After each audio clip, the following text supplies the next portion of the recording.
Rich Dad, Poor Dad, Part 1. Having two dads offered me the choice of contrasting points of view, one of a rich man and one of a poor man. I had two fathers, a rich one and a poor one. One was highly educated and intelligent. He had a PhD and completed 4 years of undergraduate work in less than 2 years. He then went on to Stanford University, the University of Chicago, and Northwestern University to do his advanced studies, all on full financial scholarship. The other father never finished the 8th grade. Both men were successful in their careers, working hard all their lives. Both earned substantial incomes. Yet one always struggled financially. The other would become one of the richest men in Hawaii. One died, leaving tens of millions of dollars to his family, charities, and his church. The other left bills to be paid. Both men were strong, charismatic, and influential. Both men offered me advice, but they did not advise the same thing. Both men believed strongly in education, but did not recommend the same course of study. If I had had only one dad, I would have had to accept or reject his advice. Having two dads offered me the choice of contrasting points of view, one of a rich man and one of a poor man. Instead of simply accepting or rejecting one or the other, I found myself thinking more, comparing, and then choosing for myself. The problem was that the rich man was not rich yet, and the poor man was not yet poor. Both were just starting out on their careers, both were struggling with money and families. But they had very different points of view about money. For example, one dad would say, "The love of money is the root of all evil." The other said, "The lack of money is the root of all evil." As a young boy, having two strong fathers both influencing me was difficult. I wanted to be a good son and listen, but the two fathers did not say the same things. Contrast in their points of view, particularly about money, was so extreme that I grew curious and intrigued. I began to start thinking for long periods of time about what each was saying. Much of my private time was spent reflecting, asking myself questions such as, "Why does he say that?" and then asking the same question of the other dad's statement. It would have been much easier to simply say, "Yeah, he's right. I agree with that." Or to simply reject the point of view by saying, "The old man doesn't know what he's talking about." Instead, having two dads whom I loved forced me to think and ultimately choose a way of thinking for myself. As a process, choosing for myself turned out to be much more valuable in the long run than simply accepting or rejecting a single point of view.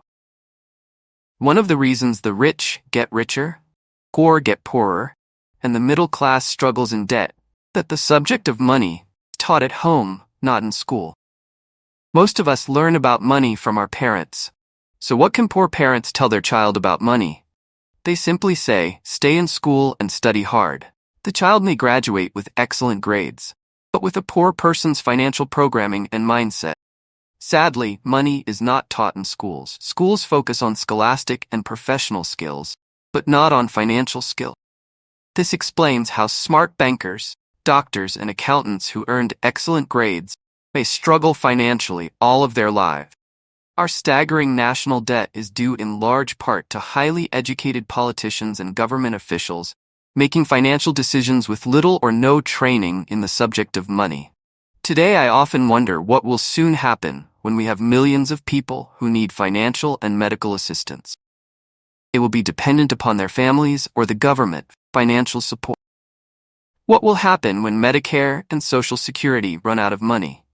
How will a nation survive if teaching children about money continues to be left to parents, most of whom will be, or already are, poor? Because I had two influential fathers, I learned from both of them.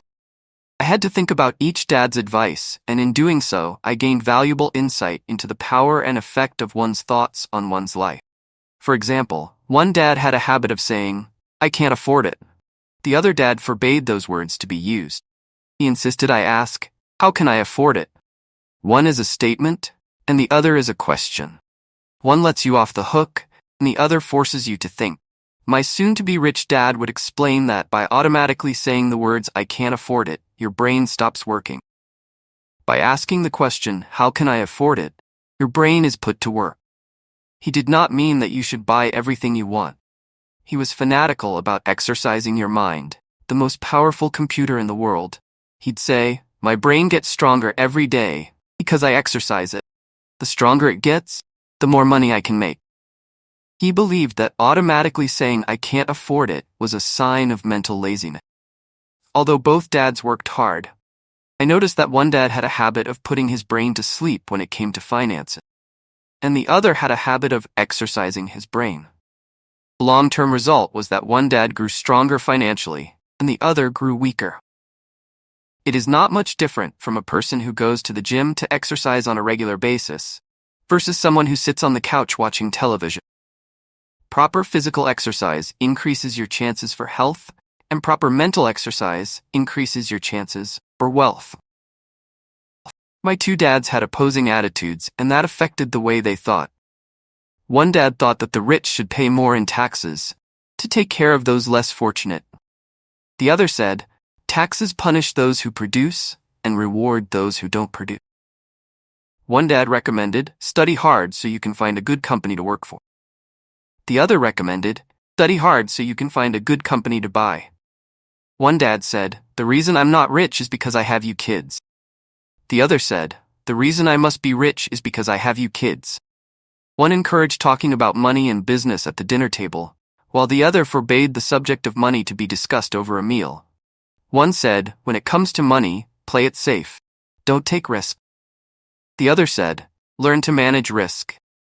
One believed, our home is our largest investment and our greatest asset. The other believed, my house is a liability, and if your house is your largest investment, you're in trouble. Both dads paid their bills on time, yet one paid his bills first while the other paid his bills last. One dad believed in a company or the government taking care of you and your needs. He was always concerned about pay raises, retirement plans, medical benefits, sick leave, vacation days, and other perks. He was impressed with two of his uncles who joined the military and earned a retirement and entitlement package for life, 20 years of active service.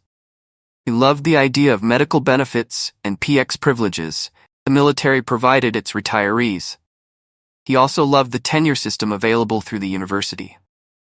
The idea of job protection for life and job benefits seemed more important at times than the job. He would often say, I've worked hard for the government and I'm entitled to these benefits. The other believed in total financial self-reliance. He spoke out against the entitlement mentality and how it created weak and financially needy people. He was emphatic about being financially competent. One dad struggled to save a few dollars. The other created investments. One dad taught me how to write an impressive resume so I could find a good job. The other taught me how to write strong business and financial plans so I could create jobs. Being a product of two strong dads allowed me the luxury of observing the effects different thoughts have on one's life. I noticed that people really do shape their lives through their thoughts. For example, my poor dad always said, I'll never be rich, and that prophecy became reality. My rich dad, on the other hand, always referred to himself as rich. He would say things like, I'm a rich man and rich people don't do this. Even when he was flat broke after a major financial setback, he continued to refer to himself as a rich man. He would cover himself by saying, there is a difference between being poor and being broke. Broke is temporary. Poor is eternal. My poor dad would say, I'm not interested in money, or money doesn't matter. My rich dad always said, money is power. The power of our thoughts may never be measured or appreciated, but it became obvious to me as a young boy that it was important to be aware of my thoughts and how I expressed myself.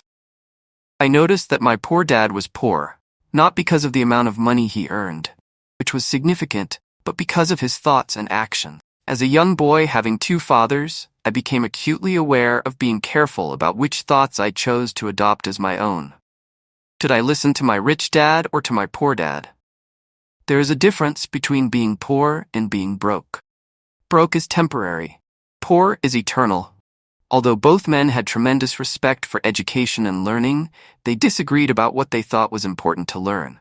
One wanted me to study hard, earn a degree, and get a good job to earn money. He wanted me to study to become a professional, an attorney, or an accountant, and to go to business school for my MBA. The other encouraged me to study to be rich, to understand how money works, and to learn how to have it work for me. I don't work for money, were words he would repeat over and over. Money works for me. At the age of 9, I decided to listen to and learn from my rich dad about money. In doing so, I chose not to listen to my poor dad, even though he was the one with all the college degrees. Lesson from Robert Frost. Robert Frost is my favorite poet. Although I love many of his poems, my favorite is The Road Not Taken. I use its lesson almost daily. 2 roads diverged in a yellow wood, and sorry I could not travel both, and be one traveler. Long I stood, and looked down one as far as I could to where it bent in the undergrowth. Then took the other, as just as fair, and having perhaps the better claim, because it was grassy and wanted wear. Though as for that the passing there, warned them really about the same, and both that morning equally lay in leaves no step had trodden black. Oh, I kept the first for another day, yet knowing how way leads on to way, I doubted if I should ever come back. I shall be telling this with a sigh, somewhere ages and ages hence. 2 roads diverged in a wood, and I took the one less traveled by, and that has made all the difference. And that has made all the difference. Over the years, I have often reflected upon Robert Frost's poem. Choosing not to listen to my highly educated dad's advice and attitude about money was a painful decision, but it was a decision that shaped the rest of my life. The road not taken.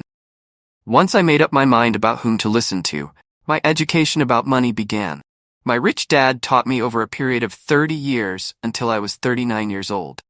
He stopped once he realized that I knew and fully understood what he had been trying to drum into my often thick skull. Money is one form of power, but what is more powerful is financial education. Money comes and goes, but if you have the education about how money works, you gain power over it and can begin building wealth. The reason positive thinking alone does not work is because most people went to school and never learned how money works, so they spend their lives working for money. Because I was only 9 years old when I started, the lessons my rich dad taught me were simple, and when it was all said and done, there were only 6 main lessons, repeated over 30 years. This book is about those 6 lessons, put as simply as possible. Just as simply as my rich dad put forth those lessons to me. The lessons are meant not to be answers, but guideposts that will assist you and your children to grow wealthier, no matter what happens in a world of increasing change and uncertainty. Chapter 1. Lesson 1. The rich don't work for money. The poor and the middle class work for money. The rich have money, work for them. Dad, can you tell me how to get rich? My dad put down the evening paper. Why do you want to get rich, son? Because today Jimmy's mom drove up in their new Cadillac, and they were going to their beach house for the weekend. Took 3 of his friends, but Mike and I weren't invited. They told us we weren't invited because we were poor kids. They did? My dad asked incredulously. Yeah, they did, I replied in a hurt tone. My dad silently shook his head, pushed his glasses up the bridge of his nose, and went back to reading the paper. I stood waiting for an answer. The year was 1956. I was 9 years old. By some twist of fate, I attended the same public school where the rich people sent their kids. We were primarily a sugar plantation town. The managers of the plantation and the other affluent people, such as doctors, business owners, and bankers, sent their children to this elementary school. After grade 6, their children were generally sent off to private school. Because my family lived on one side of the street, I went to this school. Had I lived on the other side of the street, I would have gone to a different school with kids from families more like mine. After grade 6, these kids and I would go on to the public intermediate and high school. There was no private school for them or for me. My dad finally put down the paper. I could tell he was thinking. Well, son, he began slowly. If you want to be rich, you have to learn to make money. How do I make money? I asked. Well, use your head, son, he said, smiling. Even then I knew that really meant, that's all I'm going to tell you, or, I don't know the answer, so don't embarrass me. Partnership is formed. The next morning I told my best friend Mike what my dad had said. As best as I could tell, Mike and I were the only poor kids in this school. Mike was also in this school by a twist of fate. Someone had drawn a jog in the line for the school district, and we wound up in school with the rich kid. We weren't really poor, but we felt as if we were, because all the other boys had new baseball gloves, new bicycles, new everything. Mom and Dad provided us with the basics, like food, shelter, and clothes, but that was about it. My dad used to say, if you want something, work for it. We wanted things, but there was not much work available for 9-year-old boys. So what do we do to make money? Mike asked. I don't know, I said, but do you want to be my partner? He agreed, and so on that Saturday morning, Mike became my first business partner. We spent all morning coming up with ideas on how to make money. Occasionally we talked about all the cool guys at Jimmy's beach house having fun. It hurt a little, but that hurt was good because it inspired us to keep thinking of a way to make money. Finally, that afternoon, a bolt of lightning struck. It was an idea Mike got from a science book he had read. Excitedly, we shook hands, and the partnership now had a business. For the next several weeks, Mike and I ran around our neighborhood, knocking on doors and asking our neighbors if they would save their toothpaste tubes for us. With puzzled looks, most adults consented with a smile. Some asked us what we were doing, to which we replied, I can't tell you, it's a business secret. My mom grew distressed as the weeks wore on. We had selected a site next to her washing machine as the place we would stockpile our raw materials. In a brown cardboard box that at one time held catsup bottles, our little pile of used toothpaste tubes began to grow. Finally, my mom put her foot down. The sight of her neighbor's messy, crumpled, used toothpaste tubes had gotten to her. What are you boys doing? She asked. I don't want to hear again that it's a business secret. Do something with this mess, or I'm going to throw it out. Mike and I pleaded and begged, explaining that we would soon have enough, and then we would begin production.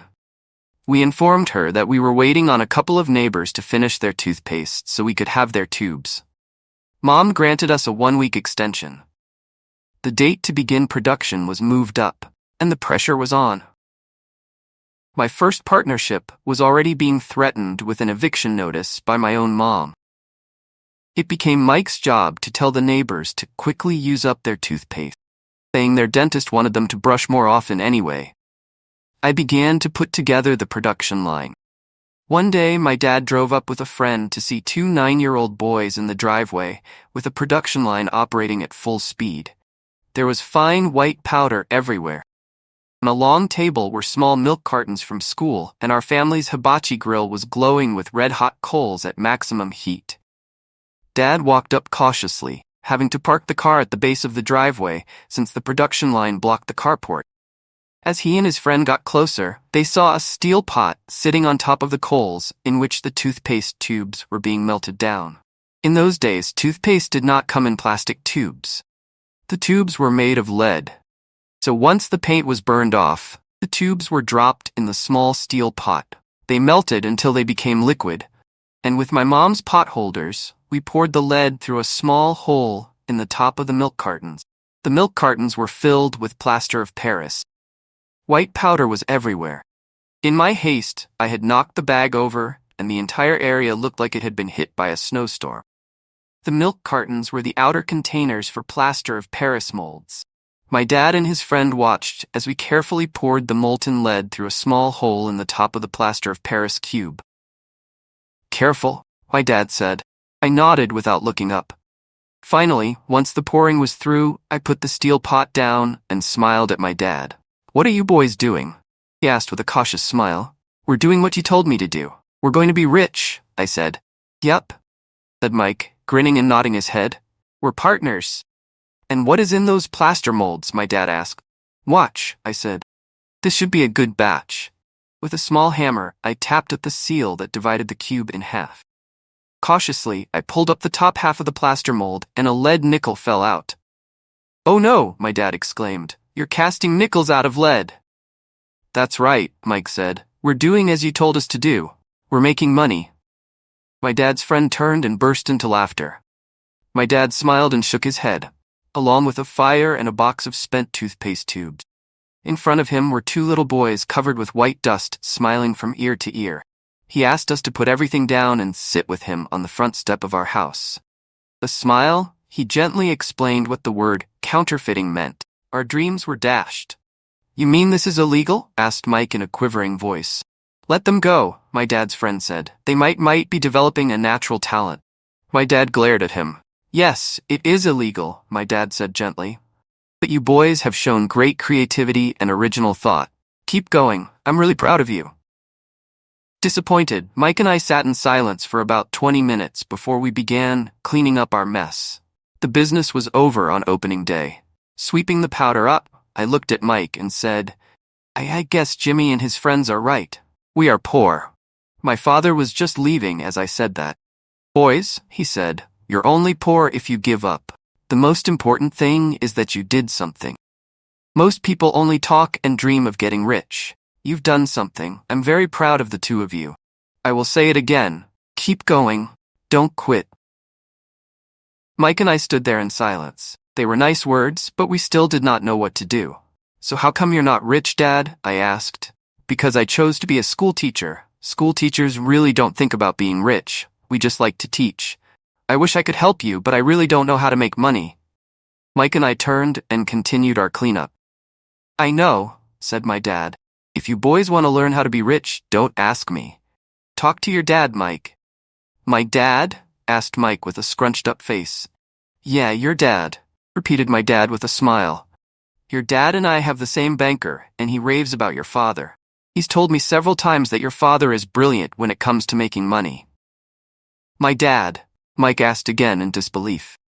Then how come we don't have a nice car and a nice house like the rich kids at school? A nice car and a nice house don't necessarily mean you're rich or you know how to make money, my dad replied. Jimmy's dad works for the sugar plantation. He's not much different from me. He works for a company and I work for the government. The company buys the car for him. The sugar company is in financial trouble and Jimmy's dad may soon have nothing. Your dad is different, Mike. He seems to be building an empire, and I suspect in a few years he will be a very rich man. With that, Mike and I got excited again. With new vigor, we began cleaning up the mess caused by our now defunct first business. As we were cleaning, we made plans for how and when to talk to Mike's dad. Problem was that Mike's dad worked long hours and often did not come home until late. His father owned warehouses, a construction company, a chain of stores, and 3 restaurants. It was the restaurants that kept him out late. Mike caught the bus home after we had finished cleaning up. He was going to talk to his dad when he got home that night and ask him if he would teach us how to become rich. Mike promised to call as soon as he had talked to his dad, even if it was late. The phone rang at 8:30 p.m. Okay, I said. Next Saturday. I put the phone down. Mike's dad had agreed to meet with us. On Saturday, I caught the 7:30 a.m. bus to the poor side of town. The lessons begin. Mike and I met with his dad that morning at 8 o'clock. He was already busy, having been at work for more than an hour. His construction supervisor was just leaving in his pickup truck. As I walked up to his simple, small, and tidy home, Mike met me at the door. Dad's on the phone, and he said to wait on the back porch, Mike said as he opened the door. The old wooden floor creaked as I stepped across the threshold of the aging house. There was a cheap mat just inside the door. The mat was there to hide the years of wear from countless footsteps that the floor had supported. Although clean, it needed to be replaced. I felt claustrophobic as I entered the narrow living room that was filled with old, musty, overstuffed furniture that today would be collector's items. Sitting on the couch were 2 women, both a little older than my mom. Across from the women sat a man in workman's clothes. He wore khaki slacks and a khaki shirt, neatly pressed but without starch, and polished work boots. He was about 10 years older than my dad. They smiled as Mike and I walked past them toward the back porch. I smiled back shyly. Who are those people? I asked. Oh, they work for my dad. The older man runs his warehouses, and the women are the managers of the restaurants. And as you arrived, you saw the construction supervisor who is working on a road project about 50 miles from here. His other supervisor who is building a track of houses left before you got here. Does this go on all the time? I asked. Not always, quite often, said Mike, smiling as he pulled up a chair to sit down next to me. I asked my dad if he would teach us to make money, Mike said. Oh, and what did he say to that? I asked with cautious curiosity. Well, he had a funny look on his face at first, and then he said he would make us an offer. Oh, I said, rocking my chair back against the wall. I sat there perched on two rear legs of the chair. Mike did the same thing. Do you know what the offer is? I asked. No, but we'll soon find out. Suddenly, Mike's dad burst through the rickety screen door and onto the porch. Mike and I jumped to our feet, not out of respect, but because we were startled. Ready, boys? He asked as he pulled up a chair to sit down with us. We nodded our heads as we pulled our chairs away from the wall to sit in front of him. He was a big man, about 6 feet tall and 200 pounds. My dad was taller, about the same weight, and 5 years older than Mike's dad. They sort of looked alike, though not of the same ethnic makeup. Maybe their energy was similar. Mike says you want to learn to make money? Is that correct, Robert? I nodded my head quickly, but with a little trepidation. He had a lot of power behind his words and smile. Okay, here's my offer. I'll teach you. But I won't do it classroom style. You work for me. I'll teach you. You don't work for me. I won't teach you. I can teach you faster if you work. And I'm wasting my time if you just want to sit and listen like you do in school. That's my offer. Take it or leave it. May I ask a question first? I asked. No. Take it or leave it. I've got too much work to do to waste my time. You can't make up your mind decisively, then you'll never learn to make money anyway. Opportunities come and go. Being able to know when to make quick decisions is an important skill. You have the opportunity that you asked for. School is beginning, or it's over in 10 seconds, Mike's dad said with a teasing smile. Take it, I said. Take it. Good, said Mike's dad. Mrs. Martin will be by in 10 minutes. After I'm through with her, you'll ride with her to my superette, and you can begin working. I'll pay you 10 cents an hour, and you'll work 3 hours every Saturday. But I have a softball game today, I said. Mike's dad lowered his voice to a stern tone. Take it or leave it, he said. I'll take it, I replied, choosing to work and learn instead of playing. 30 cents later. By 9 a.m. that day, Mike and I were working for Mrs. Martin. She was a kind and patient woman. She always said that Mike and I reminded her of her 2 grown sons. Although kind, she believed in hard work and kept us moving. We spent 3 hours taking canned goods off the shelves, brushing each can with a feather duster to get the dust off, and then restacking them neatly. It was excruciatingly boring work. Mike's dad, whom I call my rich dad, owned 9 of these little superettes, each with a large parking lot. They were the early version of the 7-Eleven convenience stores, little neighborhood grocery stores. People bought items such as milk, bread, butter, and cigarette. Problem was that this Hawaii before air conditioning was widely used, and the stores could not close their doors because of the heat. On 2 sides of the store, the doors had to be wide open to the road and parking lot. Every time a car drove by or pulled into the parking lot, dust would swirl and settle in the store. We knew we had a job as long as there was no air conditioning. For 3 weeks, Mike and I reported to Mrs. Martin and worked our 3 hours. By noon, our work was over, and she dropped 3 little dimes in each of our hands. Now, even at the age of 9 in the mid-1950s, 30 cents was not too exciting. Comic books cost 10 cents back then, so I usually spent my money on comic books and went home. By Wednesday of the 4th week, I was ready to quit. I had agreed to work only because I wanted to learn to make money from Mike's dad, and now I was a slave for 10 cents an hour. On top of that, I had not seen Mike's dad since that first Saturday. I'm quitting, I told Mike at lunchtime. School was boring, and now I did not even have my Saturdays to look forward to. But it was the 30 cents that really got to me. This time Mike smiled. What are you laughing at? I asked with anger and frustration. Dad said this would happen. He said to meet with him when you were ready to quit. What? I said indignantly. He's been waiting for me to get fed up? Sort of, Mike said. Dad's kind of different. He doesn't teach like your dad. Your mom and dad lecture a lot.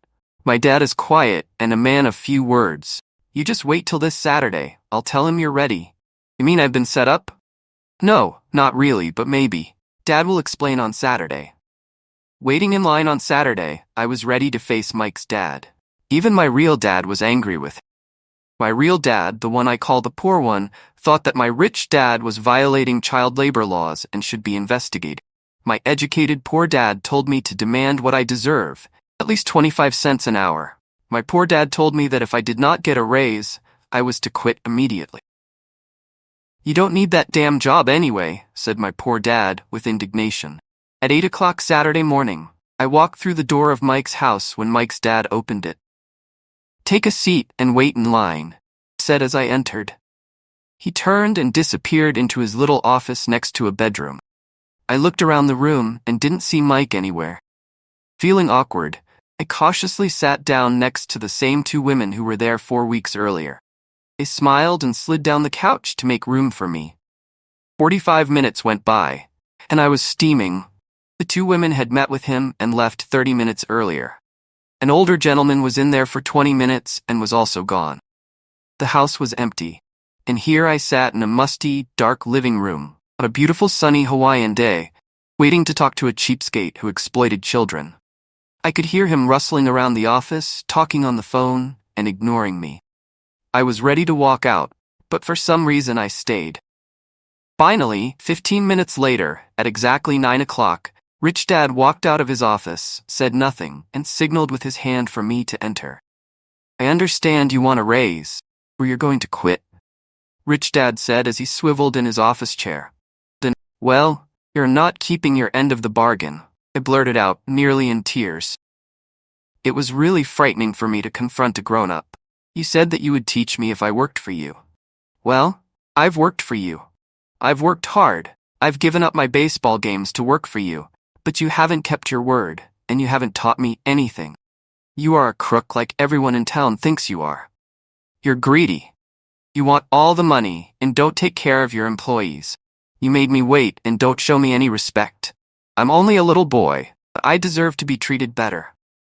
Rich Dad rocked back in his swivel chair, hands up to his chin, and stared at me. Not bad, he said. In less than a month, you sound like most of my employees. What? I asked. Not understanding what he was saying, I continued with my grievance. I thought you were going to keep your end of the bargain and teach me. Instead, you want to torture me? That's cruel. It's really cruel. I am teaching you, Rich Dad said quietly. What have you taught me? Nothing, I said angrily. You haven't even talked to me once since I agreed to work for peanuts. 10 cents an hour. Ha! I should notify the government about you. We have child labor laws, you know. My dad works for the government, you know. Wow, said Rich Dad. Now you sound just like most of the people who used to work for me. People I've either fired or who have quit. So what do you have to say? I demanded, feeling pretty brave for a little kid. You lied to me. I've worked for you, and you have not kept your word. You haven't taught me anything. How do you know that I've not taught you anything? Asked Rich Dad calmly. Well, you've never talked to me. I've worked for 3 weeks, and you have not taught me anything. I said with a pout. Does teaching mean talking or a lecture? Rich Dad asked. Well, yes, I replied. That's how they teach you in school, said smiling.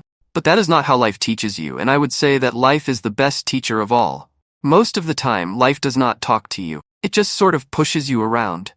Each push is life saying, wake up. There's something I want you to learn. What is this man talking about? I asked myself silently. Life pushing me around, was life talking to me? Now I knew I had to quit my job. I was talking to someone who needed to be locked up. If you learn life's lessons, you will do well. If not, life will just continue to push you around. People do two things. Some just let life push them around.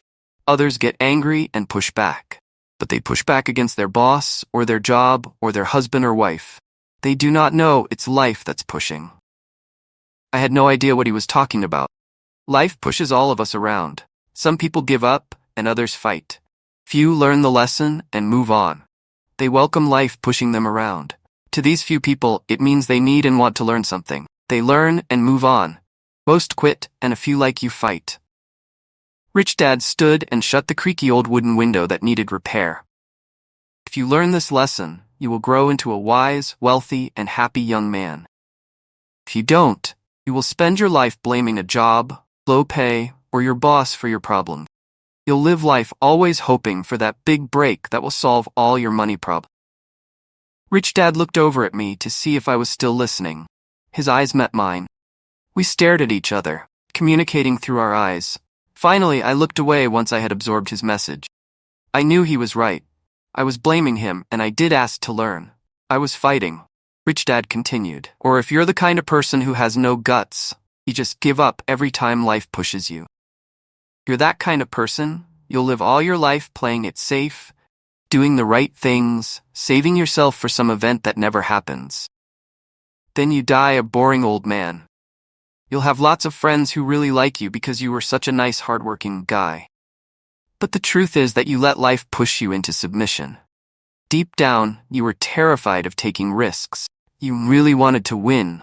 The fear of losing was greater than the excitement of winning. Deep inside, you and only you will know you didn't go for it.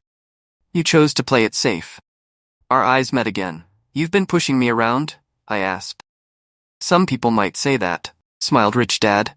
I would say that I just gave you a taste of life. What taste of life? I asked, still angry, now curious and ready to learn. You boys are the first people who have ever asked me to teach them how to make money. I have more than 150 employees, and not one of them has asked me what I know about money.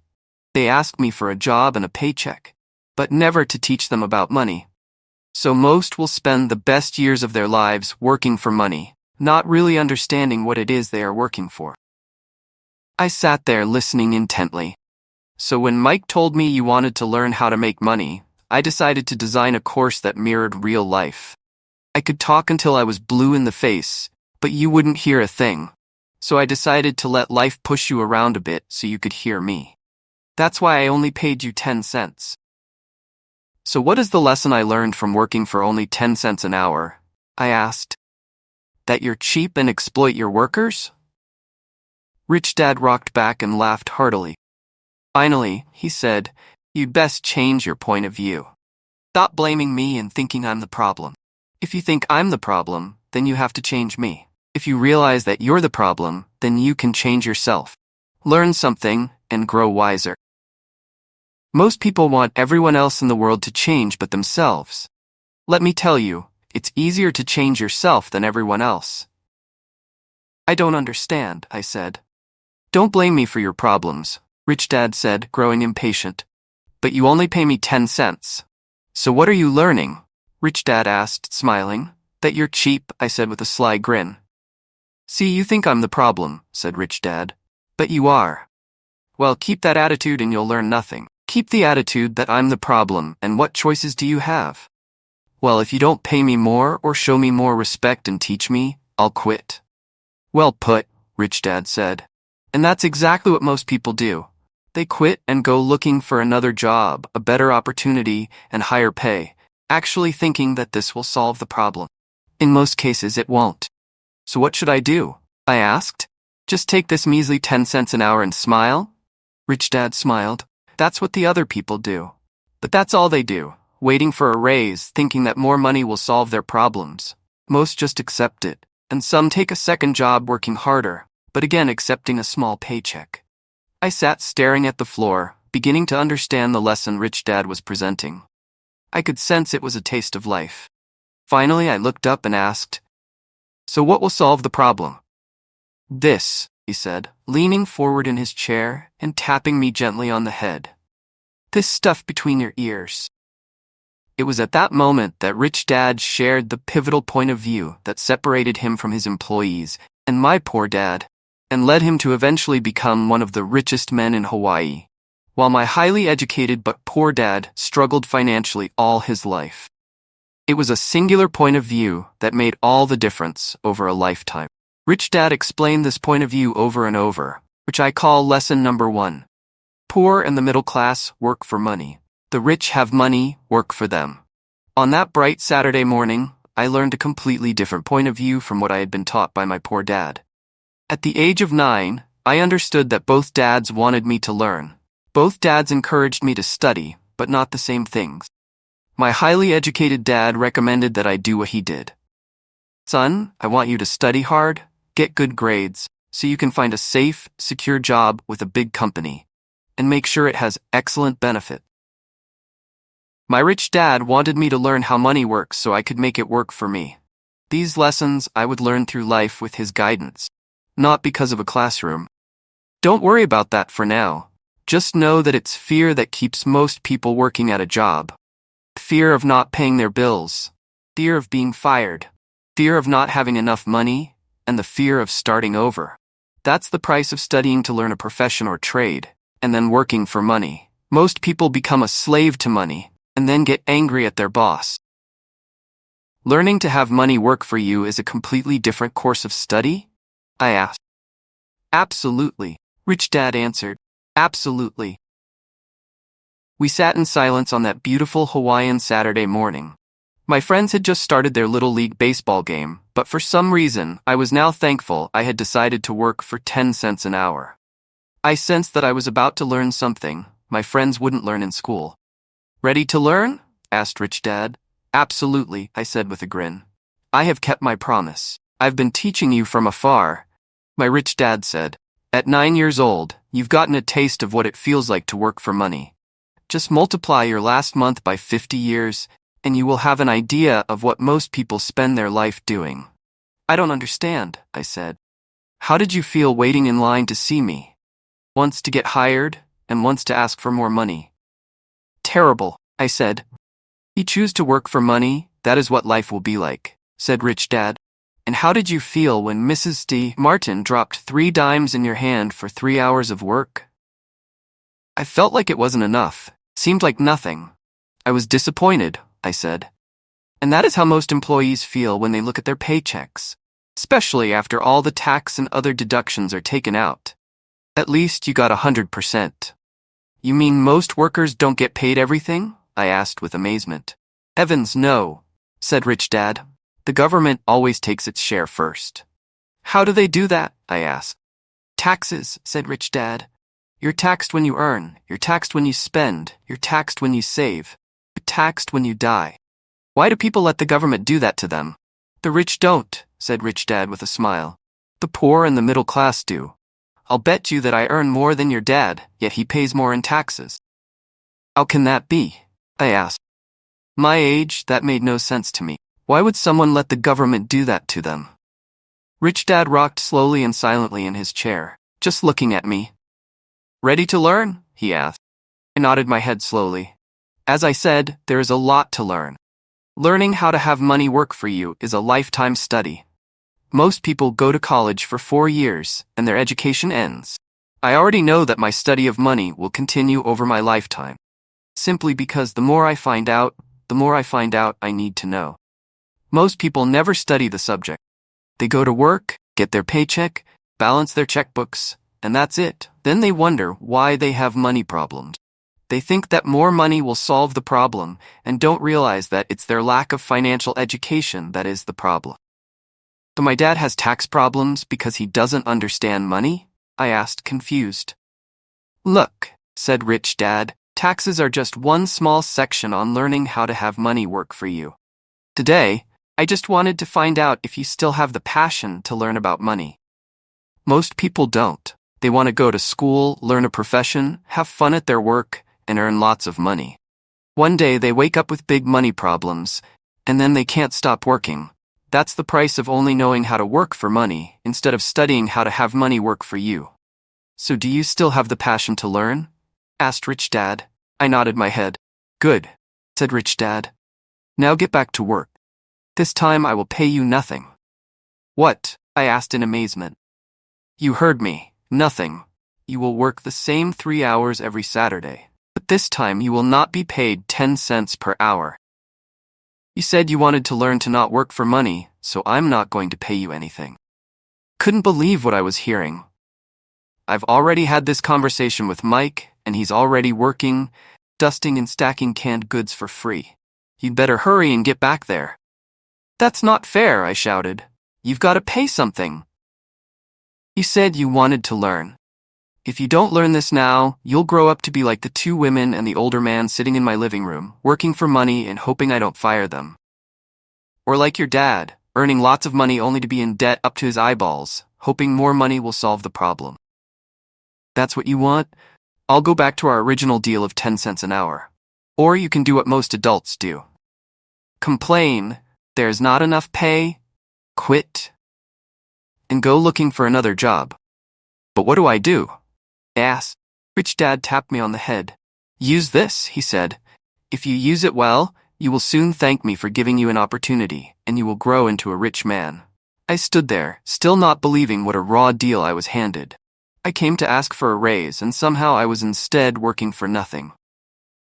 Rich Dad tapped me on the head again and said, Use this. Now get out of here and get back to work. Lesson number 1. The rich don't work for money. I didn't tell my poor dad I wasn't being paid. He wouldn't have understood, and I didn't want to try to explain something I didn't understand myself. For 3 more weeks, Mike and I worked 3 hours every Saturday for nothing.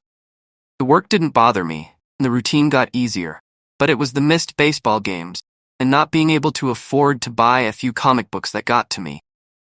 Rich Dad stopped by at noon on the 3rd week.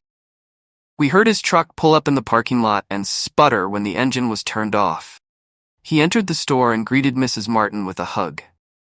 After finding out how things were going in the store, he reached into the ice cream freezer, pulled out 2 bars, paid for them, signaled to Mike and me. Let's go for a walk, boys. We crossed the street, dodging a few cars, and walked across a large grassy field where a few adults were playing softball. Sitting down at a lone picnic table, he handed Mike and me the treats. How's it going, boys? Okay, Mike said. I nodded in agreement. Learn anything yet? Rich Dad asked. Mike and I looked at each other, shrugged our shoulders, and shook our heads in unison. Avoiding one of life's biggest traps. Well, you boys had better start thinking. You're staring at one of life's biggest lessons. If you learn it, you'll enjoy a life of great freedom and security. If you don't, you'll wind up like Mrs. Martin, most of the people playing softball in this park. They work very hard for little money, clinging to the illusion of job security, and looking forward to a 3-week vacation each year, maybe a skimpy pension after 45 years of service. If that excites you, I'll give you a raise to 25 cents an hour. But these are good, hard-working people. Are you making fun of them? I demanded. A smile came over Rich Dad's face. Mrs. Martin is like a mother to me. I would never be that cruel. I may sound unkind because I'm doing my best to point something out to the two of you.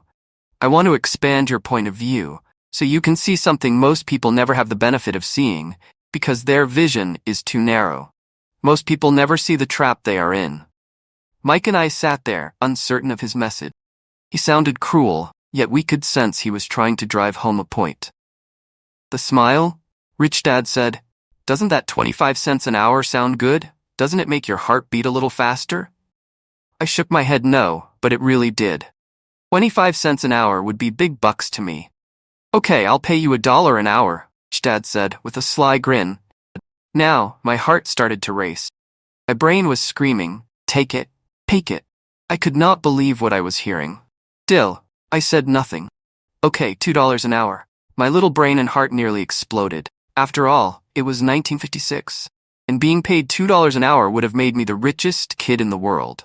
I couldn't imagine earning that kind of money. I wanted to say yes, I wanted the deal.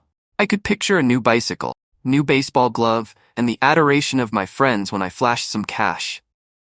On top of that, Jimmy and his rich friends could never call me poor again. But somehow my mouth stayed shut. Ice cream had melted and was running down my hand. Rich Dad was looking at 2 boys staring back at him, eyes wide open and brains empty. He was testing us, and he knew there was a part of our emotions that wanted to take the deal. He understood that every person has a weak and needy part of their soul that can be bought, and he knew that every individual also had a part of their soul that was resilient and could never be bought.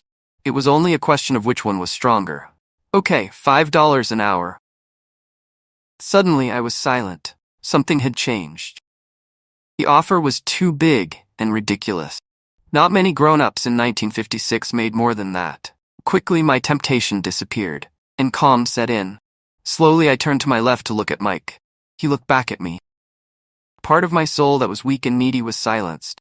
Part of me that had no price took over. I knew Mike had gotten to that point too. People's lives are forever controlled by 2 emotions: fear and greed. Good, Rich Dad said softly. Most people have a price, and they have a price because of human emotions named fear and greed. First, the fear of being without money motivates us to work hard. And then, once we get that paycheck, greed or desire starts us thinking about all the wonderful things money can buy. The pattern is then set. What pattern? I asked. The pattern of get up, go to work, pay bills. Get up, go to work, pay bills. People's lives are forever controlled by two emotions, fear and greed. Offer them more money and they continue the cycle by increasing their spending. This is what I call the rat race. There is another way? Mike asked. Yes, said Rich Dad slowly, but only a few people find it. And what is that way? Mike asked. That's what I hope you boys will learn as you work and study with me. That is why I took away all forms of pay. Any hints? Mike asked. We're kind of tired of working hard, especially for nothing. Well, the first step is telling the truth. Rich Dad, we haven't been lying, I said. I did not say you were lying. I said to tell the truth, Rich Dad retorted. The richest businessmen in 1923, a group of our greatest leaders and richest businessmen, held a meeting at the Edgewater Beach Hotel in Chicago. Among them were Charles Schwab, head of the largest independent steel company, Samuel Insull, president of the world's largest utility, Howard Hobson, head of the largest gas company, Ivor Kruger, president of International Match Co., one of the world's largest companies at that time, Leon Fraser, president of the Bank of International Settlements, Richard Whitney, president of the New York Stock Exchange, Arthur Cotton and Jesse Livermore, two of the biggest stock speculators, and Albert Fall, member of President Harding's cabinet. 25 years later, 9 of these titans ended their lives as follows. Schwab died penniless after living for 5 years on borrowed money. Insull died broke in a foreign land, and Kruger and Cotton also died broke. Hobson went insane. Whitney and Albert Fall were released from prison, and Fraser and Livermore committed suicide. I doubt if anyone can say what really happened to these men. If you look at the date, 1923, it was just before the 1929 market crash and the Great Depression, which I suspect had a great impact on these men and their lives. The point is this. Today we live in times of greater and faster change than these men did. I suspect there will be many booms and busts in the coming years that will parallel the ups and downs these men face. I am concerned that too many people are too focused on money and not on their greatest wealth, their education. If people are prepared to be flexible, keep an open mind and learn, they will grow richer and richer despite tough changes. If they think money will solve problems, they will have a rough ride.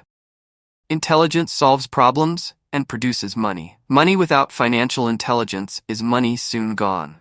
Most people fail to realize that in life, it's not how much money you make. It's how much money you keep. We've all heard stories of lottery winners who are poor, then suddenly rich and then poor again. They win millions, yet are soon back where they started. Or stories of professional athletes who at the age of 24 are earning millions, but are sleeping under a bridge 10 years later. I remember a story of a young basketball player who a year ago had millions. Today, at just 29, he claims his friends, attorney, and accountant took his money, and he was forced to work at a car wash for minimum wage. He was fired from the car wash because he refused to take off his championship ring as he was wiping off the cars. His story made national news, and he is appealing his termination, claiming hardship and discrimination. He claims that the ring is all he has left, and if it was stripped away, he'll crumble. I know so many people who became instant millionaires. And while I am glad some people have become richer and richer, I caution them that in the long run, it's not how much money you make. It's how much you keep and how many generations you keep it. So when people ask, where do I get started? Or tell me how to get rich quick, they often are greatly disappointed with my answer. I simply say to them what my rich dad said to me when I was a little kid. If you want to be rich, you need to be financially literate. That idea was drummed into my head every time we were together. As I said, my educated dad stressed the importance of reading books, while my rich dad stressed the need to master financial literacy. If you are going to build the Empire State Building, first thing you need to do is dig a deep hole and pour a strong foundation. If you are going to build a home in the suburbs, all you need to do is pour a 6-inch slab of concrete. Most people, in their drive to get rich, are trying to build an Empire State Building on a 6-inch slab. Our school system created in the agrarian age, still believes in homes with no foundation. Dirt floors are still the rage, so kids graduate from school with virtually no financial foundation. One day, sleepless and deep in debt in suburbia, living the American dream, they decide that the answer to their financial problems is to find a way to get rich quick. Construction on the skyscraper begins, goes up quickly, and soon, instead of the Empire State Building, we have the Leaning Tower of suburbia. The sleepless nights return. As for Mike and me in our adult years, both of our choices were possible because we were taught to pour a strong financial foundation when we were just kids. Counting is possibly the most confusing, boring subject in the world, but if you want to be rich long-term, it could be the most important subject. For Rich Dad, the question was how to take a boring and confusing subject and teach it to kids. The answer he found was to make it simple by teaching it in pictures. My rich dad poured a strong financial foundation for Mike and me. Since we were just kids, he created a simple way to teach us. For years, he only drew pictures and used few words. Mike and I understood the simple drawings, the jargon, the movement of money, and then in later years, Rich Dad began adding numbers. Today, Mike has gone on to master much more complex and sophisticated accounting analysis because he had to in order to run his empire. I am not as sophisticated because my empire is smaller. Yet we come from the same simple foundation. Over the following pages, I offer to you the same simple line drawings Mike's dad created for us. Though basic, those drawings helped guide two little boys in building great sums of wealth on a solid and deep foundation. Rich people acquire assets. Poor and middle class acquire liabilities that they think are assets. Rule number 1, you must know the difference between an asset and a liability and buy assets. If you want to be rich, this is all you need to know. It is rule number 1. It is the only rule. This may sound absurdly simple, but most people have no idea how profound this rule is. Most people struggle financially because they do not know the difference between an asset and a liability. Rich people acquire assets. Poor and middle class acquire liabilities that they think are assets, said Rich Dad. When Rich Dad explained this to Mike and me, we thought he was kidding. Here we were, nearly teenagers and waiting for the secret to getting rich, and this was his answer. It was so simple that we stopped for a long time to think about it. What is an asset? Asked Mike. Don't worry right now, said Rich Dad. Just let the idea sink in. If you can comprehend the simplicity, your life will have a plan and be financially easy.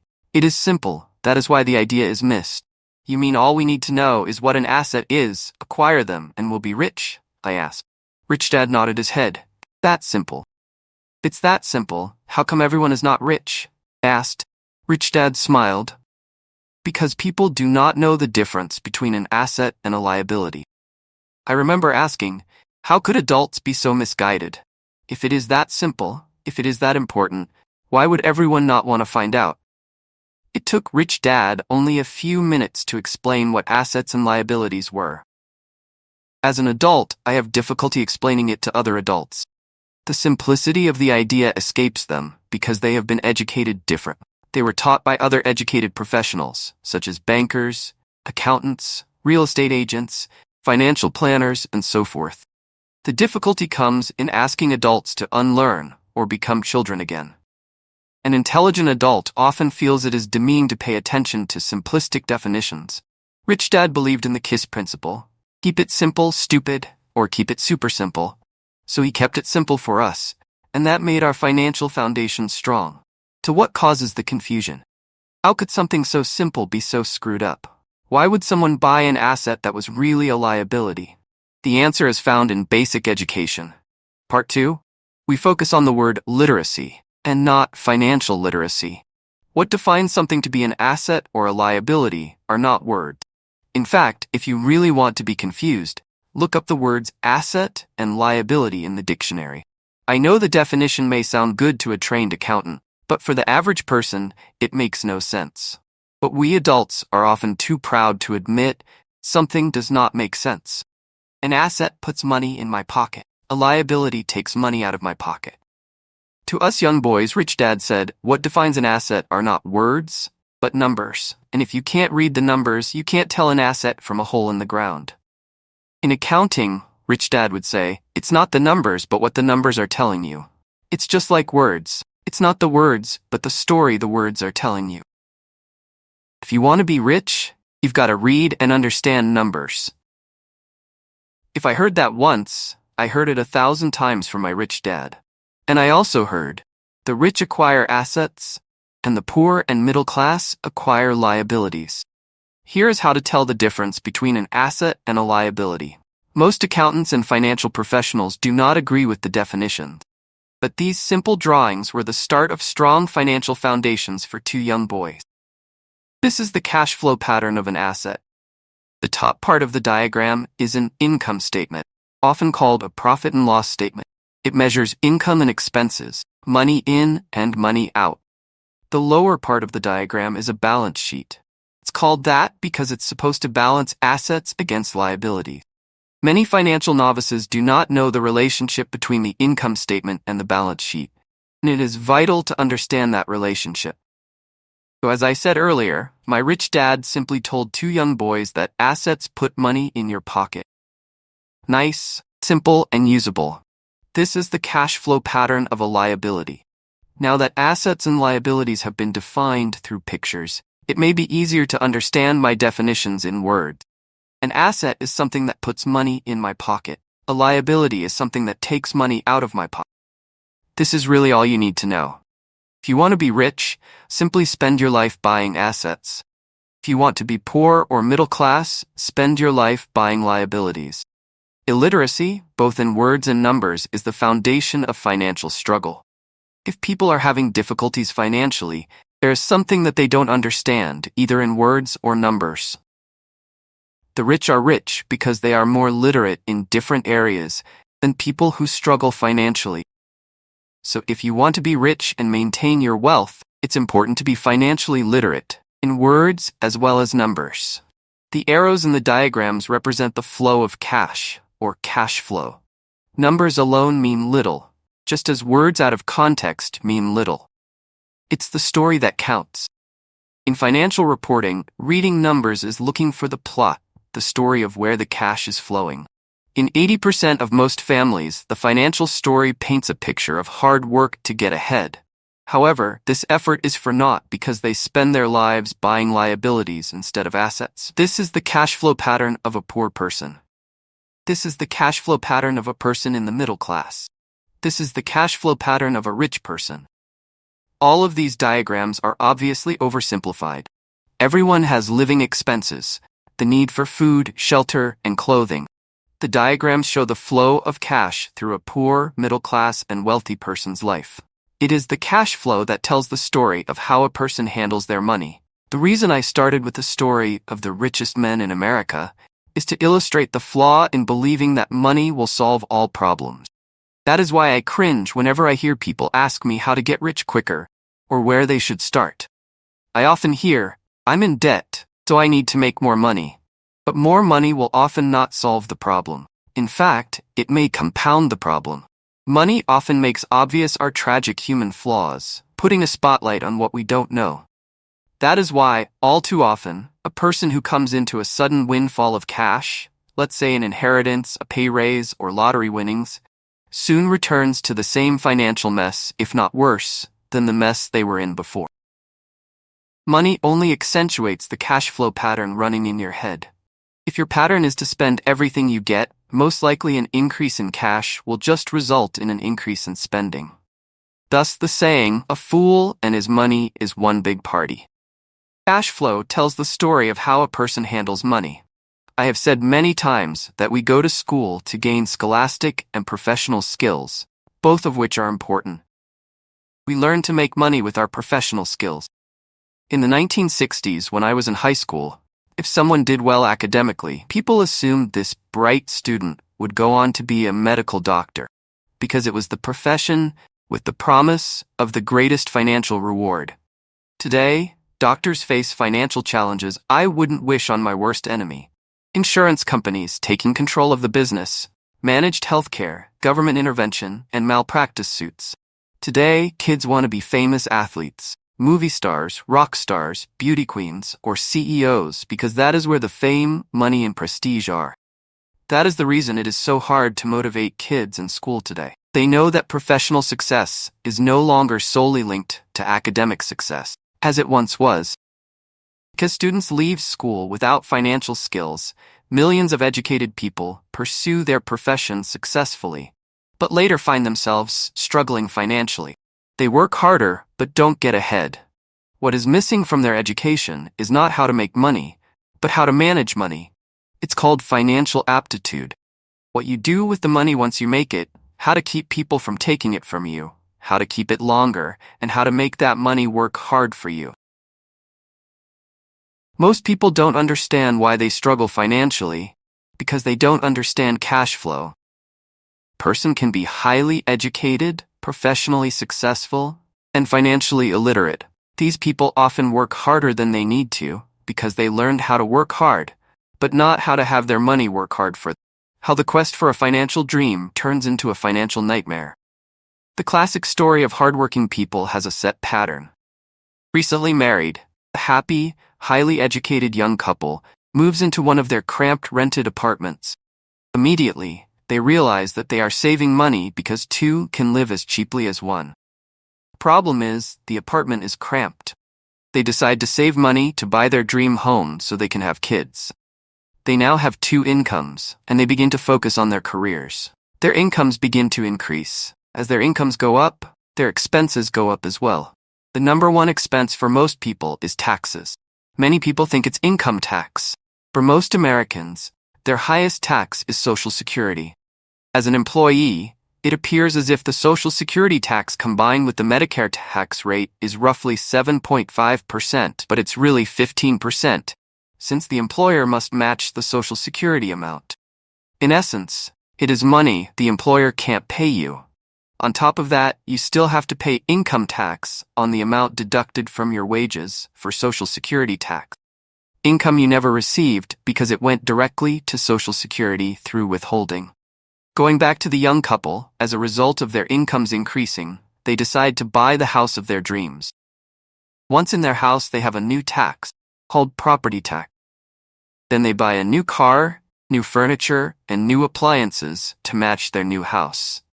All of a sudden, they wake up and their liabilities column is full of mortgage and credit card debt. Their liabilities go up. They're now trapped in the rat race. Pretty soon a baby comes along and they work harder. Process repeats itself.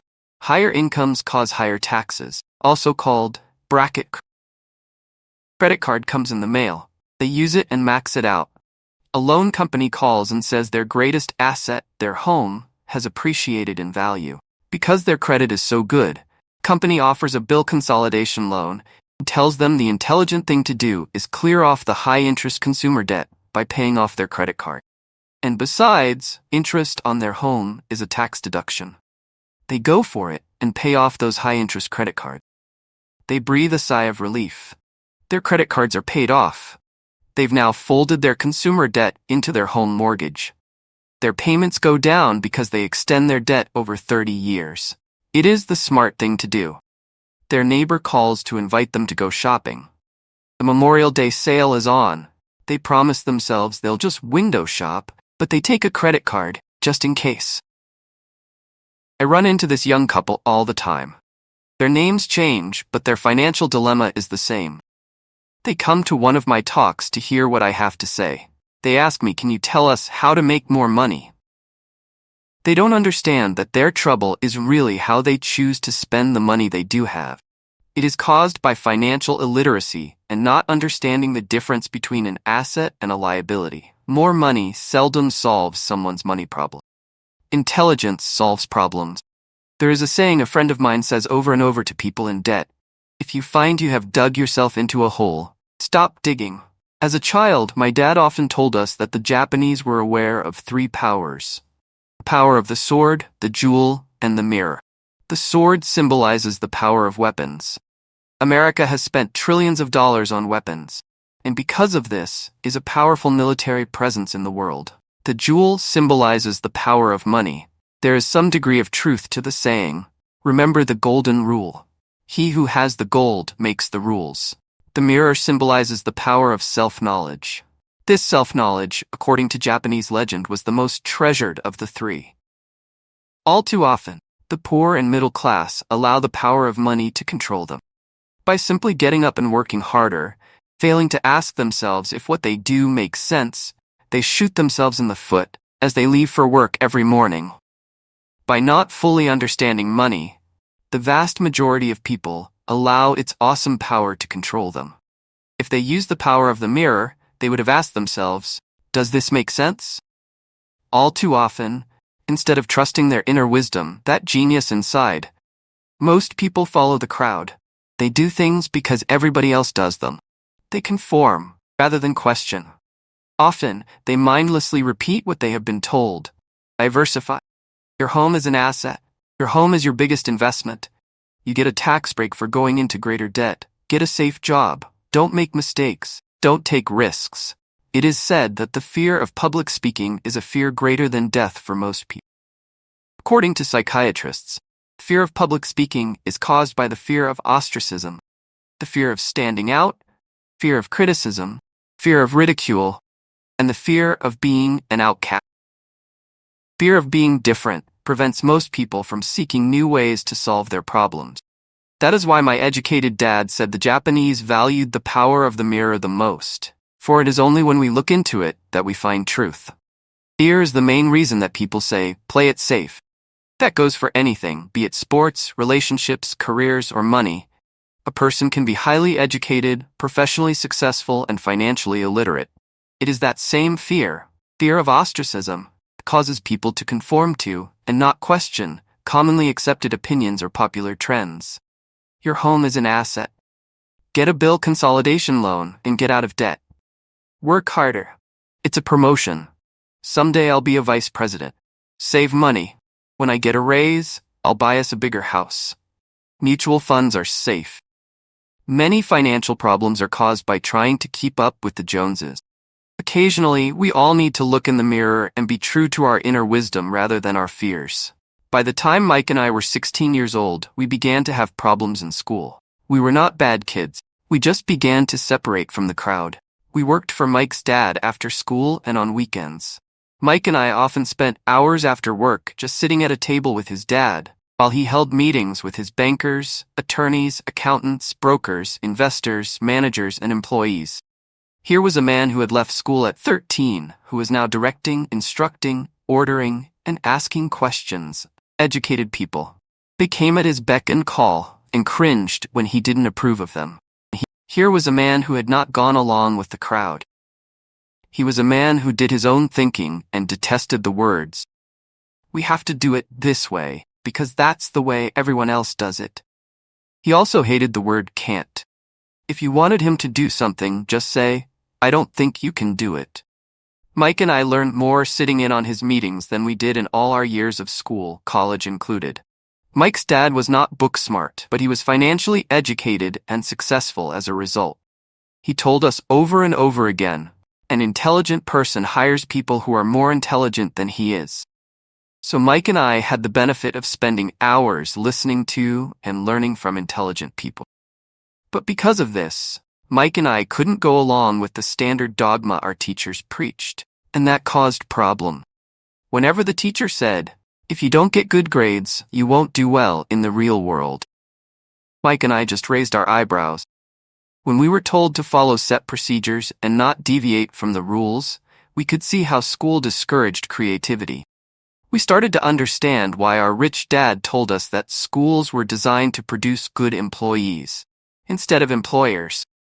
Occasionally, Mike or I would ask our teachers how what we studied was applicable in the real world, or why we never studied money and how it worked. To the latter question, we often got the answer that money was not important, that if we excelled in our education, the money would follow. The more we knew about the power of money, the more distant we grew from the teachers and our classmates. My highly educated dad never pressured me about my grades, but we did begin to argue about money. By the time I was 16, I probably had a far better foundation with money than both my parents. I could keep books, I listened to tax accountants, corporate attorneys, bankers, real estate brokers, investors, and so forth. By contrast, my dad talked to other teachers. One day, my dad told me that our home was his greatest investment. A not too pleasant argument took place when I showed him why I thought a house was not a good investment. The above diagram illustrates the difference in perception between my rich dad and my poor dad when it came to their homes. One dad thought his house was an asset, and the other dad thought it was a liability. I remember when I drew the following diagram for my dad, showing him the direction of cash flow. I also showed him the ancillary expenses that went along with owning the home. A bigger home meant bigger expenses, and the cash flow kept going out through the expense column. Today, people still challenge me on the idea of a house not being an asset. I know that for many people, it is their dream as well as their largest investment, and owning your own home is better than nothing. I simply offer an alternate way of looking at this popular dogma. If my wife and I were to buy a bigger, flashier house, we realize it wouldn't be an asset. It would be a liability, since it would take money out of our pocket. So here's the argument I put forth. I really don't expect most people to agree with it, because your home is an emotional thing, and when it comes to money, high emotions tend to lower financial intelligence. I know from personal experience that money has a way of making every decision emotional. When it comes to houses, most people work all their lives paying for a home they never own. In other words, most people buy a new house every few years, each time incurring a new 30-year loan to pay off the previous one. Even though people receive a tax deduction for interest on mortgage payments, they pay for all their other expenses with after-tax dollars, even after they pay off their mortgage. My wife's parents were shocked when the property taxes on their home increased to $1,000 a month. This was after they had retired, so the increase put a strain on their retirement budget, and they felt forced to move. Houses do not always go up in value. I have friends who owe $1 million for a home that today would sell for far less. The greatest losses of all are those from missed opportunity. If all your money is tied up in your house, you may be forced to work harder because your money continues blowing out of the expense column instead of adding to the asset column. Classic middle-class cash flow pattern.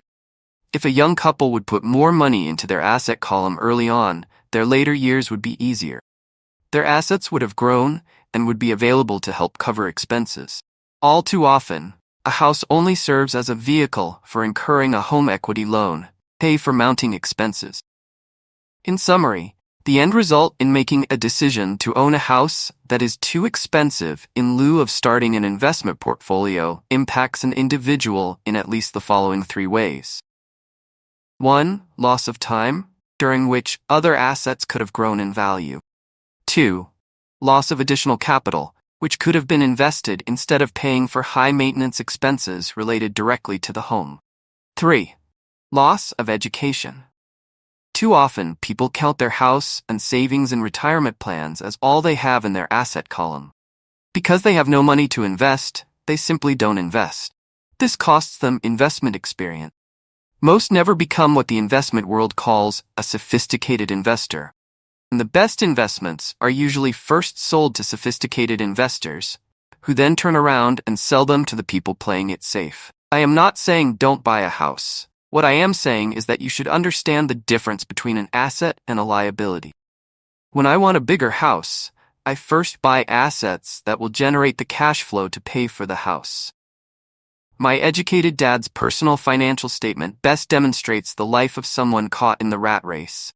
His expenses match his income, never allowing him enough left over to invest in assets. As a result, his liabilities are larger than his assets. Following diagram on the left shows my poor dad's income statement. It is worth 1,000 words. It shows that his income and expenses are equal, while his liabilities are larger than his asset. My rich dad's personal financial statement on the right reflects the results of a life dedicated to investing and minimizing liability. Why the rich get richer. A review of my rich dad's financial statement shows why the rich get richer. The asset column generates more than enough income to cover expenses, with the balance reinvested into the asset column. The asset column continues to grow, and therefore, the income it produces grows with it. The result is that the rich get richer. Why the middle class struggle. The middle class finds itself in a constant state of financial struggle. Their primary income is through their salary. As their wages increase, so do their taxes. Their expenses tend to increase in proportion to their salary increase. Hence the phrase, the rat race. They treat their home as their primary asset instead of investing in income-producing assets. This pattern of treating your home as an investment and the philosophy that a pay raise means you can buy a larger home or spend more is the foundation of today's debt-ridden society. Increased spending throws families into greater debt and into more financial uncertainty, even though they may be advancing in their jobs and receiving raises on a regular basis. This is high-risk living caused by weak financial education. The massive loss of jobs in recent times proves how shaky the middle class really is financially. Company pension plans are being replaced by 401k plans. Social Security is obviously in trouble and can't be relied upon as a source for retirement. Panic has set in for the middle class. Today, mutual funds are popular because they supposedly represent safety. Average mutual fund buyers are too busy working to pay taxes and mortgages, save for their children's college, and pay off credit cards. They do not have time to study investing, so they rely on the expertise of the manager of a mutual fund. Also, because the mutual fund includes many different types of investments, they feel their money is safer because it is diversified. This educated middle class subscribes to the dogma put out by mutual fund brokers and financial planners. Play it safe, avoid risk. The real tragedy is that the lack of early financial education is what creates the risk faced by average middle-class people. The reason they have to play it safe is because their financial positions are tenuous at best. Their balance sheets are not balanced. Instead, they are loaded with liabilities and have no real assets, generate income. Typically, their only source of income is their paycheck. Their livelihood becomes entirely dependent on their employer. So when genuine deals of a lifetime come along, these people can't take advantage of them because they are working so hard, are taxed to the max, and are loaded with debt. As I said at the start of this section, the most important rule is to know the difference between an asset and a liability. Once you understand the difference, concentrate your efforts on buying income-generating assets. That's the best way to get started on a path to becoming rich. Keep doing that, and your asset column will grow. Keep liabilities and expenses down so more money is available to continue pouring into the asset column. Soon, the asset base will be so deep that you can afford to look at more speculative investments. Investments that may have returns of 100% to infinity. $5,000 investments that are soon turned into $1 million or more. Investments that the middle class calls too risky. The investment is not risky for the financially literate. If you do what the masses do, you get the following picture. As an employee who is also a homeowner, your working efforts are generally as follows. 1. You work for the company. Employees make their business owner or the shareholders rich, not themselves. Your efforts and success will help provide for the owner's success and retirement. 2. You work for the government. The government takes its share from your paycheck before you even see it. By working harder, you simply increase the amount of taxes taken by the government. Most people work from January to May just for the government. 3. You work for the bank. After taxes, your next largest expense is usually your mortgage and credit card debt. Problem with simply working harder is that each of these 3 levels takes a greater share of your increased efforts. You need to learn how to have your increased efforts benefit you and your family directly.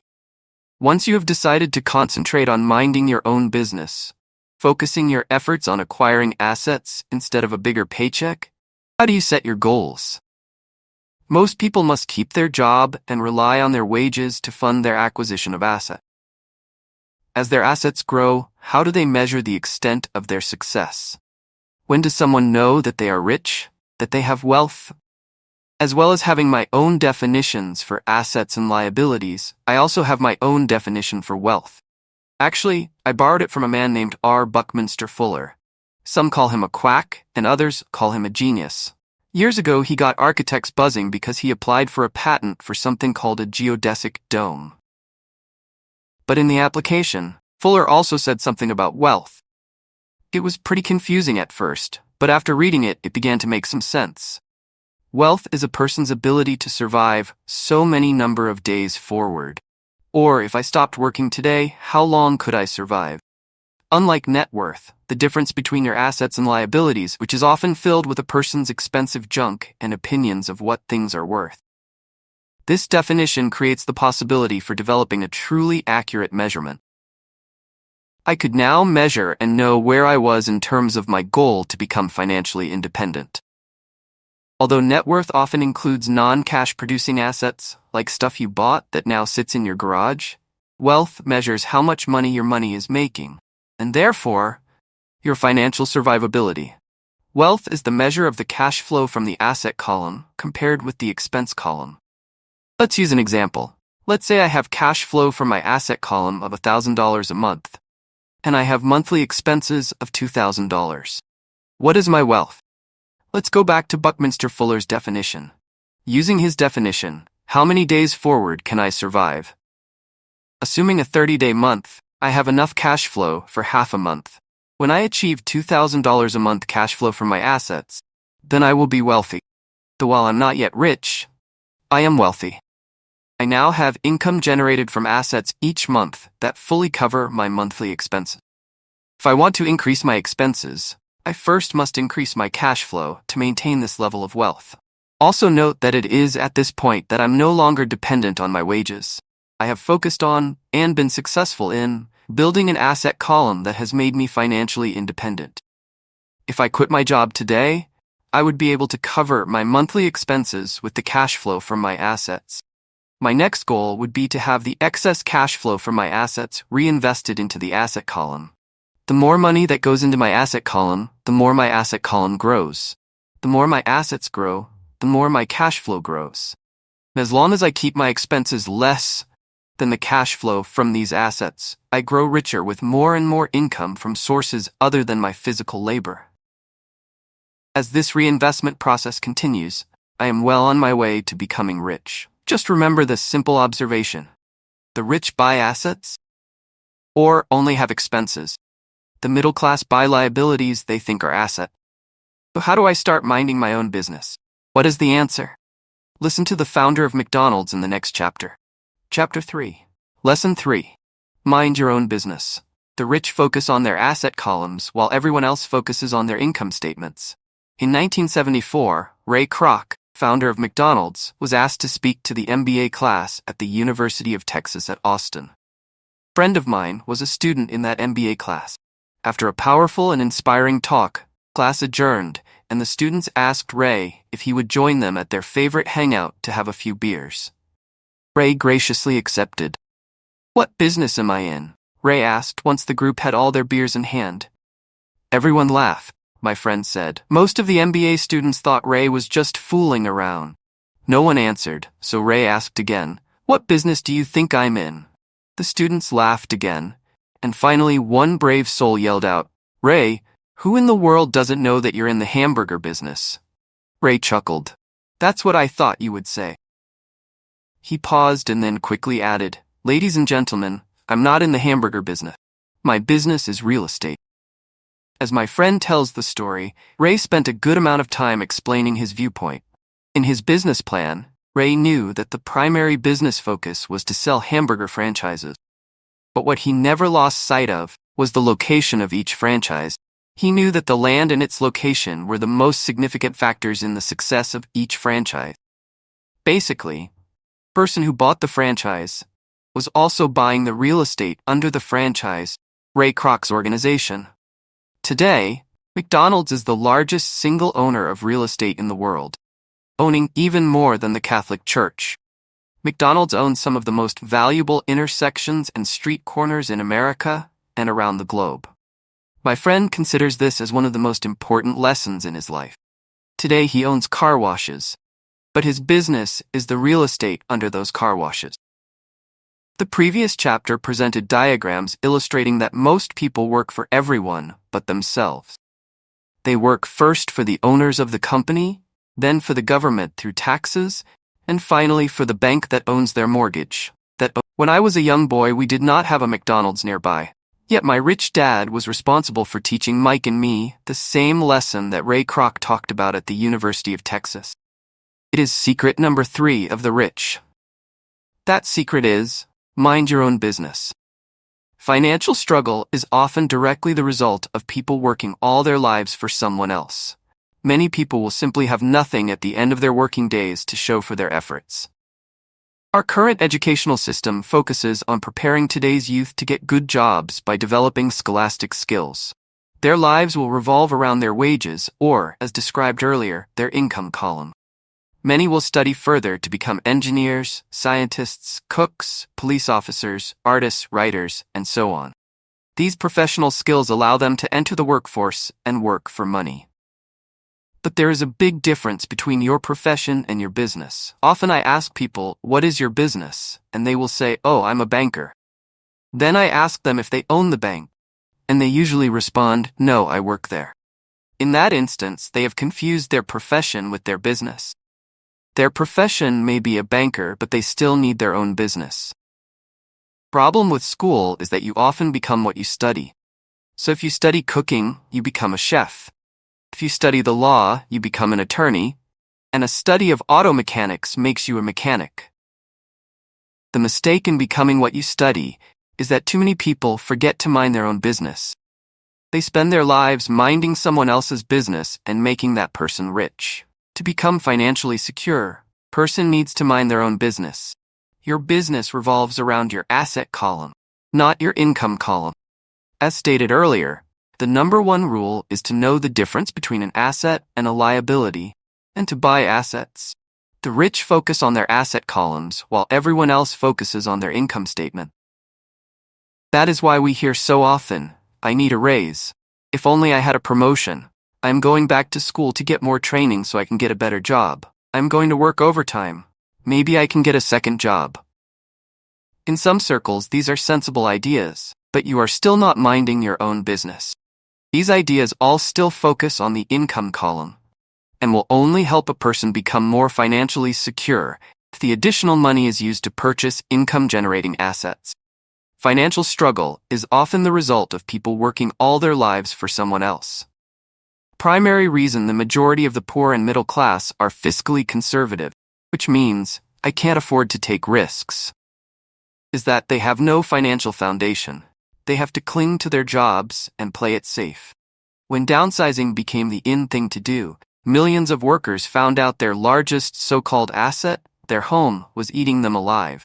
Their asset was costing them money every month. Their car, another asset, was eating them alive. The golf clubs in the garage that cost $1,000 were not worth $1,000 anymore. Without job security, they had nothing to fall back on. What they thought were assets could not help them survive in a time of financial crisis. I assume most of us have filled out a credit application to buy a house or a car. It's always interesting to look at the net worth section because of what accepted banking and accounting practices allow a person to count as assets. One day when I wanted a loan, my financial position did not look too good, so I added my new golf clubs, my art collection, books, electronics, Armani suits, wristwatches, shoes, and other personal effects to boost the number in the asset column. But I was turned down because I had too much investment real estate. The loan committee didn't like that I made so much money from rent. They wanted to know why I did not have a normal job with a salary. They did not question the Armani suits, golf clubs, or art collection. Life is sometimes tough when you do not fit the standard profile. I cringe every time I hear someone say to me that their net worth is $1 million or $100,000 or whatever. One of the main reasons net worth is not accurate is simply because the moment you begin selling your assets, you are taxed any gain. So many people have put themselves in deep financial trouble when they run short of income. To raise cash, they sell their asset. But their personal assets can generally be sold for only a fraction of the value that is listed on their personal balance sheet. Or if there is a gain on the sale of the assets, they are taxed on the gain. So again, the government takes its share, thus reducing the amount available to help them out of debt. That is why I say someone's net worth is often worth less than they think. Start minding your own business. Keep your daytime job, But start buying real assets, not liabilities or personal effects that have no real value once you get them home. A new car loses nearly 25% of the price you pay for it the moment you drive it off the lot. It is not a true asset even if your banker lets you list it as one. My $400 new titanium driver was worth $150 the moment I teed off. Keep expenses low, reduce liabilities, and diligently build a base of solid asset. For young people who have not yet left home, it is important for parents to teach them the difference between an asset and a liability. Get them to start building a solid asset column before they leave home. Get married, buy a house, have kids, and get stuck in a risky financial position, clinging to a job, and buying everything on credit. I see so many young couples who get married and trap themselves into a lifestyle that will not let them get out of debt for most of their working years. For many people, just as the last child leaves home, parents realize they have not adequately prepared for retirement, and they begin to scramble to put some money away. Then their own parents become ill, and they find themselves with new responsibilities. So what kind of assets am I suggesting that you or your children acquire? In my world, real assets fall into the following categories. Businesses that do not require my presence. I own them, but they are managed or run by other people. If I have to work there, it's not a business. It becomes my job. Stocks, bonds, income-generating real estate, notes, IOUs, royalties from intellectual property such as music, scripts, and patents.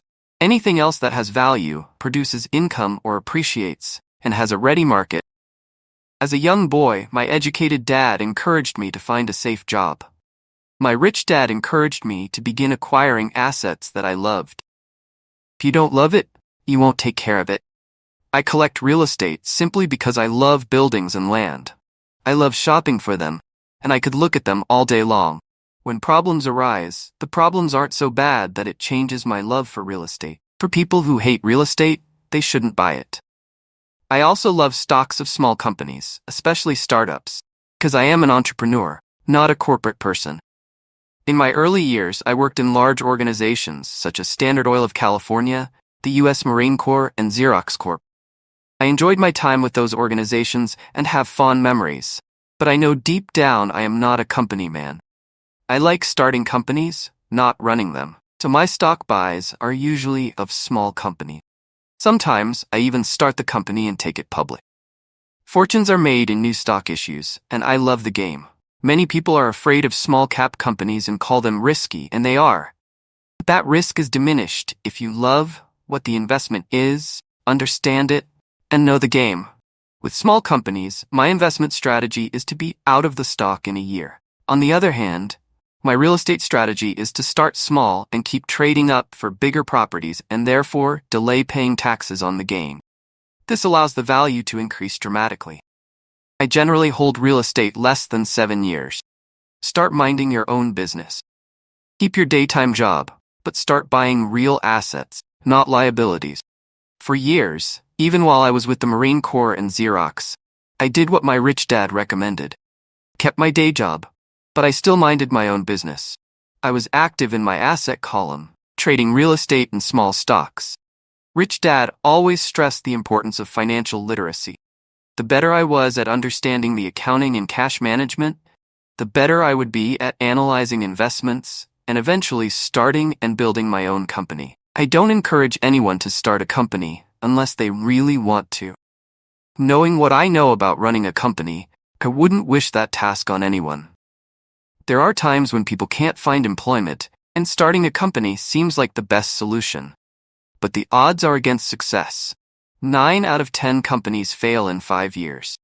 Of those that survive the first 5 years, 9 out of every 10 of those eventually fail as well. So only if you really have the desire to own your own company do I recommend it. Otherwise, keep your day job and mind your own business. When I say mind your own business, I mean to build and keep your asset column strong. Once a dollar goes into it, never let it come out. Think of it this way. Once a dollar goes into your asset column, it becomes your employee. The best thing about money is that it works 24 hours a day and can work for generations. Keep your day job, be a great hardworking employee, but keep building that asset column. As your cash flow grows, you can indulge in some luxuries. An important distinction is that rich people buy luxuries last, while the poor and middle class tend to buy luxuries first. The poor and the middle class often buy luxury items like big houses, diamonds, furs, jewelry, or boats because they want to look rich. They look rich, but in reality, they just get deeper in debt on credit. The old money people, the long-term rich, build their asset column first. Then the income generated from the asset column buys their luxuries. The poor and middle class buy luxuries with their own sweat, blood, and children's inheritance. A true luxury is a reward for investing in and developing a real asset. For example, when my wife Kim and I had extra money coming from our apartment houses, she went out and bought her Mercedes. It didn't take any extra work or risk on her part because the apartment house bought the car. She did, however, have to wait 4 years while the real estate investment portfolio grew and began generating enough extra cash flow to pay for the car. But the luxury, the Mercedes, was a true reward because she proved she knew how to grow her asset column. That car now means a lot more to her than simply another pretty car. It means she used her financial intelligence to afford it. Instead, most people impulsively go out and buy a new car or some other luxury on credit. They may feel bored and just want a new toy. Buying a luxury on credit often causes a person to eventually resent that luxury because the debt becomes a financial. Chapter 4. Lesson 4. The History of Taxes and the Power of Corporations. My rich dad just played the game smart, and he did it through corporations. The biggest secret of the rich. I remember in school being told the story of Robin Hood and his merry men. My teacher thought it was a wonderful story of a romantic hero who robbed from the rich and gave to the poor. My rich dad did not see Robin Hood as a hero. He called Robin Hood a crook. Robin Hood may be long gone, but his followers live on. I often still hear people say, "Why don't the rich pay for it?" Or the rich should pay more in taxes and give it to the poor. It is this Robin Hood fantasy, or taking from the rich to give to the poor, that has caused the most pain for the poor and the middle class. The reason the middle class is so heavily taxed is because of the Robin Hood ideal. The reality is that the rich are not taxed. It's the middle class, especially the educated upper-income middle class, who pays for the poor. Again, to understand fully how things happen, we need to look at the history of taxes. Although my highly educated dad was an expert on the history of education, my rich dad fashioned himself as an expert on the history of tax. Rich Dad explained to Mike and me that originally in England and America, there were no taxes. Occasionally, there were temporary taxes levied in order to pay for wars. The king or the president would put the word out and ask everyone to chip in. Taxes were levied in Britain for the fight against Napoleon from 1799 to 1816, and in America to pay for the Civil War from 1861 to 1865. In 1874, England made income tax a permanent levy on its citizens. In 1913, an income tax became permanent in the United States with the adoption of the 16th Amendment to the U.S. Constitution. At one time, Americans were anti-tax. It had been the tax on tea that led to the famous Tea Party in Boston Harbor, an incident that helped ignite the Revolutionary War. It took approximately 50 years in both England and the United States to sell the idea of a regular income tax. What these historical dates fail to reveal is that both of these taxes were initially levied against only the rich. It was this point that Rich Dad wanted Mike and me to understand. He explained that the idea of taxes was made popular and accepted by the majority by telling the poor and the middle class that taxes were created only to punish the rich. This is how the masses voted for the law, and it became constitutionally legal. Although it was intended to punish the rich, in reality, it wound up punishing the very people who voted for it, the poor and middle class. Once government got a taste of money, its appetite grew, said Rich Dad. Your dad and I are exactly opposite. He's a government bureaucrat, and I am a capitalist. We get paid and our success is measured on opposite behaviors. He gets paid to spend money and hire people. The more he spends and the more people he hires, the larger his organization becomes. In the government, a large organization is a respected organization. On the other hand, within my organization, the fewer people I hire and the less money I spend, the more I am respected by my investor. That's why I don't like government people. They have different objectives than most business people. As the government grows, more and more tax dollars are needed to support it. My educated dad sincerely believed that government should help people. He loved John F. Kennedy, and especially the idea of the Peace Corps. He loved the idea so much that both he and my mom worked for the Peace Corps, training volunteers to go to Malaysia, Thailand, and the Philippines.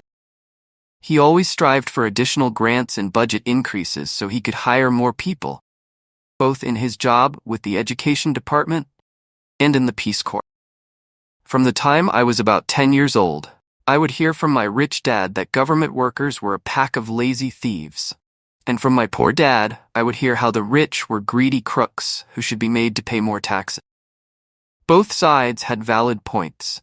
It was difficult to go to work for one of the biggest capitalists in town and come home to a father who was a prominent government leader. It was not easy to know which dad to believe. My rich dad did not see Robin Hood as a hero. He called Robin Hood a crook. Yet when you study the history of taxes, an interesting perspective emerges. As I said, passage of taxes was only possible because the masses believed in the Robin Hood theory of economics.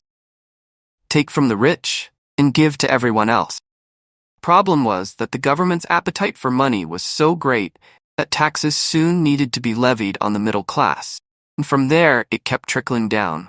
However, the rich saw an opportunity because they don't play by the same set of rules. The rich knew about corporations, which became popular in the days of sailing ships. The rich created the corporation as a vehicle to limit their risk to the assets of each voyage.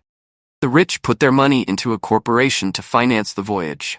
The corporation would then hire a crew to sail to the New World to look for treasure. If the ship was lost, crew lost their lives, but the loss to the rich would be limited only to the money they invested that particular voyage. The diagram that follows shows how the corporate structure sits outside your personal income statement and balance sheet. It is the knowledge of the legal corporate structure that really gives the rich a vast advantage over the poor and the middle class. Having two fathers teaching me, one a socialist and the other a capitalist, I quickly began to realize that the philosophy of the capitalist made more financial sense to me. It seemed to me that the socialists ultimately penalized themselves due to their lack of financial education. No matter what the take from the rich crowd came up with, the rich always found a way to outsmart them. That is how taxes were eventually levied on the middle class. The rich outsmarted the intellectuals solely because they understood the power of money, subject not taught in schools. How did the rich outsmart the intellectuals? Once the take from the rich tax was passed, cash started flowing into government coffers. Initially, people were happy. Money was handed out to government workers and the rich. It went to government workers in the form of jobs and pensions, and it went to the rich via their factories, receiving government contracts. The government received a large pool of money, but the problem was the fiscal management of that money. The government ideal is to avoid having excess money. If you fail to spend your allotted funds, you risk losing it in the next budget. You would certainly not be recognized for being efficient. Business people, on the other hand, are rewarded for having excess money and are applauded for their efficiency. As this cycle of growing government spending continued, the demand for money increased, and the tax the rich idea was adjusted to include lower income levels down to the very people who voted it in. Poor and the middle class. True capitalists use their financial knowledge to simply find an escape. They headed back the protection of a corporation. But what many people who have never formed a corporation don't know is that a corporation is not really a thing. Corporation is merely a file folder with some legal documents in it, sitting in some attorney's office and registered with a state government agency. It's not a big building or a factory or a group of people. Corporation is merely a legal document that creates a legal body without a soul. Using it, the wealth of the rich was once again protected. It was popular because the income tax rate of a corporation is less than the individual income tax rate. In addition, certain expenses could be paid by a corporation with pre-tax dollars. This war between the haves and have-nots has raged for hundreds of years.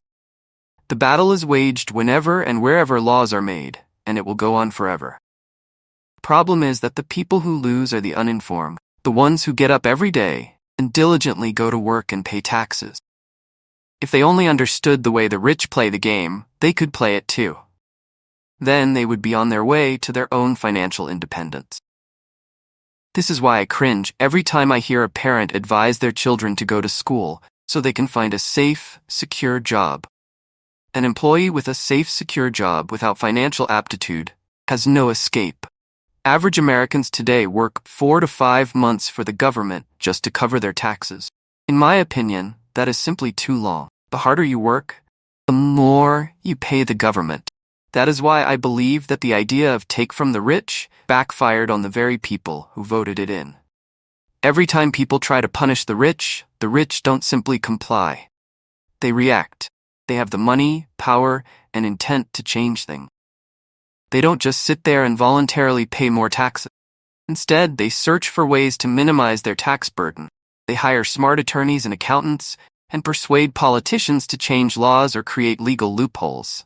They use their resources to effect change. The tax code of the United States also allows other ways to reduce taxes. Most of these vehicles are available to anyone, but it is the rich who find them because they are minding their own business. For example, 1031 is jargon for Section 1031 of the Internal Revenue Code, which allows a seller to delay paying taxes on a piece of real estate that is sold for a capital gain through an exchange for a more expensive piece of real estate. Real estate is one investment vehicle that has a great tax advantage. As long as you keep trading up in value, you will not be taxed on the gains until you liquidate. People who don't take advantage of these legal tax savings are missing a great opportunity to build their asset column. Poor and middle class don't have the same resources. They sit there and let the government's needles enter their arm and allow the blood donation to begin. Today, I am constantly shocked at the number of people who pay more taxes or take fewer deductions, simply because they are afraid of the government. I have friends who have had their businesses shut down and destroyed, only to find out it was a mistake on the part of the government. I realize all that. But the price of working from January to May is a high price to pay for that intimidation. My poor dad never fought back. My rich dad didn't either. He just played the game smarter, and he did it through corporations. Biggest secret of the rich. You may remember the first lesson I learned from my rich dad. I was a little boy of 9 who had to sit and wait for him to choose to talk to me. I sat in his office waiting for him to get to me. He was ignoring me on purpose. He wanted me to recognize his power and to desire to have that power for myself one day. During all the years I studied and learned from him, he always reminded me that knowledge is power, and with money comes great power that requires the right knowledge to keep it and make it multiply. Without that knowledge, the world pushes you around. Rich Dad constantly reminded Mike and me that the biggest bully was not the boss or the supervisor, but the taxman. The taxman will always take more if you let him. First lesson of having money work for you, as opposed to you working for money, is all about power. If you work for money, you give the power to your employer.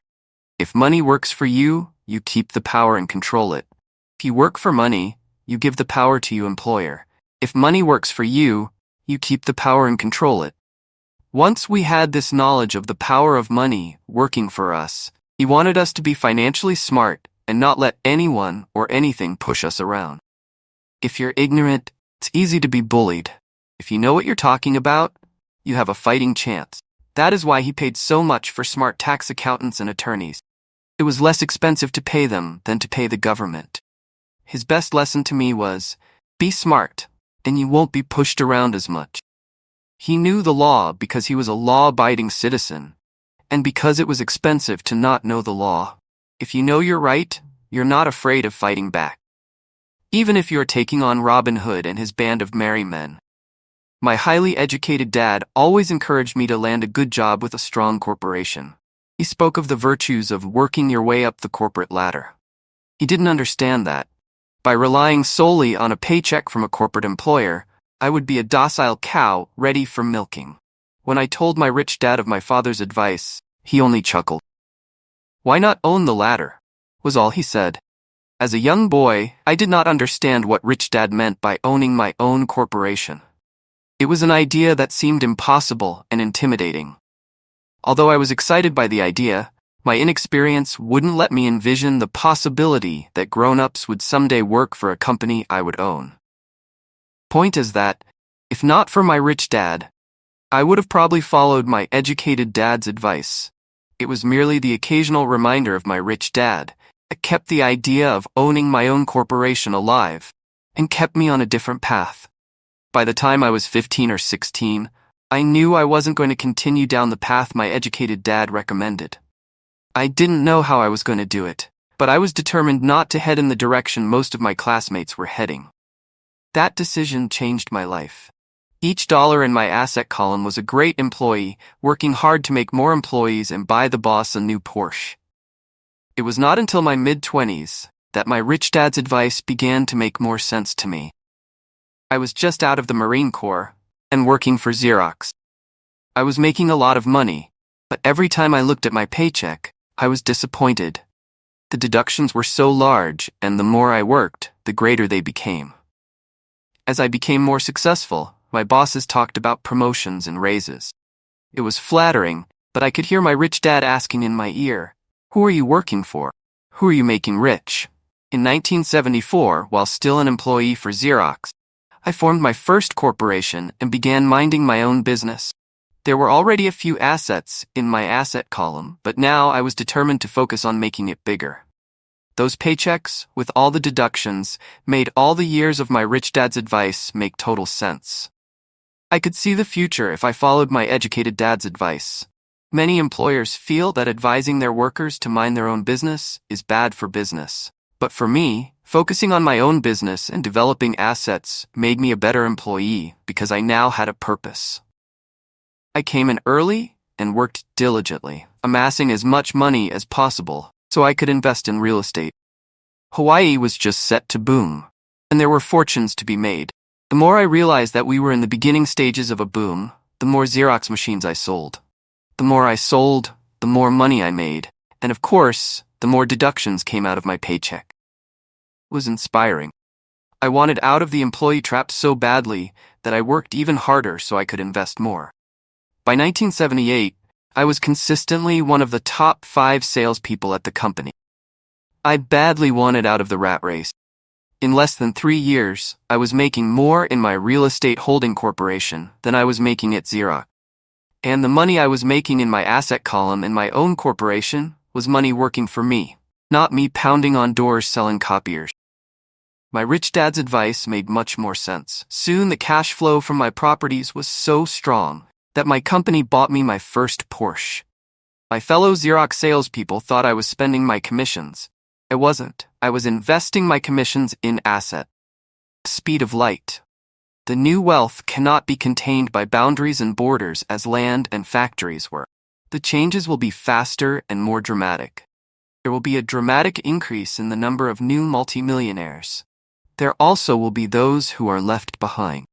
I find so many people struggling today, often working harder, simply because they cling to old ideas. They want things to be the way they were, and they resist change. I know people who are losing their jobs or their houses, and they blame technology or the economy or their boss. Sadly, they fail to realize that they might be the problem. Old ideas are their biggest liability. It is a liability simply because they fail to realize that while that idea or way of doing something was an asset yesterday, gone. One afternoon I was teaching how to invest using a board game I had invented, Cash Flow, as a teaching tool. A friend had brought someone along to attend the class. This friend of a friend was recently divorced, had been badly burned in the divorce settlement, and was now searching for some answer. Her friend thought the class might help. The game was designed to help people learn how money works. In playing the game, they learn about the interaction of the income statement with the balance sheet. They learn how cash flows between the two, and how the road to wealth is through striving to increase your monthly cash flow from the asset column to the point that it exceeds your monthly expenses. Once you accomplish this, You're able to get out of the rat race and out onto the fast track. You can play Cashflow Classic on the web, www.richdad.com, and learn how money works. As I have said, some people hate the game, some love it, and others miss the point. This woman missed a valuable opportunity to learn something. In the opening round, she drew a doodad card with the boat on it. At first, she was happy. Oh, I've got a boat. Then, as her friend tried to explain how the numbers worked on her income statement and balance sheet, she got frustrated because she had never liked math. The rest of her table waited while her friend continued explaining the relationship between the income statement, balance sheet, and monthly cash flow. Suddenly, when she realized how the numbers worked, it dawned on her that her boat was eating her alive. Later on in the game, she was also downsized and had a child. It was a horrible game for her. After the class, her friend came by and told me that she was upset.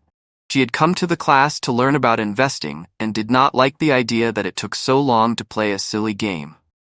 Her friend attempted to tell her to look within herself to see if the game reflected her in any way. With that suggestion, the woman demanded her money back. She said that the very idea that a game could be a reflection of her was ridiculous. Her money was promptly refunded, and she left. Since 1984, I have made millions simply by doing what the school system does not do. In school, most teachers lecture. I hated lectures as a student. I was soon bored and my mind would drift. In 1984, I began teaching via games and simulations, and I still rely on these tools today. I always encourage adult students to look at games as reflecting back to them what they know and what they need to learn. Most importantly, games reflect behavior. They are instant feedback systems. Instead of the teacher lecturing you, the game is giving you a personalized lecture, one that is custom-made just for you. The friend of the woman who left later called to give me an update. She said her friend was fine and had calmed down. In her cooling-off period, she could see some slight relationship between the game and her life. Although she and her husband did not own a boat, they did own everything else imaginable. She was angry after their divorce, both because he had run off with a younger woman, and because, after 20 years of marriage, they had accumulated little in the way of assets. There was virtually nothing for them to split. Their 20 years of married life had been incredible fun. All they had accumulated was a ton of doodads. Games reflect behavior. They are instant feedback systems. She realized that her anger at doing the numbers, income statement and balance sheet, came from her embarrassment about not understanding them. She had believed that finances were the man's job. She maintained the house and did the entertaining, and he handled the finance.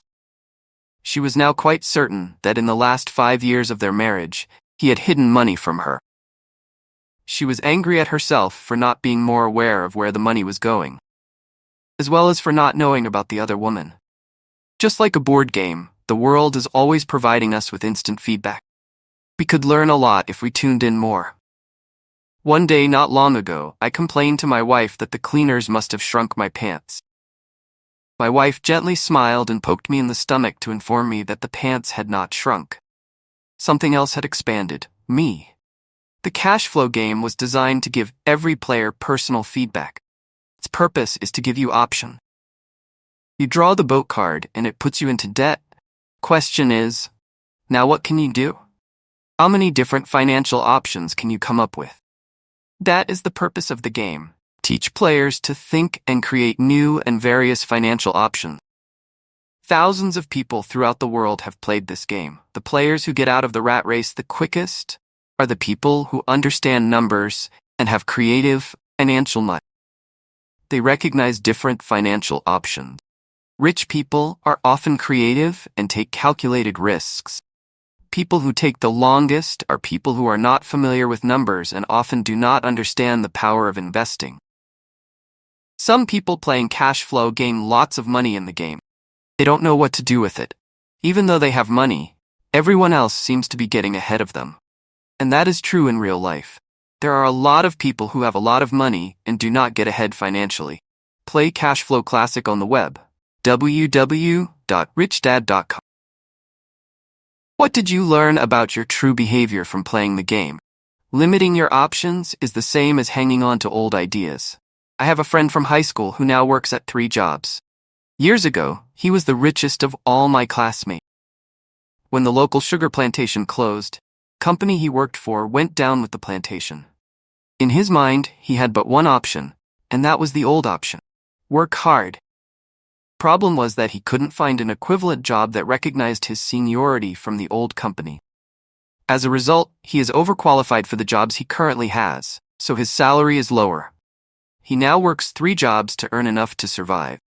I have watched people playing cash flow complain that the right opportunity cards are not coming their way. So they sit there. I know people who do that in real life. They wait for the right opportunity. I have watched people get the right opportunity card and then not have enough money. Then they complain that they would have gotten out of the rat race if they had had more money. So they sit there. I know people in real life who do that also. They see all the great deals, but they have no money. And I have seen people pull a great opportunity card, read it out loud, and have no idea that it is a great opportunity. They have the money, the time is right, they have the card, but they can't see the opportunity staring them in the face. They fail to see how it fits into their financial plan for escaping the rat race. And I know more people like that than all the others combined. Most people have an opportunity of a lifetime flash right in front of them, and they fail to see it. A year later, they find out about it, after everyone else got rich. Financial intelligence is simply having more options. If the opportunities aren't coming your way, what else can you do to improve your financial position? If an opportunity lands in your lap and you have no money and the bank won't talk to you, what else can you do to get the opportunity to work in your favor? If your hunch is wrong and what you've been counting on doesn't happen, how can you turn a lemon into millions? That is financial intelligence. It is not so much what happens, but how many different financial solutions you can think of to turn a lemon into million. It is how creative you are in solving financial problems. Most people only know one solution: work hard, save, and borrow. So why would you want to increase your financial intelligence? Because you want to be the kind of person who creates your own luck. You take whatever happens and make it better. Few people realize that luck is created, just as money is. And if you want to be luckier and create money instead of working hard, then your financial intelligence is important. If you are the kind of person who is waiting for the right thing to happen, you might wait for a long time. It's like waiting for all the traffic lights to be green for 5 miles before you'll start your trip. As young boys, Mike and I were constantly told by my rich dad that money is not real. Rich Dad occasionally reminded us of how close we came to the secret of money on that first day we got together and began making money out of plaster of Paris. The poor and middle class work for money, would say. The rich make money. The more real you think money is, the harder you will work for it. If you can grasp the idea that money is not real, you will grow richer faster. What is it? Was a question Mike and I often came back with.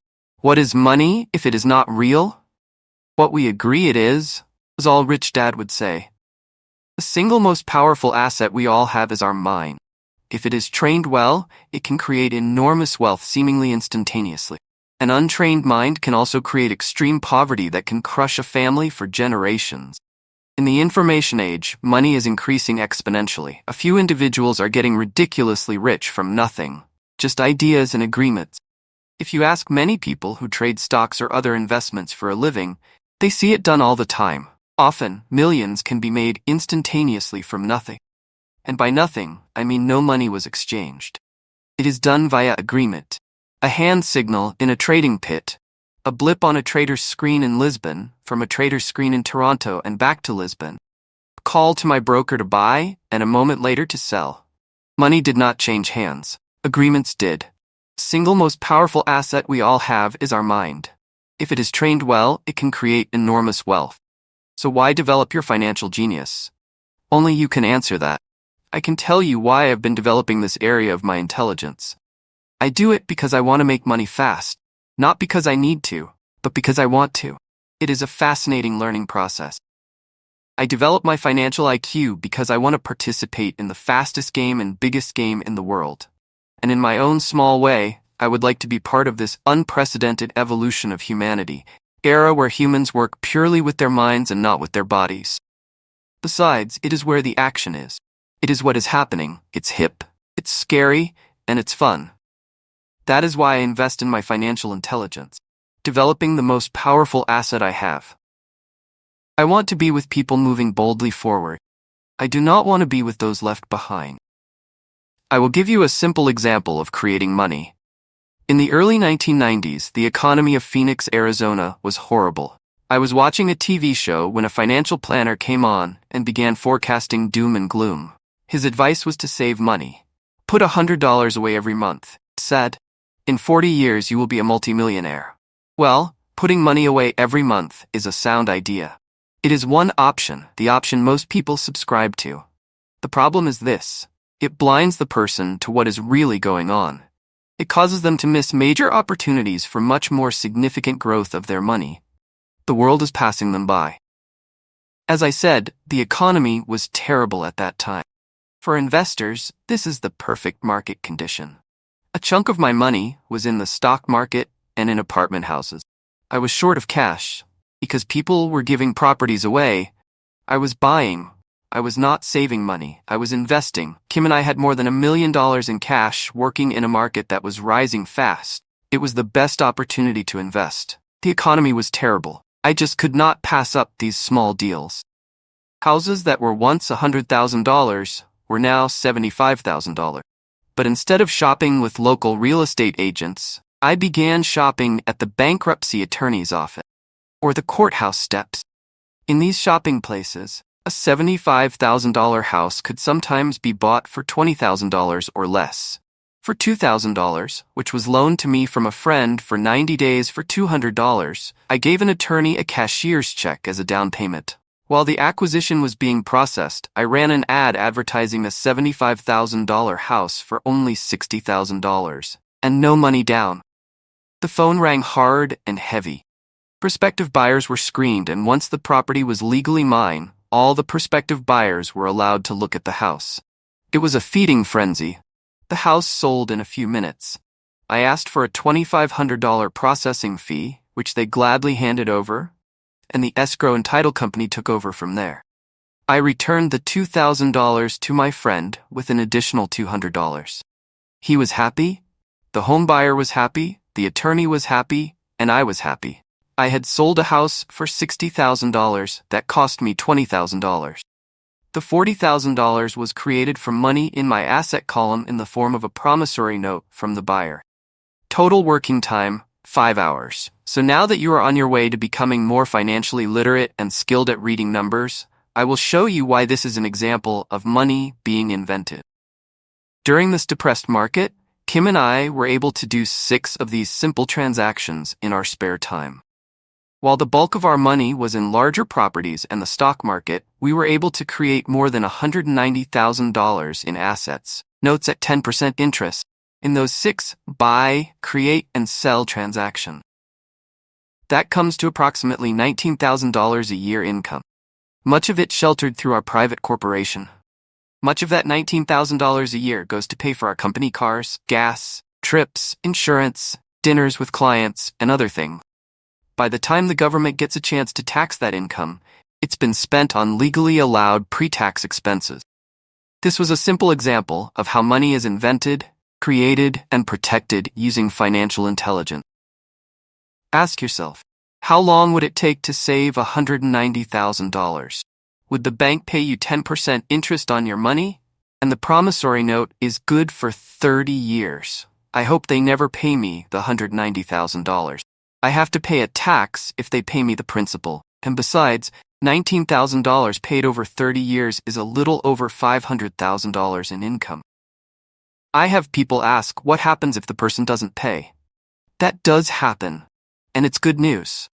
That $60,000 home could be taken back and resold for $70,000, and another $2,500 collected as a loan processing fee.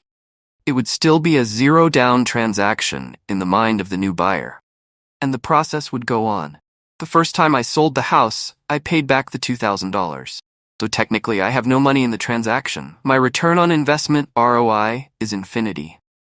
It's an example of no money making a lot of money. In the second transaction, when resold, I would have put $2,000 in my pocket and re-extended the loan to 30 years. What would my ROI be if I got paid money to make money?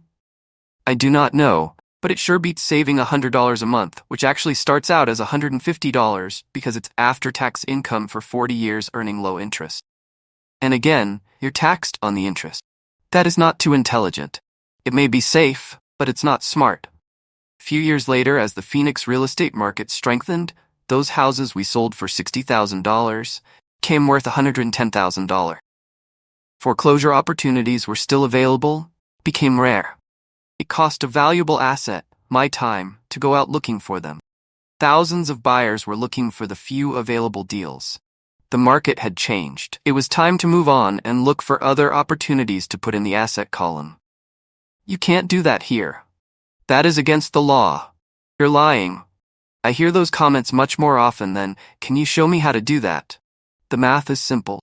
You do not need algebra or calculus. And the escrow company handles the legal transaction and the servicing of the payments. I have no roofs to fix or toilets to unplug because the owners do that. Their house. Occasionally someone does not pay, and that is wonderful, because there are late fees, or they move out, and the property is sold again. Court system handles that, and it may not work in your area. The market conditions may be different. But the example illustrates how a simple financial process can create hundreds of thousands of dollars with little money and low risk.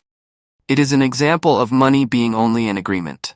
Anyone with a high school education can do it, yet most people won't. Most people listen to the standard advice of work hard and save money. For about 30 hours of work, approximately $190,000 was created in the asset column, and no taxes were paid. Which one sounds harder to you? 1. Work hard. Pay 50% in taxes. Save what is left. Your savings then earn 5%, which is also taxed. Or 2. Take the time to develop your financial intelligence. Harness the power of your brain and the asset column. If you use option number 1, be sure to factor in how much time it takes you to save $190,000. Time is one of your greatest assets. Now you may understand why I silently shake my head when I hear parents say, "My child is doing well in school and receiving a good education." May be good, but is it adequate? I know the above investment strategy is a small one. It is used to illustrate how small can grow into big. Again, my success reflects the importance of a strong financial foundation, which starts with a strong financial education. I have said it before, but it's worth repeating. Financial intelligence is made up of these 4 main technical skills. 1. Accounting. Accounting is financial literacy, or the ability to read numbers. This is a vital skill if you want to build businesses or investments. 2. Investing. Investing is the science of making money. 3. Understanding markets. Understanding markets is the science of supply and demand. Alexander Graham Bell gave the market what it wanted. So did Bill Gates. A $75,000 house offered for $60,000 that cost $20,000 was also the result of seizing an opportunity created by the market. Somebody was buying and someone was selling. Before the law. The law is the awareness of accounting, corporate, state, and federal regulation. I recommend playing by the rules. It is this basic foundation, or the combination of these skills, that is needed to be successful in the pursuit of wealth. Whether it be through the buying of small homes, apartment buildings, companies, stocks, bonds, precious metals, baseball cards, or the like. A few years later, the real estate market rebounded and everyone else was getting in. The stock market was booming and everyone was getting in. The U.S. economy was getting back on its feet. I began selling and was now traveling to Peru, Norway, Malaysia, and the Philippines. The investment landscape had changed. We were no longer buying real estate. Now I just watched the values climb inside the asset column and will probably begin selling. I suspect that some of those 6 little house deals will sell, and the $40,000 note be converted to cash. I need to call my accountant to be prepared for cash and seek ways to shelter it. The point I would like to make is that investments come and go. The market goes up and comes down. Economies improve and crash. The world is always handing you opportunities of a lifetime, every day of your life. but all too often we fail to see them. But they are there. And the more the world changes, and the more technology changes, the more opportunities there will be to allow you and your family to be financially secure for generations to come. So why bother developing your financial intelligence? Again, only you can answer that. I know why I continue to learn and develop. I do it because I know there are changes coming. I'd rather welcome change than cling to the past. I know there will be market booms and market crashes. I want to continually develop my financial intelligence because at each market change, some people will be on their knees begging for their jobs.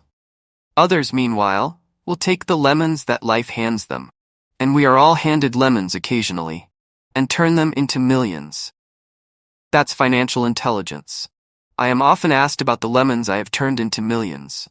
I hesitate using many more examples of personal investments because I am afraid it comes across as bragging or tooting my own horn. That is not my intention. I use the examples only as numerical and chronological illustrations of actual and simple cases. I use the examples because I want you to know that it is easy. And the more familiar you become with the 4 pillars of financial intelligence, easier it becomes. Personally, I use 2 main vehicles to achieve financial growth: real estate and small cap stocks. I use real estate as my foundation. Day in and day out, my properties provide cash flow and occasional spurts of growth in value. The small cap stocks are used for fast growth. I do not recommend anything that I do. The examples are just that, examples. If the opportunity is too complex and I do not understand the investment, I don't do it. Simple math and common sense are all you need to do well financially.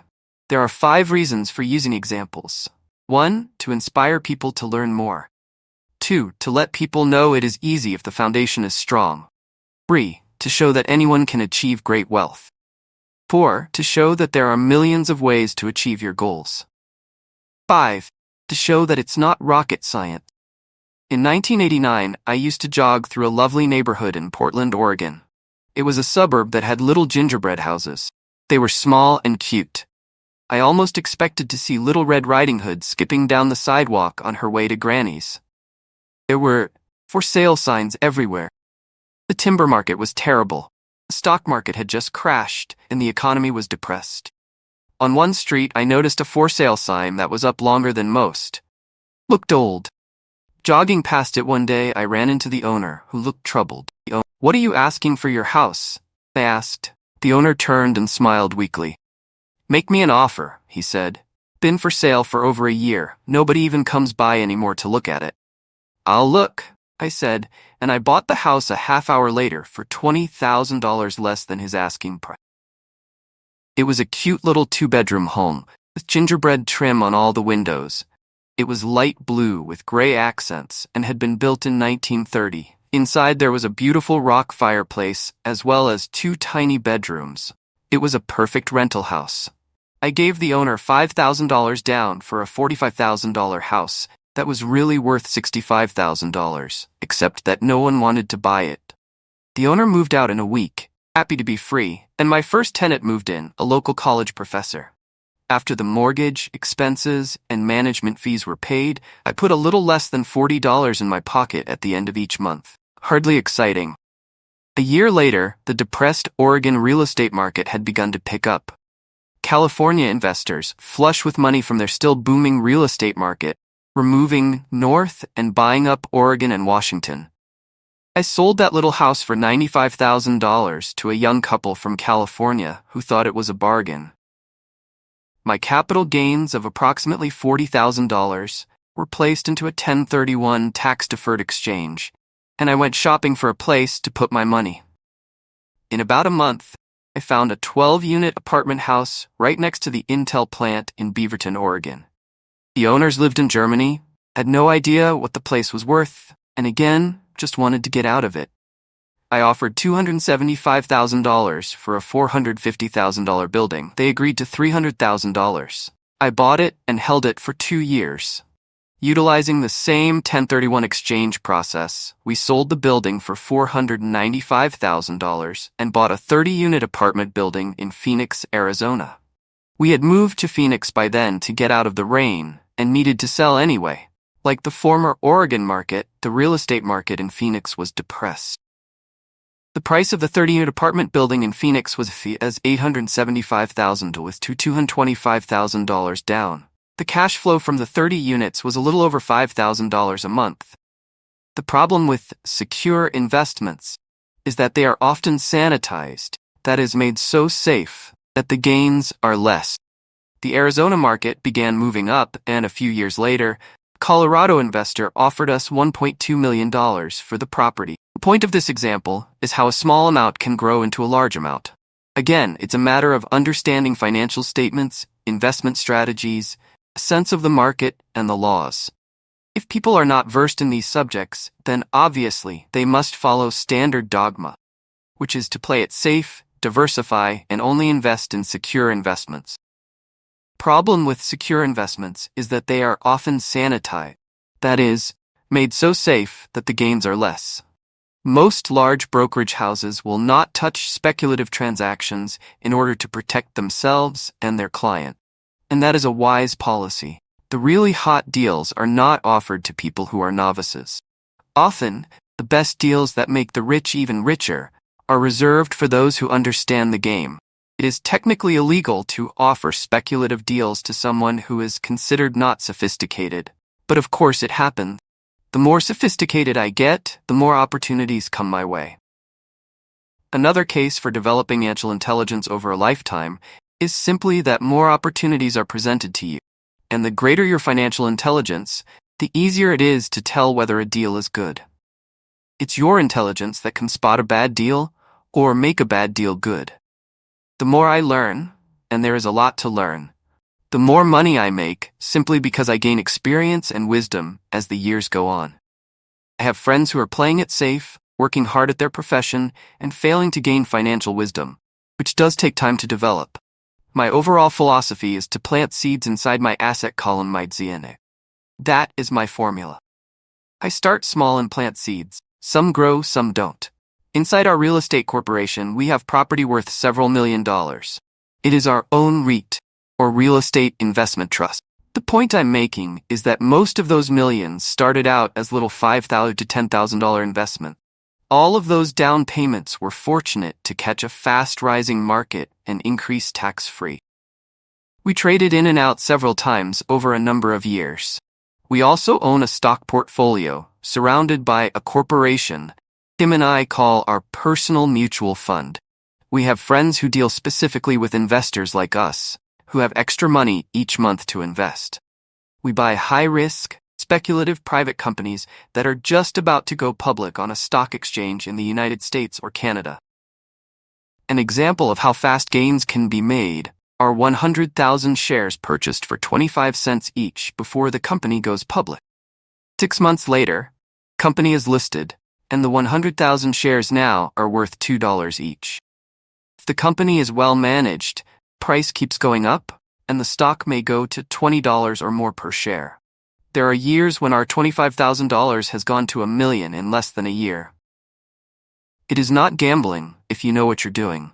It is gambling if you're just throwing money into a deal and praying. The idea in anything is to use your technical knowledge, wisdom, and love of the game to cut the odds down to lower the risk. Of course, there's always risk. It is financial intelligence that improves the odds. Thus, what is risky for one person is less risky to someone else. That is the primary reason I constantly encourage people to invest more in their financial education than in stocks, real estate, or other markets. The smarter you are, the better chance you have of beating the odds. The stock plays I personally invested in were extremely high risk for most people. Absolutely not recommended. I have been playing that game since 1979 and have paid more than my share in dues. But if you will reread why investments such as these are high risk for most people, you may be able to set your life up differently, so that the ability to take $25,000 and turn it into $1 million in a year is low risk for you. As stated earlier, nothing I have written is a recommendation. It is only used as an example of what is simple and possible. What I do is small potatoes in the grand scheme of things. Yet, for the average individual, a passive income of more than $100,000 a year is nice and not hard to achieve. Depending on the market and how smart you are, it could be done in 5 to 10 years. If you keep your living expenses modest, $100,000 coming in as additional income is pleasant, regardless of whether you work. You can work if you like or take time off, if you choose, and use the government tax system in your favor, rather than against you. It is not gambling if you know what you're doing. It is gambling if you're just throwing money into a deal and praying. My personal basis is real estate. I love real estate because it's stable and slow-moving. I keep the base solid. The cash flow is fairly steady and, properly managed, has a good chance of increasing in value. The beauty of a solid base of real estate is that it allows me to take greater risks, as I do with speculative stocks. If I make great profits in the stock market, I pay my capital gains tax on the gain and then reinvest what's left in real estate, again, further securing my asset foundation. A last word on real estate. I have traveled all over the world and taught investing. In every city, I hear people say, "You cannot buy real estate cheap." That is not my experience. Even in New York or Tokyo, or just on the outskirts of the city, prime bargains are overlooked by most people. In Singapore, with their high real estate prices, there are still bargains to be found within a short driving distance.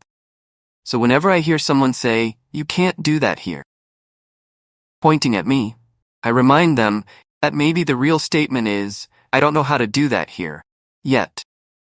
Great opportunities are not seen with your eyes. They are seen with your mind. Most people never get wealthy simply because they are not trained financially to recognize opportunities right in front of them. I am often asked, how do I start? In the final chapter of this book, I offer 10 steps that I followed on the road to my financial freedom. But always remember to have fun. When you learn the rules and the vocabulary of investing and begin to build your asset column, I think you'll find that it's as fun a game as you've ever played. Sometimes you win and sometimes you learn. But have fun. Most people never win because they're more afraid of losing. That is why I found school so silly. In school, we learn that mistakes are bad and we are punished for making them. Yet if you look at the way humans are designed to learn, we learn by making mistakes. We learn to walk by falling down. If we never fell down, we would never walk. The same is true for learning to ride a bike. I still have scars on my knees, but today I can ride a bike without thinking. The same is true for getting rich. Unfortunately, the main reason most people are not rich is because they are terrified of losing. Winners are not afraid of losing, but losers are. Failure is part of the process of success. People who avoid failure also avoid success. Great opportunities are not seen with your eyes, they are seen with your mind. I look at money much like my game of tennis. I play hard, make mistakes, correct, make more mistakes, correct, and get better. If I lose the game, I reach across the net, shake my opponent's hand, smile, and say, "See you next Saturday." There are two kinds of investors. One, the first and most common type, is a person who buys a packaged investment. They call a retail outlet, such as a real estate company, a stockbroker, or a financial planner, and they buy something. Could be a mutual fund, a REIT, stock, or a bond. It is a clean and simple way of investing. An analogy would be a shopper who goes to a computer store and buys a computer right off the shelf. 2. The second type is an investor who creates investments. This investor usually assembles a deal in the same way a person who buys components builds a computer. I do not know the first thing about putting components of a computer together, but I do know how to put pieces of opportunities together, or know people who know how. It is this second type of investor who is the more professional investor. Sometimes it may take years for all the pieces to come together, and sometimes they never do.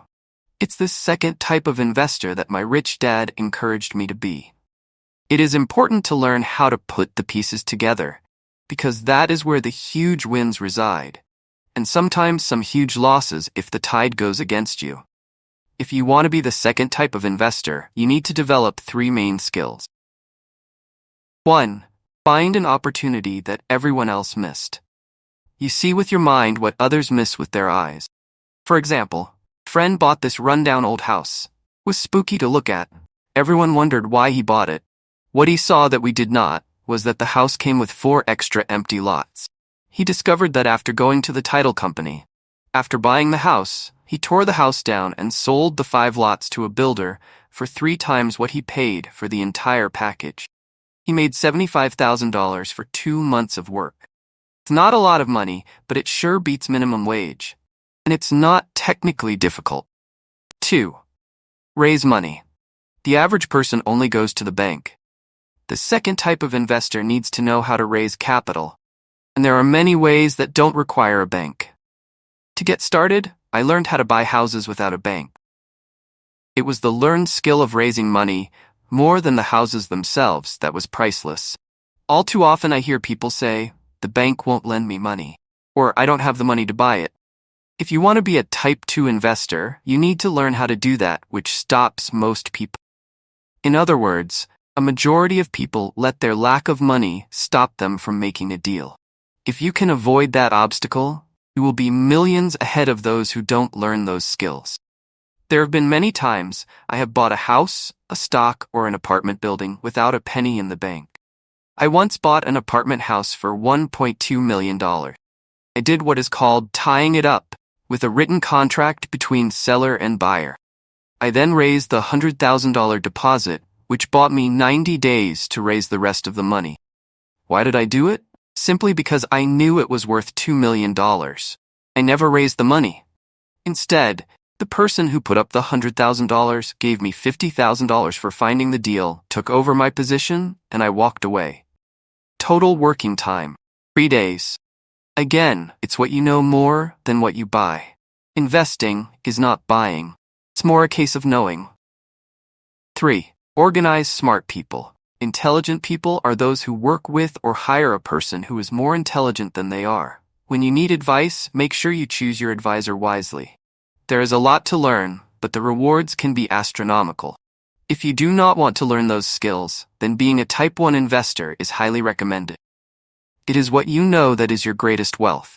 It is what you do not know that is your greatest risk. There is always risk, so learn to manage risk instead of avoiding it. Chapter 6. Lesson 6. Work to learn. Don't work for money. Job security meant everything to my educated dad. Learning meant everything to my rich dad. A few years ago, I granted an interview with a newspaper in Singapore. The young female reporter was on time, and the interview got underway immediately. We sat in the lobby of a luxurious hotel, sipping coffee and discussing the purpose of my visit to Singapore. I was to share the platform with Zig Ziglar. He was speaking on motivation, and I was speaking on the secrets of the rich. "Someday, I would like to be a best-selling author like you," she said.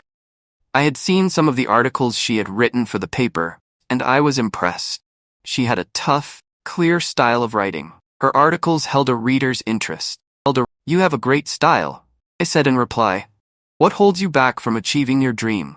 "My work does not seem to go anywhere," she said quietly. "Everyone says that my novels are excellent, but nothing happens. So I keep my job with the paper. At least it pays the bills. Do you have any suggestions?" "Yes, I do," I said brightly. A friend of mine here in Singapore runs a school that trains people to sell. He runs sales training courses for many of the top corporations here in Singapore. And I think attending one of his courses would greatly enhance your career. She stiffened. "Are you saying I should go to school to learn to sell?" I nodded. "You aren't serious, are you?" Again, I nodded. "What is wrong with that?" I was now backpedaling. She was offended by something, and now I was wishing I had not said anything. In my attempt to be helpful, I found myself defending my suggestion. "I have a master's degree in English literature. Why would I go to school to learn to be a salesperson? I am a professional. I went to school to be trained in a profession, so I would not have to be a salesperson. I hate salespeople. All they want is money. But tell me why I should study sales." She was packing her briefcase. Interview was over. On the coffee table sat a copy of an earlier best-selling book I wrote. I picked it up as well as the notes she had jotted down on her legal pad. "Do you see this?" I said, pointing to her notes. She looked down at her notes. "What?" she said, confused. Again, I pointed deliberately to her notes. On her pad she had written, "Robert Kiyosaki, best-selling author." "It says best-selling author, not best writing author," I said quietly. Her eyes widened. "I am a terrible writer," I said. "You are a great writer. I went to sales school. You have a master's degree. Put them together and you get a best-selling author and a best-writing author. Anger flared from her eyes.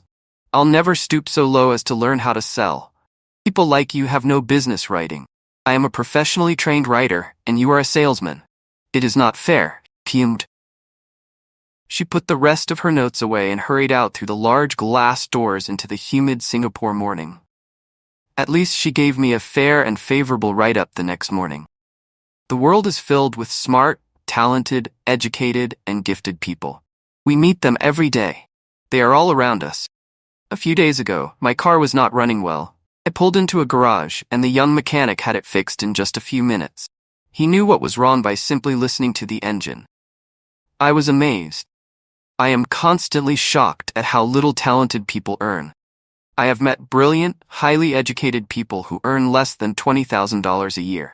A business consultant who specializes in the medical trade was telling me how many doctors, dentists, and chiropractors struggle financially. All this time, I thought that when they graduated, the dollars would pour in. It was this business consultant who gave me the phrase, "They are one skill away from great wealth." What this phrase means is that most people need only to learn and master one more skill, and their income would jump exponentially. I have mentioned before that financial intelligence is a synergy of accounting, investing, marketing, and law. Combine those 4 technical skills and making money with money is easier than most people would believe. When it comes to money, the only skill most people know is to work hard. Classic example of a synergy of skills was that young writer for the newspaper. If she diligently learned the skills of sales and marketing, her income would jump dramatically. If I were her, I would take some courses in advertising copywriting as well as sales. Then, instead of working at the newspaper, I would seek a job at an advertising agency. Even if it were a cut in pay, she would learn how to communicate in shortcuts that are used in successful advertising. She also would spend time learning public relations, an important skill. She would learn how to get millions in free publicity. Then, at night and on weekends, she could be writing her great novel.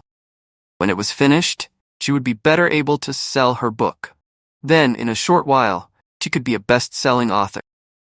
When I came out with my first book, If You Want to Be Rich and Happy, Don't Go to School, a publisher suggested I change the title to The Economics of Education. I told the publisher that, with a title like that, I would sell 2 books. One to my family and one to my best friend. Problem is that they would expect it for free. The obnoxious title, If You Want to Be Rich and Happy, Don't Go to School, was chosen because we knew it would get tons of publicity. I am pro-education and believe in education reform. If I were not pro-education, why would I continue to press for changing our antiquated educational system? So I chose a title that would get me on more TV and radio shows, simply because I was willing to be controversial. Many people thought I was a fruitcake, but the book sold and sold. When I graduated from the U.S. Merchant Marine Academy in 1969, my educated dad was happy. Standard Oil of California had hired me for its oil tanker fleet as a third mate. Pay was low compared with my classmates, but it was okay for a first real job after college. My starting pay was about $42,000 a year, including overtime, and I only had to work for 7 months. I had 5 months of vacation. If I had wanted to, I could have taken the run to Vietnam with a subsidiary shipping company and easily doubled my pay instead of taking 5 months of vacation. I had a great career ahead of me, yet I resigned after 6 months with the company and joined the Marine Corps to learn how to fly. My educated dad was devastated. Rich Dad congratulated me. In school and in the workplace, popular opinion is the idea of specialization. That is, in order to make more money or get promoted, you need to specialize. That is why medical doctors immediately begin to seek a specialty such as orthopedics or pediatrics. The same is true for accountants, architects, lawyers, pilots, and others. You want to know a little about a lot, was Rich Dad's suggestion. My educated dad believed in the same dogma. That is why he was thrilled when he eventually achieved his doctorate. He often admitted that schools reward people who study more and more about less and less. Rich Dad encouraged me to do exactly the opposite. You want to know a little about a lot, was his suggestion. That is why for years I worked in different areas of his companies. For a while, I worked in his accounting department. Although I would probably never have been an accountant, he wanted me to learn via osmosis. Rich Dad knew I would pick up jargon and a sense of what is important and what is not. I also worked as a busboy and construction worker, as well as in sales, reservations, and marketing. He was grooming Mike and me. That is why he insisted we sit in on the meetings with his bankers, lawyers, accountants, and brokers. He wanted us to know a little about every aspect of his empire. When I quit my high-paying job with Standard Oil, my educated dad had a heart-to-heart talk with me. He was bewildered. Part 4. Educated Dad thought I went to school to learn to be a ship's officer. Rich Dad knew that I went to school to study international trade. So as a student, I made cargo runs, navigating large freighters, oil tankers, and passenger ships to the Far East and the South Pacific. Rich Dad emphasized that I should stay in the Pacific instead of taking ships to Europe, because he knew that the emerging nations were in Asia, not Europe. While most of my classmates, including Mike, were partying at their fraternity houses, I was studying trade, people, business styles, and cultures in Japan, Taiwan, Thailand, Singapore, Hong Kong, Vietnam, Korea, Tahiti, Samoa, and the Philippines. I was partying also, but it was not in any frat house. I grew up rapidly. Educated Dad just could not understand why I decided to quit and join the Marine Corps. I told him I wanted to learn to fly, but really I wanted to learn to lead troops. Rich Dad explained to me that the hardest part of running a company is managing people. He had spent 3 years in the Army. My educated dad was draft exempt. Rich Dad valued learning to lead men into dangerous situations. Leadership is what you need to learn next, he said. If you're not a good leader, you'll get shot in the back, just like they do in business. Returning from Vietnam in 1973, I resigned my commission, even though I loved flying. I found a job with Xerox Corp. I joined it for one reason, and it was not for the benefits. I was a shy person, and the thought of selling was the most frightening subject in the world. Xerox has one of the best sales training programs in America. Rich Dad was proud of me. My educated dad was ashamed. Being an intellectual, he thought that salespeople were below him. I worked with Xerox for 4 years until I overcame my fear of knocking on doors and being rejected. Once I could consistently be in the top 5 in sales, I again resigned and moved on, leaving behind another great career with an excellent company. In 1977, I formed my first company. Rich Dad had groomed Mike and me to take over companies, so I now had to learn to form them and put them together. My first product, the nylon and Velcro wallet, was manufactured in the Far East and shipped to a warehouse in New York, near where I had gone to school. My formal education was complete, and it was time to test my wings. If I failed, I would go broke. Rich Dad thought it best to go broke before 30. You still have time to recover, was his advice. On the eve of my 30th birthday, my first shipment left Korea for New York. JOB is an acronym for Just Over Broke. Today, I still do business internationally. And as my rich dad encouraged me to do, I keep seeking the emerging nations. Today, my investment company invests in South American countries and Asian countries, as well as in Norway and Russia. There is an old cliche that goes, JOB is an acronym for Just Over Broke. Unfortunately, I would say that applies to millions of people. Because school does not think financial intelligence is an intelligence, most workers live within their means. They work and they pay the bills. There is another horrible management theory that goes, workers work hard enough to not be fired, and owners pay just enough so that workers won't quit. And if you look at the pay scales of most companies, again, I would say there is a degree of truth to that statement. The net result is that most workers never get ahead. They do what they've been taught to do. Get a secure job.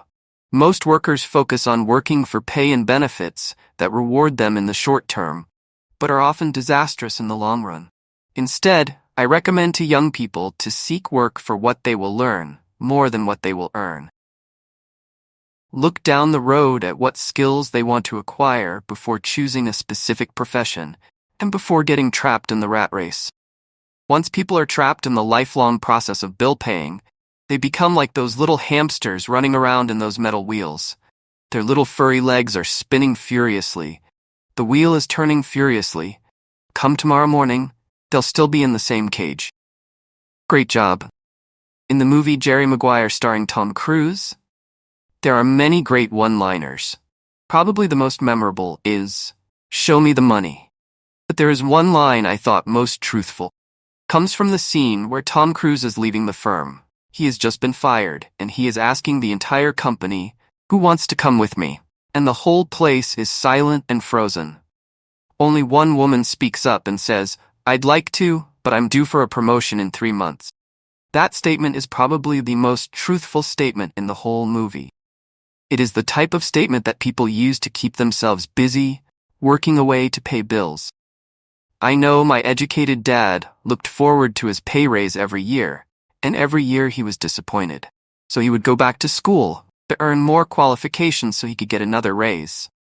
Then, once again, there would be another disappointment. The question I often ask people is, where is this daily activity taking you? Just like the little hamster, I wonder if people look at where their hard work is taking them. What does the future hold? In his book, The Retirement Myth, Craig S. Carpel writes, "I visited the headquarters of a major national pension consulting firm and met with a managing director who specializes in designing lush retirement plans for top management. When I asked her what people who don't have corner offices will be able to expect in the way of pension income, she said with a confident smile, 'The silver bullet.'" "What," I asked, "is the silver bullet?" She shrugged and said, "If baby boomers discover they don't have enough money to live on when they're older, they can always blow their brains out." Carpel goes on to explain the difference between the old defined benefit retirement plans and the new 401k plans that are riskier. It is not a pretty picture for most people working today, and that is just for retirement. Add medical fees and long-term nursing home care, and the picture is frightening. Already, many hospitals in countries with socialized medicine need to make tough decisions, such as who will live and who will die. They make those decisions purely on how much money they have and how old the patients are. If the patient is old, they often will give the medical care to someone younger. The older poor patient gets put to the back of the line. Just as the rich can afford better education, the rich will be able to keep themselves alive, while those who have little wealth will die. So I wonder, are workers looking into the future or just until their next paycheck, never questioning where they are headed? When I speak to adults who want to earn more money, I always recommend the same thing. I suggest taking a long view of their life. Instead of simply working for the money and security, which I admit are important, I suggest they take a second job that will teach them a second skill. Often I recommend joining a network marketing company, also called multi-level marketing, if they want to learn sales skills. Some of these companies have excellent training programs that help people get over their fear of failure and rejection, which are the main reasons people are unsuccessful. Education is more valuable than money in the long run. When I offer this suggestion, I often hear in response, "Oh, that is too much hassle," or "I only want to do what I am interested in." They say, "It's too much of a hassle." I ask, "So you would rather work all your life giving 50% of what you earn to the government?" If they tell me I only do what I am interested in, I say, "I'm not interested in going to the gym, but I go because I want to feel better and live longer." Unfortunately, there is some truth to the old statement, you can't teach an old dog new tricks. Unless a person is used to changing, it's hard to change. But for those of you who might be on the fence when it comes to the idea of working to learn something new, I offer this word of encouragement. Life is much like going to the gym. The most painful part is deciding to go. Once you get past that, easy. There have been many days I have dreaded going to the gym, but once I am there and in motion, it is a pleasure. After the workout is over, I am always glad I talked myself into going. If you are unwilling to work to learn something new and instead insist on becoming highly specialized within your field, make sure the company you work for is unionized. Labor unions are designed to protect specialists. My educated dad, after falling from grace with the governor, became the head of the teachers' union in Hawaii. He told me that it was the hardest job he ever held. My rich dad, on the other hand, spent his life doing his best to keep his companies from becoming unionized. He was successful. Although the unions came close, Rich Dad was always able to fight them off. Personally, I take no sides because I can see the need for and the benefits of both sides. If you do as school recommends, become highly specialized. Then, seek union protection. For example, had I continued with my flying career, I would have sought a company that had a strong pilots union. Why? Because my life would be dedicated to learning a skill that was valuable in only one industry. If I were pushed out of that industry, my life skills would not be as valuable to another industry. A displaced senior pilot with 100,000 hours of heavy airline transport time, earning $150,000 a year, would have a hard time finding an equivalent high-paying job teaching in school. Skills do not necessarily transfer from industry to industry. Skills the pilots are paid for in the airline industry are not as important in, say, the school system. The same is true even for doctors today. With all the changes in medicine, many medical specialists are needing to conform to medical organizations such as HMOs. School teachers definitely need to be union members. Today in America, the teachers' union is the largest and the richest labor union of all. The NEA, the National Education Association, has tremendous political clout. Teachers need the protection of their union because their skills are also of limited value to an industry outside of education. So the rule of thumb is, highly specialized, then unionized. It's the smart thing to do. When I ask the classes I teach, how many of you can cook a better hamburger than McDonald's? Almost all the students raise their hands. I then ask, so if most of you can cook a better hamburger, how come McDonald's makes more money than you? The answer is obvious. McDonald's is excellent at business system. The reason so many talented people are poor is because they focus on building a better hamburger and know little to nothing about business systems. A friend of mine in Hawaii is a great artist. He makes a sizable amount of money. One day his mother's attorney called to tell him that she had left him $35,000. That is what was left of her estate after the attorney and the government took their shares. Immediately, he saw an opportunity to increase his business by using some of this money to advertise. 2 months later, his first 4-color, full-page ad appeared in an expensive magazine that targeted the very rich. The ad ran for 3 months. He received no replies from the ad, and all of his inheritance is now gone. He now wants to sue the magazine for misrepresentation. This is a common case of someone who can build a beautiful hamburger, but knows little about business. When I asked him what he learned, his only reply was, advertising salespeople, crooks. I then asked him if he would be willing to take a course in sales and a course in direct marketing. His reply, I don't have the time. I don't want to waste my money. The world is filled with talented poor people. All too often they're poor or struggle financially or earn less than they are capable of, not because of what they know, but because of what they do not know. They focus on perfecting their skills at building a better hamburger, rather than the skills of selling and delivering the hamburger. Maybe McDonald's does not make the best hamburger, but they are the best at selling and delivering a basic, average burger. Poor Dad wanted me to specialize. That was his view on how to be paid more. Even after being told by the governor of Hawaii he could no longer work in state government, my educated dad continued to encourage me to get specialized. Educated Dad then took up the cause of the teachers' union, campaigning for further protection and benefits for these highly skilled and educated professionals.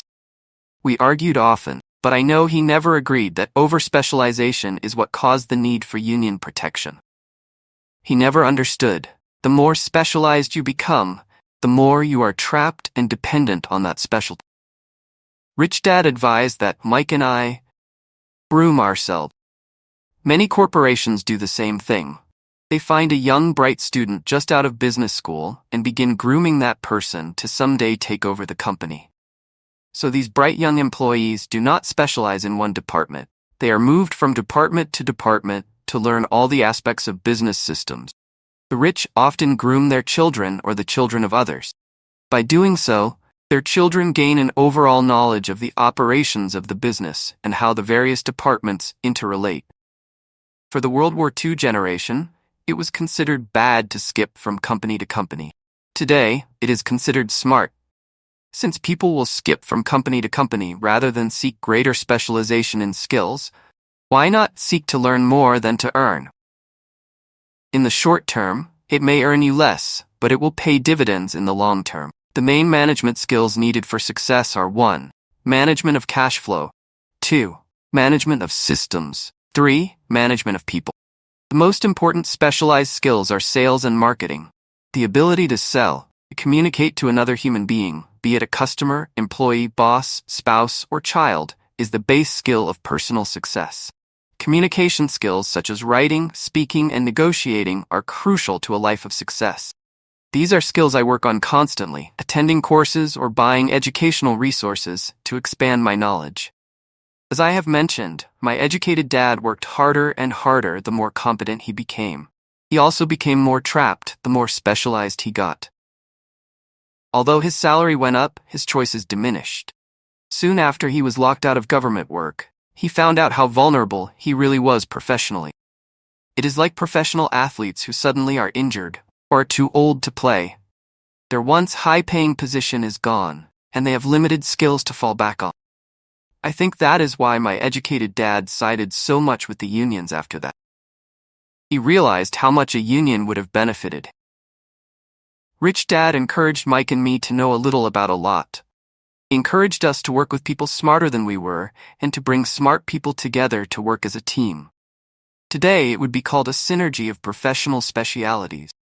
Today, I meet ex-school teachers earning hundreds of thousands of dollars a year. They earn that much because they have specialized skills in their field as well as other skills. They can teach as well as sell and market. I know of no other skills to be more important than selling and marketing.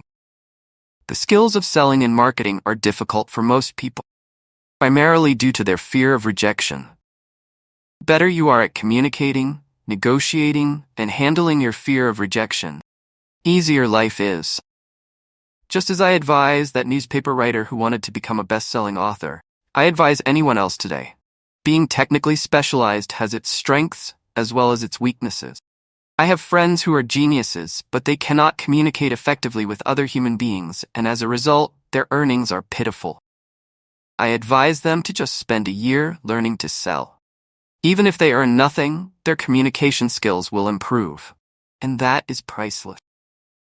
In addition to being good learners, sellers, and marketers, we need to be good teachers as well as good students. To be truly rich, we need to be able to give as well as to receive. In cases of financial or professional struggle, there is often a lack of giving and receiving. I know many people who are poor because they are neither good students nor good teachers. Both of my dads were generous men. Both made it a practice to give first. Teaching was one of their ways of giving. The more they gave, the more they received. One glaring difference was in the giving of money. My rich dad gave lots of money away. He gave to his church, to charities, and to his foundation. He knew that to receive money, you had to give money. Giving money is the secret to most great wealthy families. That is why there are organizations like the Rockefeller Foundation and the Ford Foundation. These are organizations designed to take their wealth and increase it, as well as give it away in perpetuity. My educated dad always said, "When I have some extra money, I'll give it." The problem was that there was never any extra. So he worked harder to draw more money in, rather than focus on the most important law of money: give, and you shall receive. Instead, he believed in receive, and then you give. In conclusion, I became both dads. One part of me is a hardcore capitalist who loves the game of making money. The other part is a socially responsible teacher who is deeply concerned with this ever-widening gap between the haves and have-nots. I personally hold the archaic educational system primarily responsible for this growing gap. Chapter 7. Overcoming Obstacles. The primary difference between a rich person and a poor person is how they manage fear. Once people have studied and become financially literate, they may still face roadblocks to becoming financially independent. There are 5 main reasons why financially literate people may still not develop abundant asset columns that could produce a large cash flow. 5 reasons are: 1. Fear. 2. Cynicism. Laziness. 4. Bad habits. 5. Arrogance. Overcoming fear. I have never met anyone who really likes losing money. And in all my years, I have never met a rich person who has never lost money. But I have met a lot of poor people who have never lost a dime. Investing, that is. The fear of losing money is real. Everyone has it, even the rich. But it's not having fear that is the problem. It's how you handle fear. It's how you handle losing. It's how you handle failure that makes the difference in one's life. The primary difference between a rich person and a poor person is how they manage that fear. It's okay to be fearful. It's okay to be a coward when it comes to money. You can still be rich. We're all heroes at something, and cowards at something else. My friend's wife is an emergency room nurse. When she sees blood, she flies into action. When I mention investing, she runs away. When I see blood, I don't run. I pass out. My rich dad understood phobias about money. Some people are terrified of snakes. Some people are terrified about losing money. Both are phobias, he would say. So his solution to the phobia of losing money was this little rhyme. If you hate risk and worry, start early. If you start young, it's easier to be rich. I won't go into it here, but there is a staggering difference between a person who starts investing at age 20 versus age 30. Purchase of Manhattan Island is said to be one of the greatest bargains of all time. New York was purchased for $24 in trinkets and beads. Yet if that $24 had been invested at 8% annually, that $24 would have been worth more than $28 trillion by 1995. Manhattan could be repurchased with money left over to buy much of Los Angeles. But what if you don't have much time left or would like to retire early? How do you handle the fear of losing money? My poor dad did nothing. He simply avoided the issue, refusing to discuss the subject. My rich dad, on the other hand, recommended that I think like a Texan. I like Texas and Texan. He used to say, in Texas, everything is bigger. When Texans win, they win big. And when they lose, it's spectacular. They like losing? I ask. That's not what I'm saying. Nobody likes losing. Show me a happy loser, and I'll show you a loser, said Rich Dad. It's a Texan's attitude toward risk, reward, and failure I'm talking about. It's how they handle life. They live it big. Not like most of the people around here, living like roaches when it comes to money, terrified that someone will shine a light on them, and whimpering when the grocery clerk shortchanges them a quarter. Rich Dad went on. What I like best is the Texas attitude. They're proud when they win, and they brag when they lose. Texans have a saying, if you're gonna go broke, go big. You don't want to admit you went broke over a duplex. He constantly told Mike and me that the greatest reason for lack of financial success was because most people played it too safe. People are so afraid of losing that they lose, were his words. Fran Tarkenton, a one-time great NFL quarterback, says it's still another way. Winning means being unafraid to lose. In my own life, I've noticed that winning usually follows losing. Before I finally learned to ride a bike, I first fell down many times. I've never met a golfer who has never lost a golf ball. I've never met people who have fallen in love who have never had their heart broken. And I've never met someone rich who has never lost money. So for most people, the reason they don't win financially is because the pain of losing money is far greater than the joy of being rich. Another saying in Texas is, everyone wants to go to heaven, but no one wants to die. Most people dream of being rich, but are terrified of losing money. They never get to heaven. Rich Dad used to tell Mike and me stories about his trips to Texas. If you really want to learn the attitude of how to handle risk, losing, and failure, go to San Antonio and visit the Alamo. The Alamo is a great story of brave people who chose to fight, knowing there was no hope of success. They chose to die instead of surrendering. It's an inspiring story worthy of study. Nonetheless, it's still a tragic military defeat. They got their butts kicked. So how do Texans handle failure? They still shout, remember the Alamo. For most people, the reason they don't win financially is because the pain of losing money is far greater than the joy of being rich. Mike and I heard this story a lot. He always told us this story when he was about to go into a big deal, and he was nervous. After he had done all his due diligence and it was time to put up or shut up, he told us this story. Every time he was afraid of making a mistake or losing money, he told us this story. It gave him strength, for it reminded him that he could always turn a financial loss into a financial win. Rich Dad knew that failure would only make him stronger and smarter. It's not that he wanted to lose. He just knew who he was and how he would take a loss. He would take a loss and make it a win. That's what made him a winner and others losers. It gave him the courage to cross the line when others backed out. That's why I like Texans so much, he would say. They took a great failure and turned it into inspiration, as well a tourist destination that makes them millions. But probably his words that mean the most to me today are these. Texans don't bury their failures. They get inspired by them. They take their failures and turn them into rallying cries. Failure inspires Texans to become winners. But that formula is not just the formula for Texans. It is the formula for all winners. I've said that falling off my bike was part of learning to ride. I remember falling off only made me more determined to learn to ride, not less. I also said that I have never met a golfer who has never lost a ball. For top professional golfers, losing a ball or a tournament provides the inspiration to be better, practice harder, to study more. That's what makes them better. For winners, losing inspires them. The losers, losing defeats them. Failure inspires winners. Failure defeats losers. I like to quote John D. Rockefeller, who said, "I always tried to turn every disaster into an opportunity." And being Japanese American, I can say this. Many people say that Pearl Harbor was an American mistake. I say it was a Japanese mistake. From the movie Tora, Tora, Tora, a somber Japanese admiral says to his cheering subordinates, "I am afraid we have awakened a sleeping giant." Remember, Pearl Harbor became a rallying cry.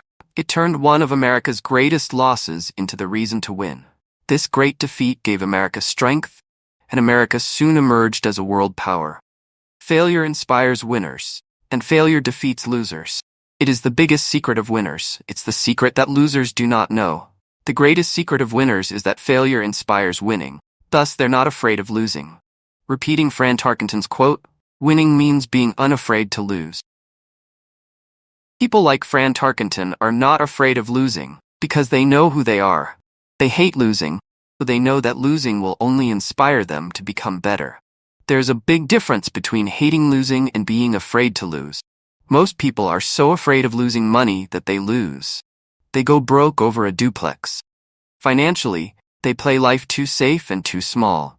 They buy big houses and big cars, but not big investments. The main reason that over 90% of the American public struggles financially is because they play not to lose.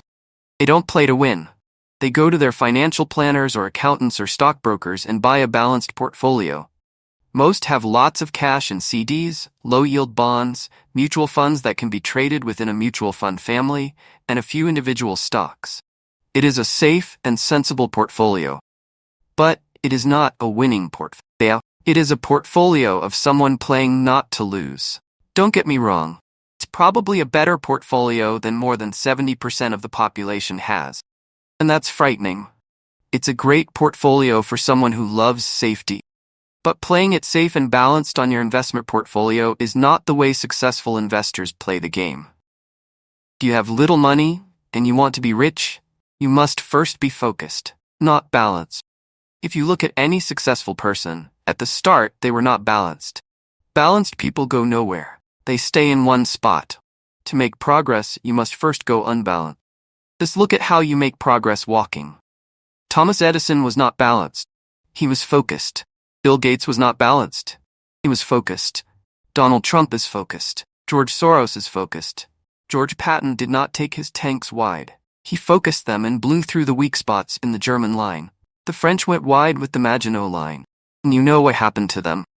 If you have any desire to be rich, you must focus. Do not do what poor and middle-class people do. Put their few eggs in many baskets. Put a lot of your eggs in a few baskets and focus. Follow one course until successful. If you hate losing, play it safe. If losing makes you weak, play it safe. Go with balanced investment. If you're over 25 years old and are terrified of taking risks, don't change. Play it safe. Start early. Start accumulating your nest egg early, as it will take time. But if you have dreams of freedom, of getting out of the rat race, the first question to ask yourself is, how do I respond to failure? If failure inspires you to win, maybe you should go for it. But only maybe. If failure makes you weak or causes you to throw temper tantrums, Like spoiled brats who call attorneys to file lawsuits every time something doesn't go their way, then play it safe. Keep your daytime job, or buy bonds or mutual funds. But remember, there is risk in those financial instruments also, even though they may appear safe. I say all this, mentioning Texas and Fran Tarkenton, because stacking the asset column is easy. It's really a low-aptitude game. It doesn't take much education. 5th grade math will do. But building your asset column is a game in which attitude plays a major role. It takes guts, patience, and a great attitude toward failure. Losers avoid failing, and failure turns losers into winners. Just remember the Alamo, overcoming cynicism. The sky is falling, the sky is falling. Most of us know the story of Chicken Little, who ran around warning the barnyard of impending doom. We all know people who are that way. There's a Chicken Little inside each of us. As I stated earlier, the cynic is really a little chicken. We all get a little chicken when fear and doubt cloud our thoughts. All of us have doubts. I'm not smart. I'm not good enough. So-and-so is better than me. Our doubts often paralyze us. We play the what-if game. What if the economy crashes right after I invest? What if I lose control and I can't pay the money back? What if things don't go as I planned? Or we have friends or loved ones who will remind us of our shortcomings. They often say, "What makes you think you can do that? If it's such a good idea, how come someone else hasn't done it?" That will never work. You don't know what you're talking about. These words of doubt often get so loud that we fail to act. A horrible feeling builds in our stomach. Sometimes we can't sleep. We fail to move forward, so we stay with what is safe and opportunities pass us by. We watch life passing by as we sit immobilized with a cold knot in our body. We have all felt this at one time in our lives, some more than others. Peter Lynch of Fidelity Magellan Mutual Fund fame refers to warnings about the sky falling as noise. And we all hear it. Noise is either created inside our heads or comes from outside, often from friends, family, coworkers, and the media. Lynch recalls the time during the 1950s when the threat of nuclear war was so prevalent in the news that people began building fallout shelters and storing food and water. If they had invested that money wisely in the market, instead of building a fallout shelter, they'd probably be financially independent today. When violence breaks out in a city, gun sales go up all over the country. A person dies from rare hamburger meat in the state of Washington, and the Arizona Health Department orders restaurants to have all beef cooked well done. A drug company runs a TV commercial in February showing people catching the flu. Colds go up, as well as sales of cold medicine. Most people are poor because when it comes to investing, the world is filled with Chicken Littles running around yelling, "The sky is falling, the sky is falling." And Chicken Littles are effective because every one of us is a little chicken. It often takes great courage to not let rumors and talk of doom and gloom affect your doubts and fears. But a savvy investor knows that the seemingly worst of times is actually the best of times to make money. When everyone else is too afraid to act, they pull the trigger and are rewarded. Some time ago, a friend named Richard came from Boston to visit Kim and me in Phoenix. He was impressed with what we had done through stocks and real estate. The Phoenix real estate prices were depressed. We spent 2 days showing him what we thought were excellent opportunities, cash flow, and capital appreciation. Kim and I are not real estate agents. We are strictly investors. After identifying a unit in a resort community, we called an agent who sold it to him that afternoon. Price was a mere $42,000 for a 2-bedroom townhome. Similar units were going for $65,000. He had found a bargain. Excited, he bought it and returned to Boston. 2 weeks later, the agent called to say that our friend had backed out. I called immediately to find out why. All he said was that he talked to his neighbor, and his neighbor told him it was a bad deal. He was paying too much. I asked Richard if his neighbor was an investor. Richard said he was not. When I asked why he listened to him, Richard got defensive and simply said he wanted to keep looking. The real estate market in Phoenix turned, and a few years later, that little unit was renting for $1,000 a month, $2,500 in the peak winter months. The unit was worth $95,000. All Richard had to put down was $5,000, and he would have had a start at getting out of the rat race. Today, he still has done nothing. Richard's backing out did not surprise me. It's called buyer's remorse, and it affects all of us. The little chicken won, and a chance at freedom was lost. In another example, I hold a small portion of my assets in tax lien certificates instead of CDs. I earn 16% per year on my money, which certainly beats the interest rates banks offer on CDs. The certificates are secured by real estate and enforced by state law, which is also better than most banks. The formula they're bought on makes them safe, they just lack liquidity. So I look at them as 2 to 7 year CDs. Almost every time I tell someone that I hold my money this way, especially if they have money in CDs, they will tell me it's risky. They tell me why I should not do it. When I ask them where they get their information, they say from a friend or an investment magazine. They've never done it, and they're telling someone who's doing it why they shouldn't. The lowest yield I look for is 16%. People who are filled with doubt are willing to accept a far lower return. Doubt is expensive. My point is that it's those doubts and cynicism that keep most people poor and playing it safe. Real world is simply waiting for you to get rich. Only a person's doubts keep them poor. As I said, getting out of the rat race is technically easy. It doesn't take much education. Those doubts are cripplers for most people. Cynics never win, said Rich Dad. Unchecked doubt and fear creates a cynic. Cynics criticize and winners analyze was another of his favorite sayings. Rich Dad explained that criticism blinded while analysis opened eyes. Analysis allowed winners to see that critics were blind and to see opportunities that everyone else missed. And finding what people miss is key to any success. Real estate is a powerful investment tool. Anyone seeking financial independence or freedom. It is a unique investment tool. Yet every time I mention real estate as a vehicle, I often hear, I don't want to fix toilets. That's what Peter Lynch calls noise. That's what my rich dad would say is the cynic talking. Someone who criticizes and does not analyze. Someone who lets their doubts and fears close their mind instead of open their eyes. So when someone says, I don't want to fix toilets, I want to fire back, what makes you think I want to? They're saying a toilet is more important than what they want. I talk about freedom from the rat race, and they focus on toilets. That is the thought pattern that keeps most people poor. They criticize instead of analyze. I don't once hold the key to your success, Rich Dad would say. Because I too do not want to fix toilets, I shop hard for a property manager who does fix toilets. And by finding a great property manager who runs houses or apartments, well, my cash flow goes up. But more importantly, a great property manager allows me to buy a lot more real estate since I don't have to fix toilets. A great property manager is key to success in real estate. Finding a good manager is more important to me than the real estate. A great property manager often hears of great deals before real estate agents do, which makes them even more valuable. That is what Rich Dad meant by, I don't once hold the key to your success. Because I do not want to fix toilets either, I figured out how to buy more real estate and expedite my getting out of the rat race. The people who continue to say, I don't want to fix toilets, often deny themselves the use of this powerful investment vehicle. Toilets are more important than their freedom. In the stock market, I often hear people say, I don't want to lose money. Well, what makes them think, I or anyone else likes losing money? They don't make money because they choose to not lose money. Instead of analyzing, they close their minds to another powerful investment vehicle, the stock market. I was riding with a friend past our neighborhood gas station.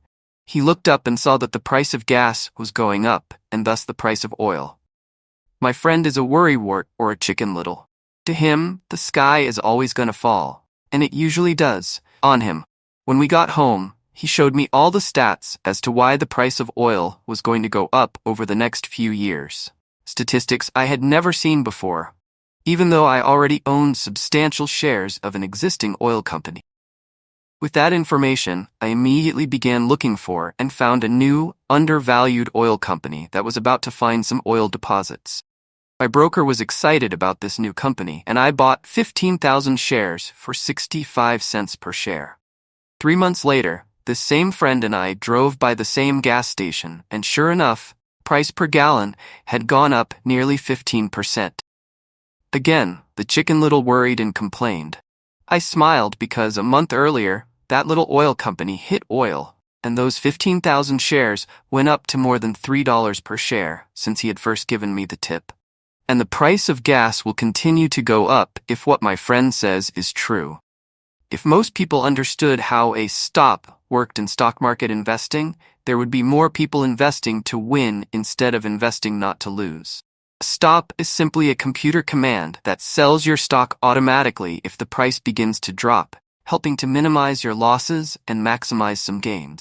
It's a great tool for those who are terrified of losing. Though whenever I hear people focusing on their I don't wants rather than what they do want, I know the noise in their head must be loud. Chicken Little has taken over their brain and is yelling, the sky is falling and toilets are breaking. So they avoid their don't wants, but they pay a huge price. They may never get what they want in life. Instead of analyzing, their inner Chicken Little closes their mind. Rich Dad gave me a way of looking at Chicken Little. Just do what Colonel Sanders did. At the age of 66, he lost his business and began to live on his Social Security check. It wasn't enough. He went around the country selling his recipe for fried chicken. He was turned down 1,009 times before someone said yes, and he went on to become a multi-millionaire at an age when most people are quitting. He was a brave and tenacious man, Rich Dad said of Harlan Sanders. So when you're in doubt and feeling a little afraid, just do what Colonel Sanders did to his little chicken. He fried it. Overcoming laziness. Busy people are often the most lazy. We have all heard stories of a businessman who works hard to earn money. He works hard to be a good provider for his wife and children. He spends long hours at the office and brings work home on weekends.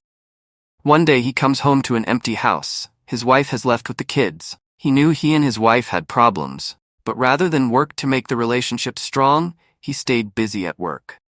This made his performance at work slips and he loses his job. Today, I often meet people who are too busy to take care of their wealth. And there are people too busy to take care of their health. Cause is the same. They're busy, and they stay busy as a way of avoiding something they do not want to face. Nobody has to tell them. Deep down they know. In fact, if you remind them, they often respond with anger or irritation. If they aren't busy at work or with the kids, they're often busy watching TV, fishing, playing golf, or shopping. Yet deep down, they know they are avoiding something important. That's the most common form of laziness. Laziness by staying busy. But what is the cure for laziness? The answer is a little greed. For many of us, we were raised thinking of greed or desire as bad. Greedy people are bad people, my mom used to say. Yet we all have inside of us this yearning to have nice, new, or exciting things. So to keep that emotion of desire under control, often parents find ways of suppressing that desire with guilt. You only think about yourself. Don't you know you have brothers and sisters? Was one of my mom's favorites. You want me to buy you what? Was a favorite of my dad. You think we're made of money? You think money grows on trees? We're not rich people, you know.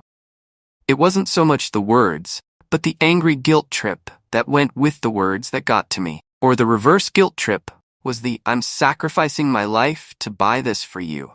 I'm buying this for you because I never had this advantage when I was a kid. I have a neighbor who is stone broke but can't park his car in his garage. The garage is filled with toys for his kids. Those spoiled brats get everything they ask for. I don't want them to know the feeling of want, are his everyday words. He has nothing set aside for their college or his retirement, but his kids have every toy ever made. He recently got a new credit card in the mail and took his kids to visit Las Vegas. I'm doing it for the kids, he said with great sacrifice.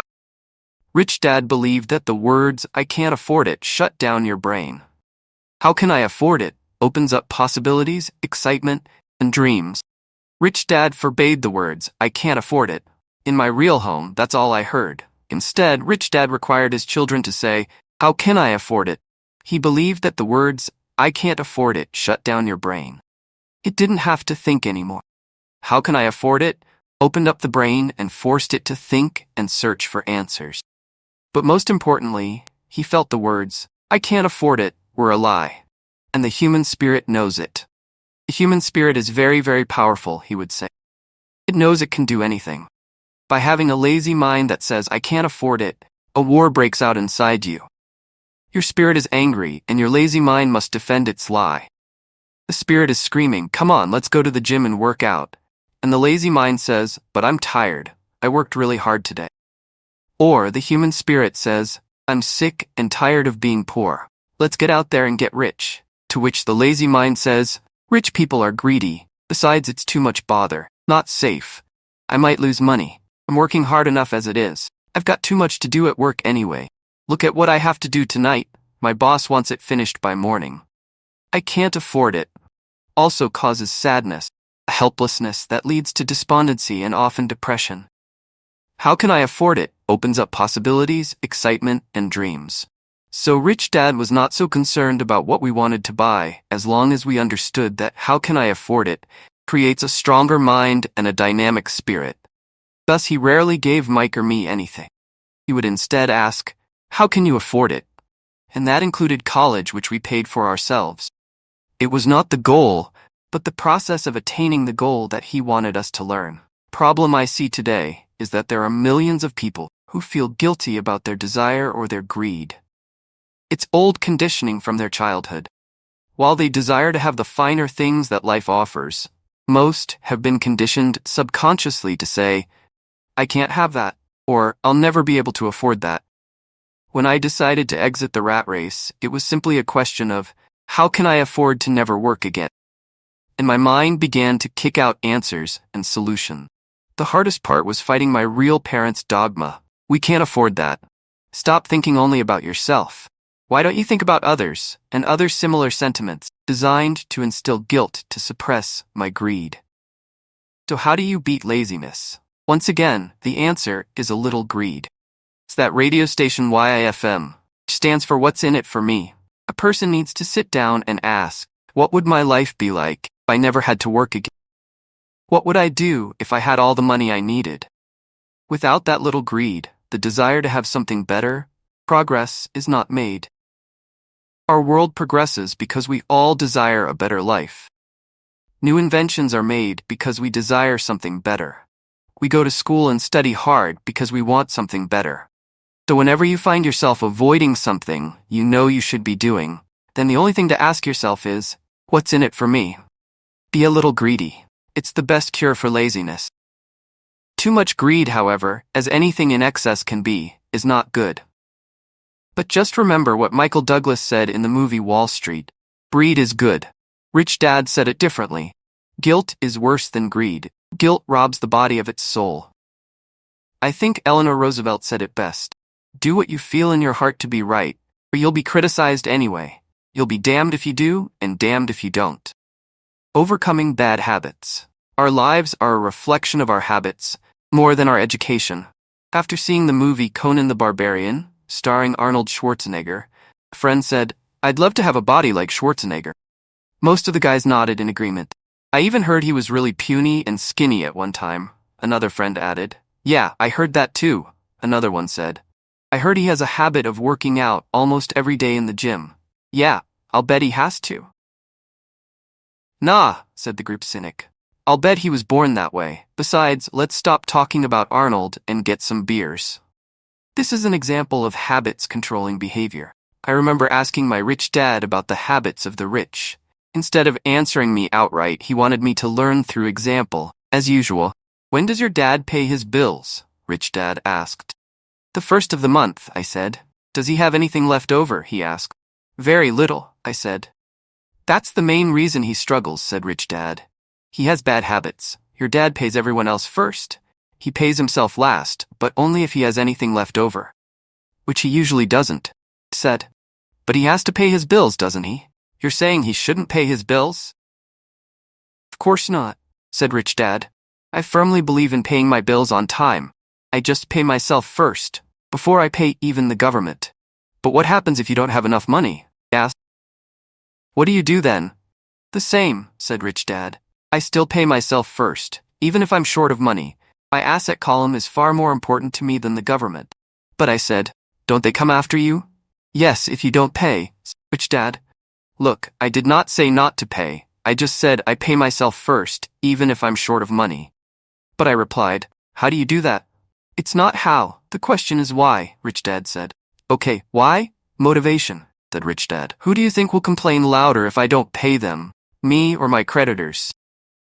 Your creditors will definitely scream louder than you, said, responding to the obvious. You wouldn't say anything if you didn't pay yourself. So you see, after paying myself, pressure to pay my taxes and the other creditors is so great that it forces me to seek other forms of income. The pressure to pay becomes my motivation. I've worked extra jobs, started other companies, traded in the stock market, anything, just to make sure those guys don't start yelling at me. That pressure made me work harder, forced me to think, and all in all, made me smarter and more active when it comes to money. If I had paid myself last, I would have felt no pressure, but I'd be broke. So it is the fear of the government or other people you owe money to that motivates you? That's right, said Rich Dad. You see, government bill collectors are big bullies. So are bill collectors in general. Most people give in to these bullies. They pay them and never pay themselves. You know the story of the 98-pound weakling who gets sand kicked in his face? I nodded. I see that ad for weightlifting and bodybuilding lessons in the comic books all the time. Well, most people let the bullies kick sand in their faces. I decided to use the fear of the bully to make me stronger. Others get weaker. Forcing myself to think about how to make extra money is like going to the gym and working out with weights. The more I work my mental money muscles out, the stronger I get. Now I'm not afraid of those bullies. I liked what Rich Dad was saying. So if I pay myself first, I get financially stronger, mentally and fiscally. Rich Dad nodded. And if I pay myself last, or not at all, I get weaker. So people like bosses, managers, tax collectors, bill collectors, and landlords push me around all my life, just because I don't have good money habit. Rich Dad nodded, just like the 98-pound weakling. Overcoming arrogance. What I know makes me money. What I don't know loses me money. Every time I have been arrogant, I have lost money. Because when I'm arrogant, I truly believe that what I don't know is not important. Rich Dad would often tell me. I have found that many people use arrogance to try to hide their own ignorance. It often happens when I am discussing financial statements with accountants or even other investors. They try to bluster their way through the discussion. It is clear to me that they don't know what they're talking about. They're not lying, but they are not telling the truth. There are many people in the world of money, finances, and investments who have absolutely no idea what they're talking about. Most people in the money industry are just spouting off sales pitches like used car salesmen. When you know you are ignorant in a subject, start educating yourself by finding an expert in the field or a book on the subject. Chapter 8: Getting Started. There is gold everywhere. Most people are not trained to see it. I wish I could say acquiring wealth was easy for me, but it wasn't. So in response to the question, how do I start? I offer the thought process I go through on a day-to-day basis. It really is easy to find great deals. I promise you that. It's just like riding a bike. After a little wobbling, it's a piece of cake. But when it comes to money, it takes determination to get through the wobbling. That's a personal thing. To find million-dollar deals of a lifetime requires us to call on our financial genius. I believe that each of us has a financial genius within us. The problem is that our financial genius lies asleep, waiting to be called upon. It lies asleep because our culture has educated us into believing that the love of money is the root of all evil. It has encouraged us to learn a profession so we can work for money, but failed to teach us how to have money work for us. It taught us not to worry about our financial future because our company or the government would take care of us when our working days are over. However, it is our children, educated in the same school system, who will end up paying for this absence of financial education. The message is still to work hard, earn money, and spend it, and when we run short, we can always borrow more. Unfortunately, 90% of the Western world subscribes to the above dogma simply because it's easier to find a job and work for money. If you are not one of the masses, I offer you the following 10 steps to awaken your financial genius. I simply offer you the steps I have personally followed. If you want to follow some of them, great. If you don't, make up your own. Your financial genius is smart enough to develop its own list. While in Peru, I asked a gold miner of 45 years how he was so confident about finding a gold mine. He replied, "There is gold everywhere. Most people are not trained to see it." And I would say that is true. In real estate, I can go out and in a day come up with 4 or 5 great potential deals, while the average person will go out and find nothing, even looking in the same neighborhood. The reason is that they have not taken the time to develop their financial genius. I offer you the following 10 steps as a process to develop your God-given powers over which only you have control. 1. Find a reason greater than reality, the power of spirit. If you ask most people if they would like to be rich or financially free, they would say yes. But then reality sets in. The road seems too long with too many hills to climb. It's easier to just work for money and hand the excess over to your broker. I once met a young woman who had dreams of swimming for the U.S. Olympic team. The reality was that she had to get up every morning at 4 o'clock to swim for 3 hours before going to school. She did not party with her friends on Saturday night. She had to study and keep her grades up, just like everyone else. When I asked her what fueled her superhuman ambition and sacrifice, she simply said, "I do it for myself and the people I love. It's love that gets me over the hurdles and sacrifices." A reason or a purpose is a combination of wants and don't want. When people ask me what my reason for wanting to be rich is, I tell them that it is a combination of deep emotional wants and don't want. I will list a few. First, the don't wants, for they create the wants. I don't want to work all my life. I don't want what my parents aspired for, which was job security and a house in the suburbs. I don't like being an employee. I hated that my dad always missed my football games because he was so busy working on his career. I hated it when my dad worked hard all his life and the government took most of what he worked for at his death. He could not even pass on what he worked so hard for when he died. The rich don't do that. They work hard and pass it on to their children. Now the wants. I want to be free to travel the world and live in the lifestyle I love. I want to be young when I do this. I want to simply be free. I want control over my time and my life. I want money to work for me. Those are my deep-seated emotional reasons. What are yours? If they are not strong enough, then the reality of the road ahead may be greater than your reason. I have lost money and been set back many times, but it was the deep emotional reasons that kept me standing up and going forward. I wanted to be free by age 40, but it took me until I was 47, with many learning experiences along the way. As I said, I wish I could say it was easy. It wasn't, but it wasn't that hard either. I've learned that, without a strong reason or purpose, anything in life is hard. If you do not have a strong reason, there is no sense reading further. It will sound like too much work. 2. Make daily choices. Power of choice. Choice is the main reason people want to live in a free country. We want the power to choose. Financially, with every dollar we get in our hands, we hold the power to choose our future. Be rich, poor, or middle class.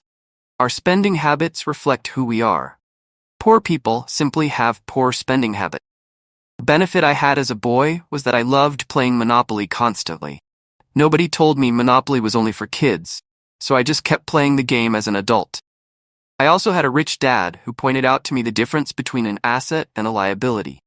So a long time ago, as a little boy, I chose to be rich. I knew that all I had to do was learn to acquire assets. Real asset. My best friend Mike had an asset column handed to him, but he still had to choose to learn to keep it. Many rich families lose their assets in the next generation simply because there was no one trained to be a good steward over their assets. Part 5. The net result. I still have the old way I used to think, and I now have a new way of looking at the same problem or situation. I have 2 ways to analyze a problem or trend, and that is priceless. Today I often say, how would Donald Trump do this, or Warren Buffett, or George Soros? The only way I can access their vast mental power is to be humble enough to read or listen to what they have to say. Arrogant or critical people are often people with low self-esteem who are afraid of taking risks. That's because, if you learn something new, you are then required to make mistakes in order to fully understand what you have learned. If you have read this far, Arrogance is not one of your problems. Arrogant people rarely read or listen to experts. Why should they? They are the center of the universe. There are so many intelligent people who argue or defend when a new idea clashes with the way they think.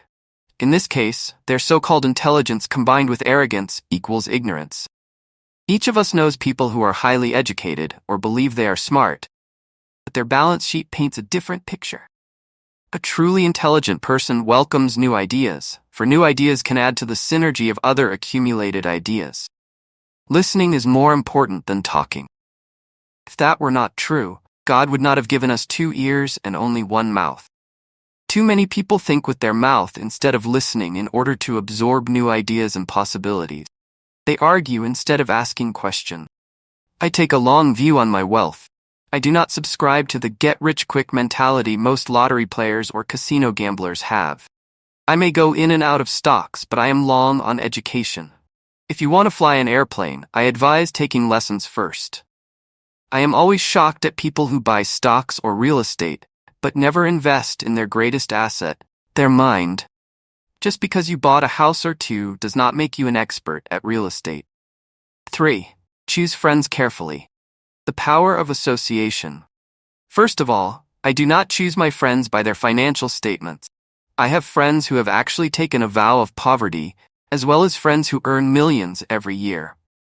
Point is that I learn from all of them. Now, I will admit that there are people I have actually sought out because they had money. But I was not after their money. I was seeking their knowledge. In some cases, these people who had money have become dear friends. I've noticed that my friends with money talk about money. They don't do it to brag. They're interested in the subject. So I learn from them, and they learn from me. My friends who are in dire financial straits do not like talking about money, business, or investing. They often think it rude or unintellectual. But I also learn from my friends who struggle financially. I find out what not to do. I have several friends who have generated over $1 billion in their short lifetime. The 3 of them report the same phenomenon. Their friends who have no money have never come to them to ask them how they did it. But they do come asking for one of 2 things, or both, a loan or a job. Warning, don't listen to poor or frightened people. I have such friends, and while I love them dearly, they are the chicken littles of life. To them, when it comes to money, especially investments, it's always the sky is falling. The sky is falling. They can always tell you why something won't work. The problem is that people listen to them. But people who blindly accept doom and gloom information are also chicken little. As that old saying goes, birds of a feather flock together. If you watch business channels on TV, they often have a panel of so-called experts. One expert will say the market is going to crash, and the other will say it's going to boom. If you're smart, you listen to both. Keep your mind open, because both have valid points. Unfortunately, most poor people listen to Chicken Little. I have had many close friends try to talk me out of a deal or an investment. Not long ago, a friend told me he was excited because he found a 6% certificate of deposit. I told him I earned 16% from the state government. The next day, he sent me an article about why my investment was dangerous. I have received 16% for years now, and he still receives 6%. I would say that one of the hardest things about wealth building is to be true to yourself and to be willing to not go along with the crowd. This is because in the market, it is usually the crowd that shows up late, is slaughtered. If a great deal is on the front page, it's too late in most instances. Look for a new deal. As we used to say as surfers, there is always another wave. People who hurry and catch a wave late usually are the ones who wipe out. Smart investors don't time the markets. If they miss a wave, they search for the next one and get themselves in position. This is hard for most investors because buying what is not popular is frightening. Timid investors are like sheep going along with the crowd, or their greed gets them in when wise investors have already taken their profits and moved on. Wise investors buy an investment when it's not popular. They know their profits are made when they buy, not when they sell. They wait patiently. As I said, they do not time the market. Just like a surfer, they get in position for the next big swell. It's all insider trading. There are forms of insider trading that are illegal, and there are forms of insider trading that are legal. But either way, it's insider trading. The only distinction is, how far away from the inside are you? Reason you want to have rich friends, because that is where the money is made. It's made on information. You want to hear about the next boom, get in, and get out before the next bust. I'm not saying do it illegally. The sooner you know, the better your chances are for profits with minimal risk. That is what friends are for. And that is financial intelligence. 4. Master a formula and then learn a new one. The power of learning quickly. In order to make bread, every baker follows a recipe, even if it's only held in their head. The same is true for making money. Most of us have heard the saying, you are what you eat. I have a different slant. I say, you become what you study. In other words, be careful what you learn, as your mind is so powerful that you become what you put in your head. For example, if you study cooking, you then tend to cook. You don't want to be a cook anymore, then you need to study something else. When it comes to money, the masses generally have one basic formula they learned in school, and it's this: work for money. Predominant formula I see in the world is that every day millions of people get up, go to work, earn money, pay bills, balance checkbooks, buy some mutual funds, and go back to work. That is the basic formula or recipe. You're tired of what you're doing, or you're not making enough. Simply a case of changing the formula via which you make money. Years ago, when I was 26, I took a weekend class called How to Buy Real Estate Foreclosures. I learned a formula. The next trick was to have the discipline to actually put into action what I had learned. That is where most people stop.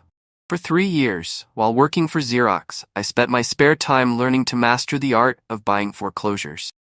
I've made several $1 million using that formula. So after I mastered that formula, I went in search of other formulas. For many of the classes, I did not directly use the information I learned, but I always learned something new.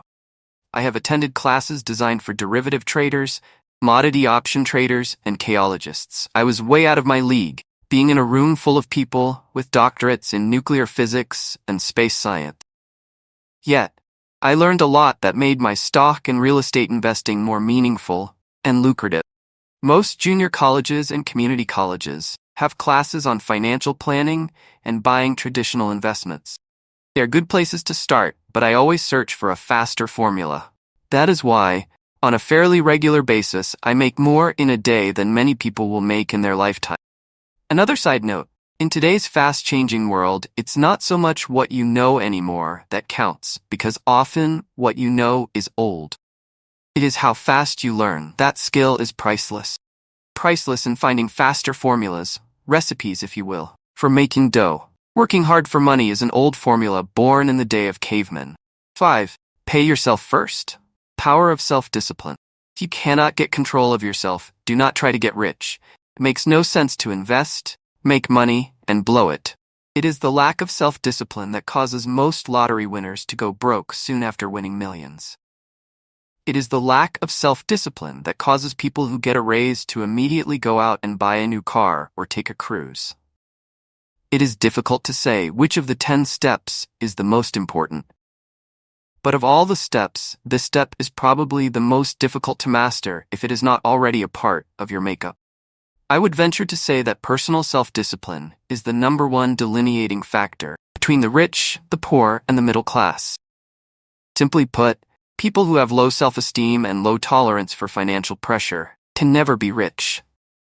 As I have said, a lesson learned from my rich dad was that the world will push you around. The world pushes people around, not because other people are bullies, but because the individual lacks internal control and discipline. People who lack internal fortitude often become victims of those who have self-discipline. In the entrepreneur classes I teach, I constantly remind people to not focus on their product, service, or widget, but to focus on developing management skills. The 3 most important management skills necessary to start your own business are management of 1. Cash flow, 2. People, 3. Personal time. I would say the skills to manage these 3 apply to anything, not just entrepreneurs. The 3 matter in the way you live your life as an individual or as part of a family, business, a charitable organization, a city, or a nation. Each of these skills is enhanced by the mastery of self-discipline. I do not take the saying, pay yourself first, lightly. The statement, pay yourself first, comes from George Clayson's book, The Richest Man in Babylon. Millions of copies have been sold.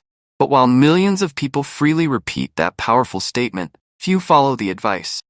As I said, financial literacy allows one to read numbers, and numbers tell the story. By looking at a person's income statement and balance sheet, I can readily see if people who spout the words, pay yourself first, actually practice what they preach. Picture is worth 1,000 words. So let's review the financial statements of people who pay themselves first against someone who doesn't. Study the diagrams and see if you can pick up some distinctions. Again, it has to do with understanding cash flow, which tells the story. Most people look at the numbers and miss the story. Do you see it? The diagram reflects the actions of individuals who choose to pay themselves first. Each month, they allocate money to their asset column before they pay their monthly expenses. Although millions of people have read Clayson's book and understand the words, pay yourself first, in reality, they pay themselves last. Now I can hear the howls from those of you who sincerely believe in paying your bills first. And I can hear all the responsible people who pay their bills on time. I am not saying be irresponsible and not pay your bills.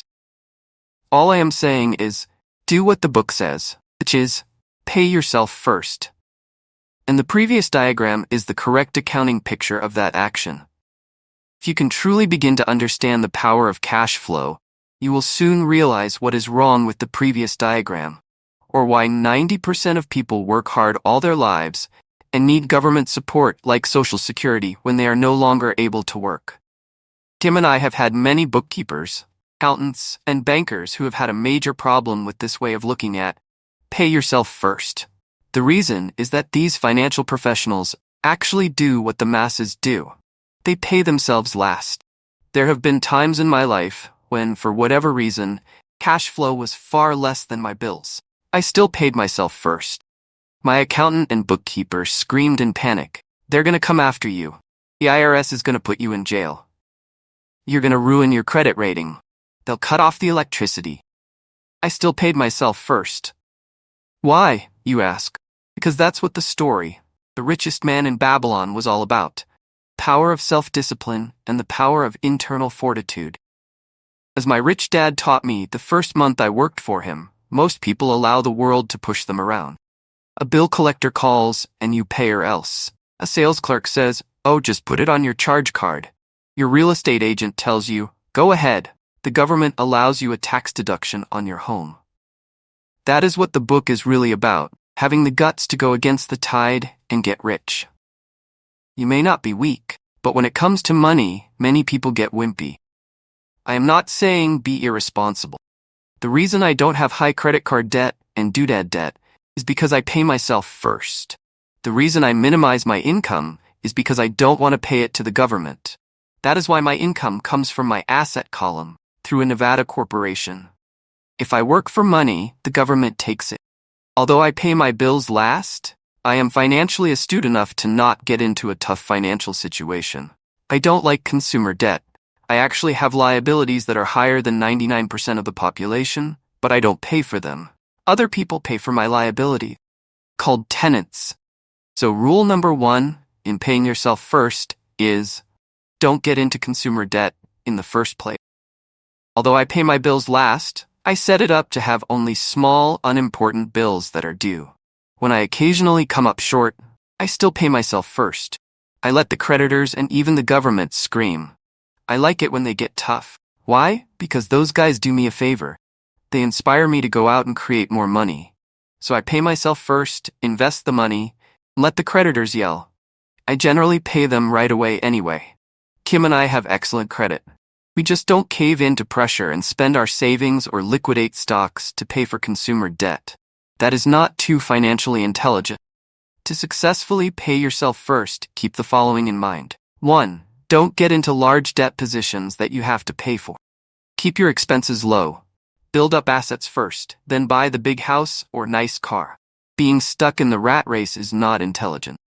2. When you come up short, Let the pressure build, and don't dip into your savings or investments. Use the pressure to inspire your financial genius, come up with new ways of making more money, and then pay your bills. You will have increased your ability to make more money, as well as your financial intelligence. So many times I have gotten into financial hot water and used my brain to create more income while staunchly defending the assets in my asset column. My bookkeeper has screamed and dived for cover, but I was like a good soldier defending the fort asset. Poor people have poor habit. Common bad habit is innocently called dipping into savings. The rich know that savings are only used to create more money, not to pay bills. I know that sounds tough, but as I said, if you're not tough inside, the world will always push you around anyway. If you do not like financial pressure, then find a formula that works for you. A good one is to cut expenses, put your money in the bank, pay more than your fair share of income tax, buy safe mutual funds, and take the vow of the average. But this violates the pay yourself first rule. This rule does not encourage self-sacrifice or financial abstinence. It doesn't mean pay yourself first and starve. Life was meant to be enjoyed. If you call on your financial genius, you can have all the goodies of life, get rich, and pay bills. And that is financial intelligence. 6. Pay your brokers well. Power of good advice. Sometimes I see people posting a sign in front of their house that says, "For sale by owner," or I see people on TV claiming to be discount brokers. My rich dad taught me to take the opposite approach. He believed in paying professionals well, and I have adopted that policy also. Today, I have expensive attorneys, accountants, real estate brokers, and stockbrokers. Why? Because and I do mean if, people are professionals, their services should make you money, and the more money they make, the more money I make. We live in the information age. Information is priceless. A good broker should provide you with information, as well as take the time to educate you. I have several brokers who do that for me. Some taught me when I had little or no money, and I am still with them today. What I pay a broker is tiny in comparison with what kind of money I can make because of the information they provide. I love it when my real estate broker or stockbroker makes a lot of money, because that usually means I made a lot of money. A good broker saves me time, in addition to making me money, like when I bought the vacant land for $9,000 and sold it immediately for over $25,000 so I could buy my Porsche quicker. A broker is my eyes and ears in the market. They're there every day so I do not have to be. I'd rather play golf. People who sell their house on their own must not value their time much. Why would I want to save a few bucks? I could use that time to make more money or spend it with those I love. What I find funny is that so many poor and middle-class people insist on tipping restaurant help 15 to 20%, even for bad service, but complain about paying a broker 3 to 7%.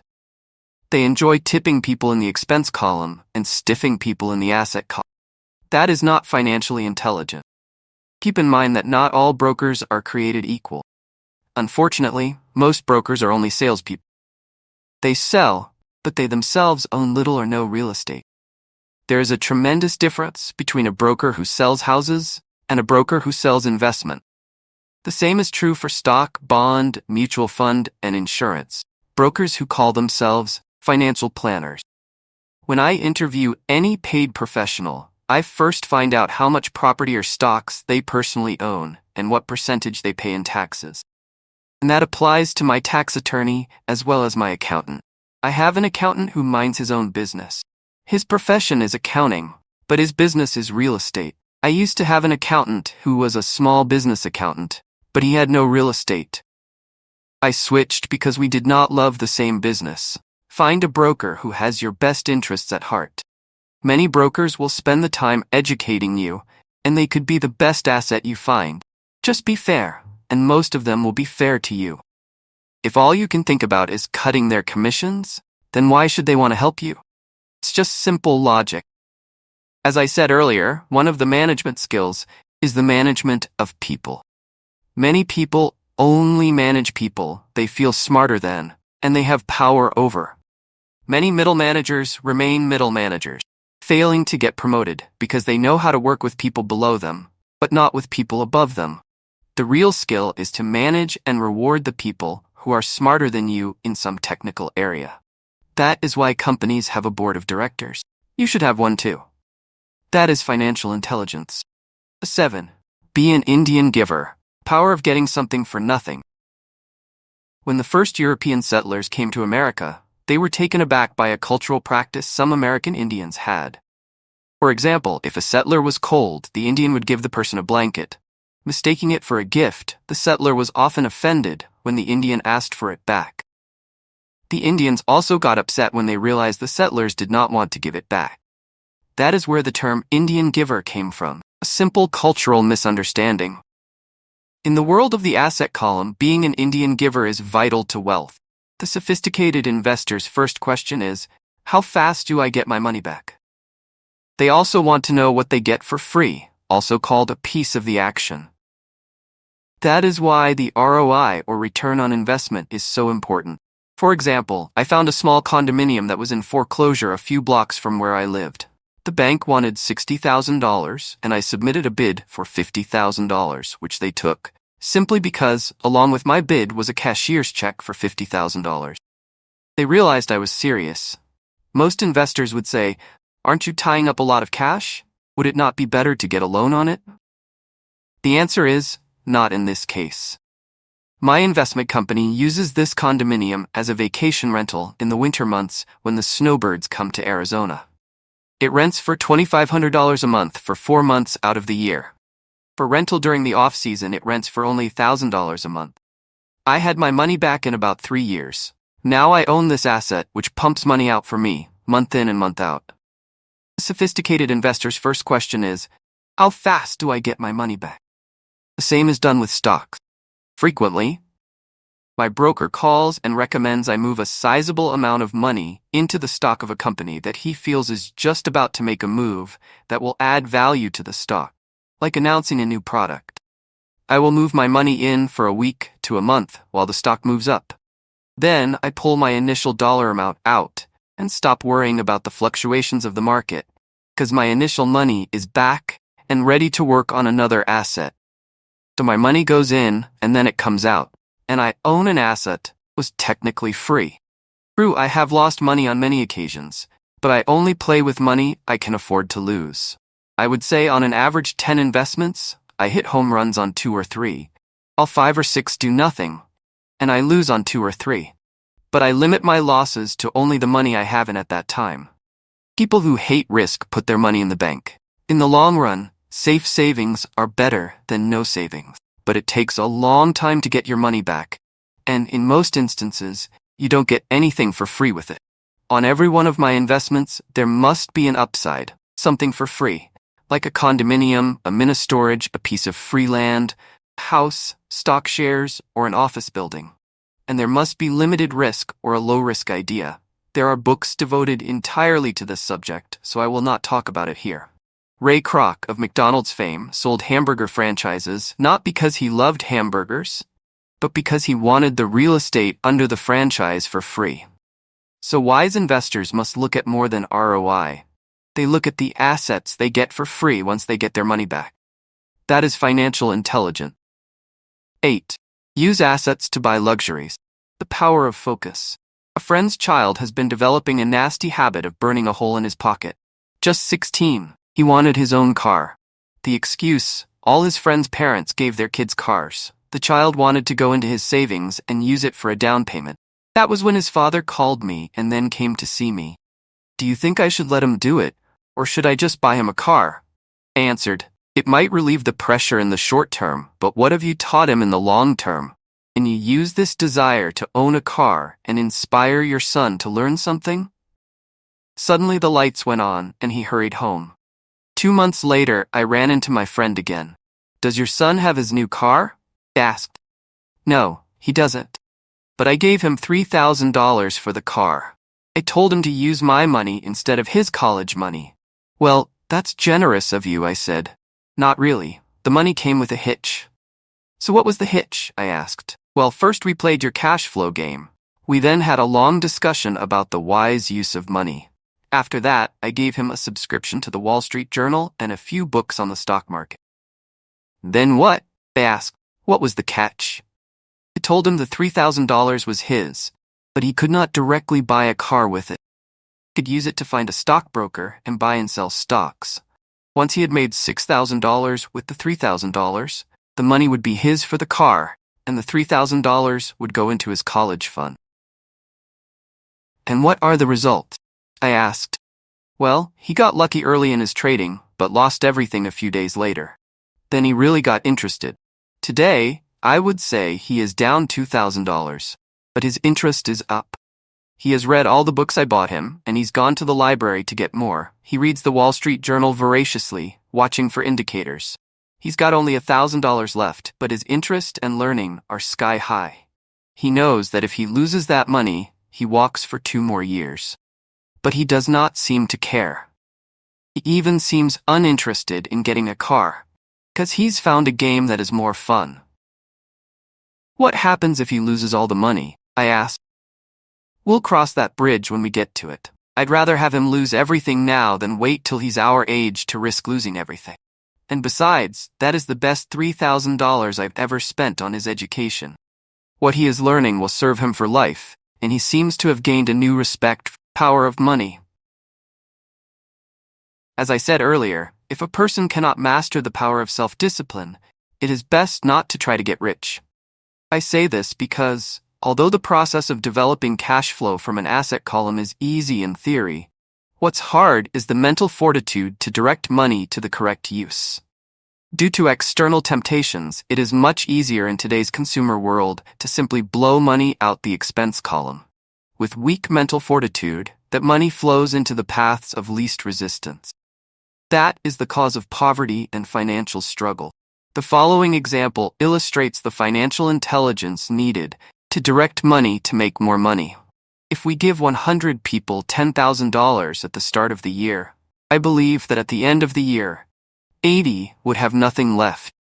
In fact, many would have created greater debt by making a down payment on a new car, refrigerator, electronics, or a holiday. 16 would have increased that $10,000 by 5 to 10%. 4 would have increased it to $20,000, or into the millions.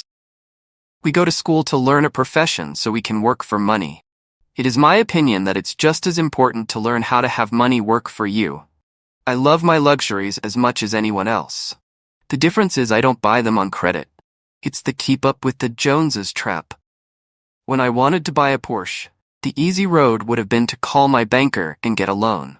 Instead of choosing to focus in the liability column, I chose to focus in the asset column. As a habit, I use my desire to consume to inspire and motivate my financial genius to invest. Too often today, we focus on borrowing money to get the things we want instead of focusing on creating money. One is easier in the short term, harder in the long term. It's a bad habit that we as individuals and as a nation have gotten into. Remember, the easy road often becomes hard, and the hard road often becomes easy. The earlier you can train yourself and those you love to be masters of money, the better. Money is a powerful force. Unfortunately, people use the power of money against themselves. If your financial intelligence is low, money will run all over you. It will be smarter than you. If money is smarter than you, you will work for it all your life. To be the master of money, you need to be smarter than it. Then money will do as it is told. It will obey you. Instead of being a slave to it, you will be the master of it. That is financial intelligence. 9. Choose heroes. Power of myth. When I was a kid, I greatly admired Willie Mays, Hank Aaron, and Yogi Berra. They were my heroes and I wanted to be just like them. I treasured their baseball cards. I knew their stats, the RBIs, the ERAs, their batting averages, how much they got paid, and how they came up from the minor leagues. As a 9-year-old kid, when I stepped up to bat or played first base or catcher, I wasn't me. I pretended I was a famous baseball player. It's one of the most powerful ways we learn, and we often lose that as adults.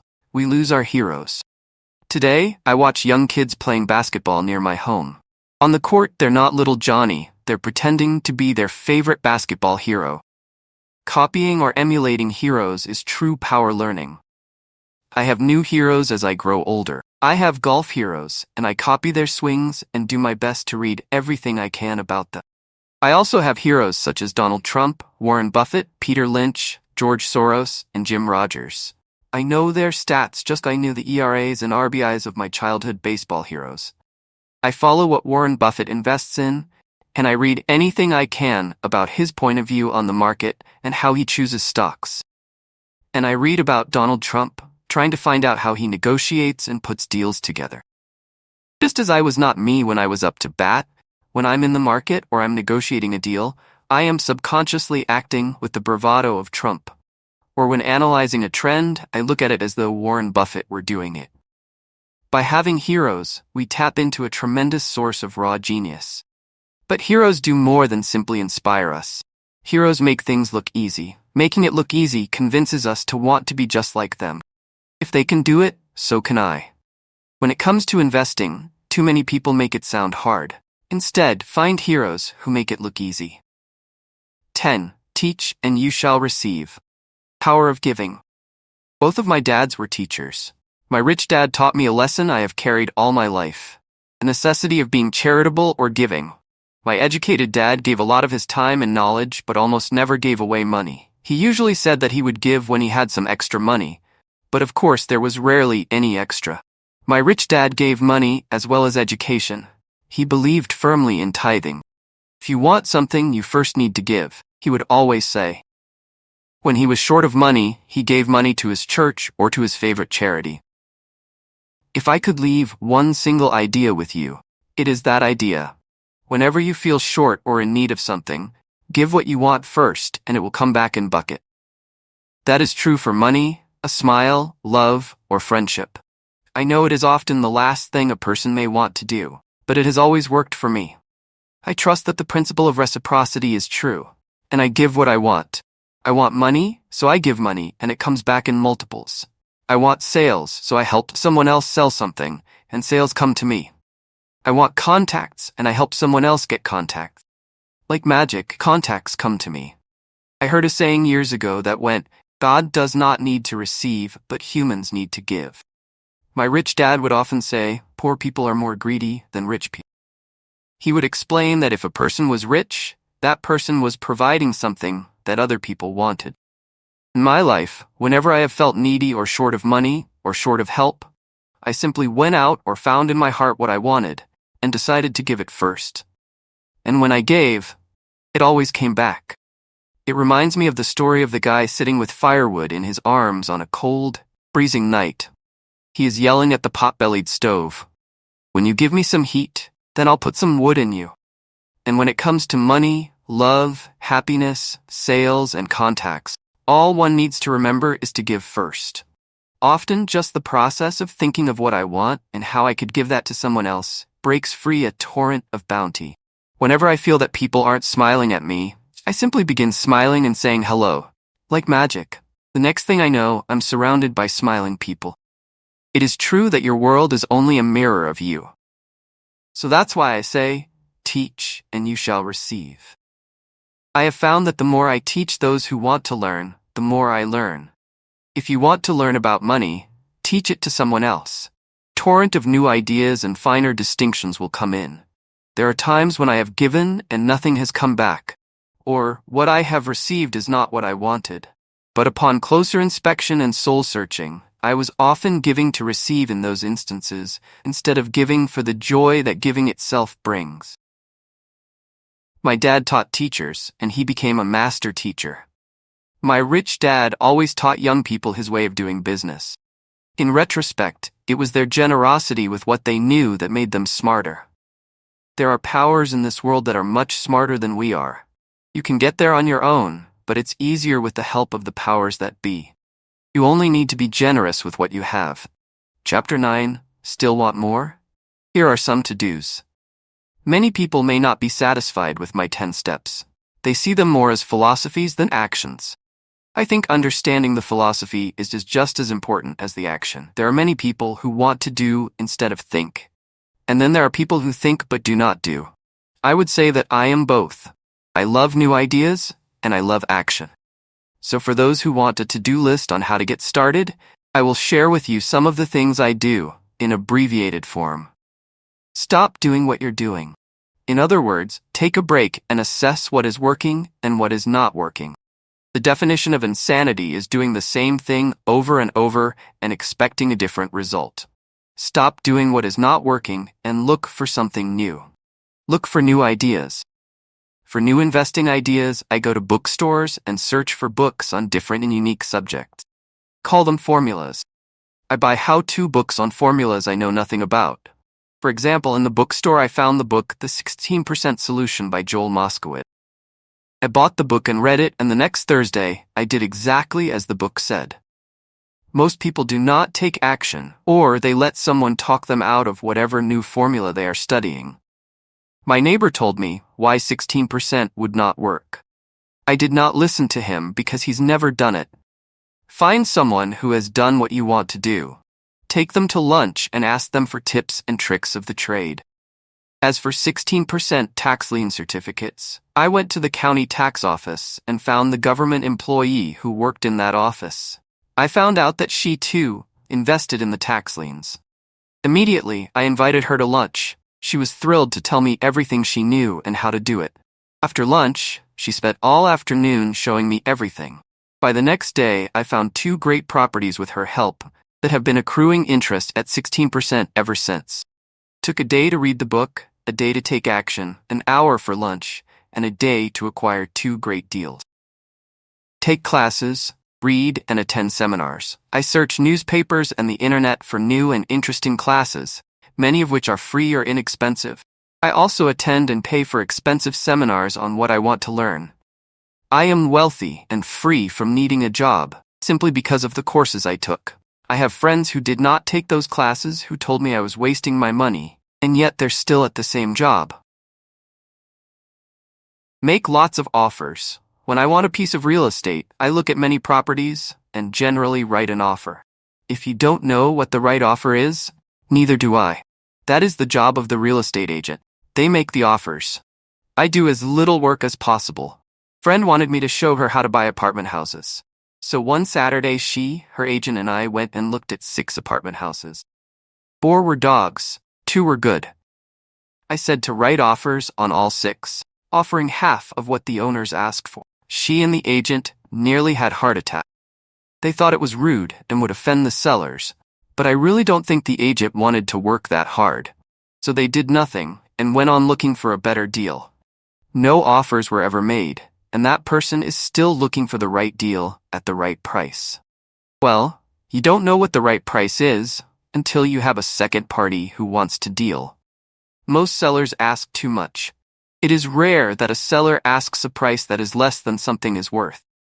Moral of the story: make offers.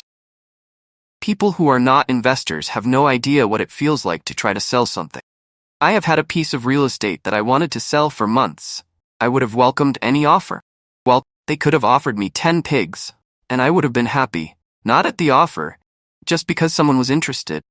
I would have countered, maybe for a pig farm in exchange. That's how the game works. The game of buying and selling is fun. Keep that in mind. It's fun and only a game. Make offers. Someone might say yes. I always make offers with escape clauses. In real estate, I make an offer with language that details subject to contingencies, such as the approval of a business partner. Never specify who the business partner is. Most people don't know that my partner is my cat. If they accept the offer, and I don't want the deal, I call home and speak to my cat. I make this ridiculous statement to illustrate how absurdly easy and simple the game is.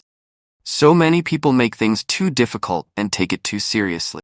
Finding a good deal, the right business, the right people, the right investors, or whatever is just like dating. You must go to the market and talk to a lot of people, make a lot of offers, counter-offers, negotiate, reject, and accept.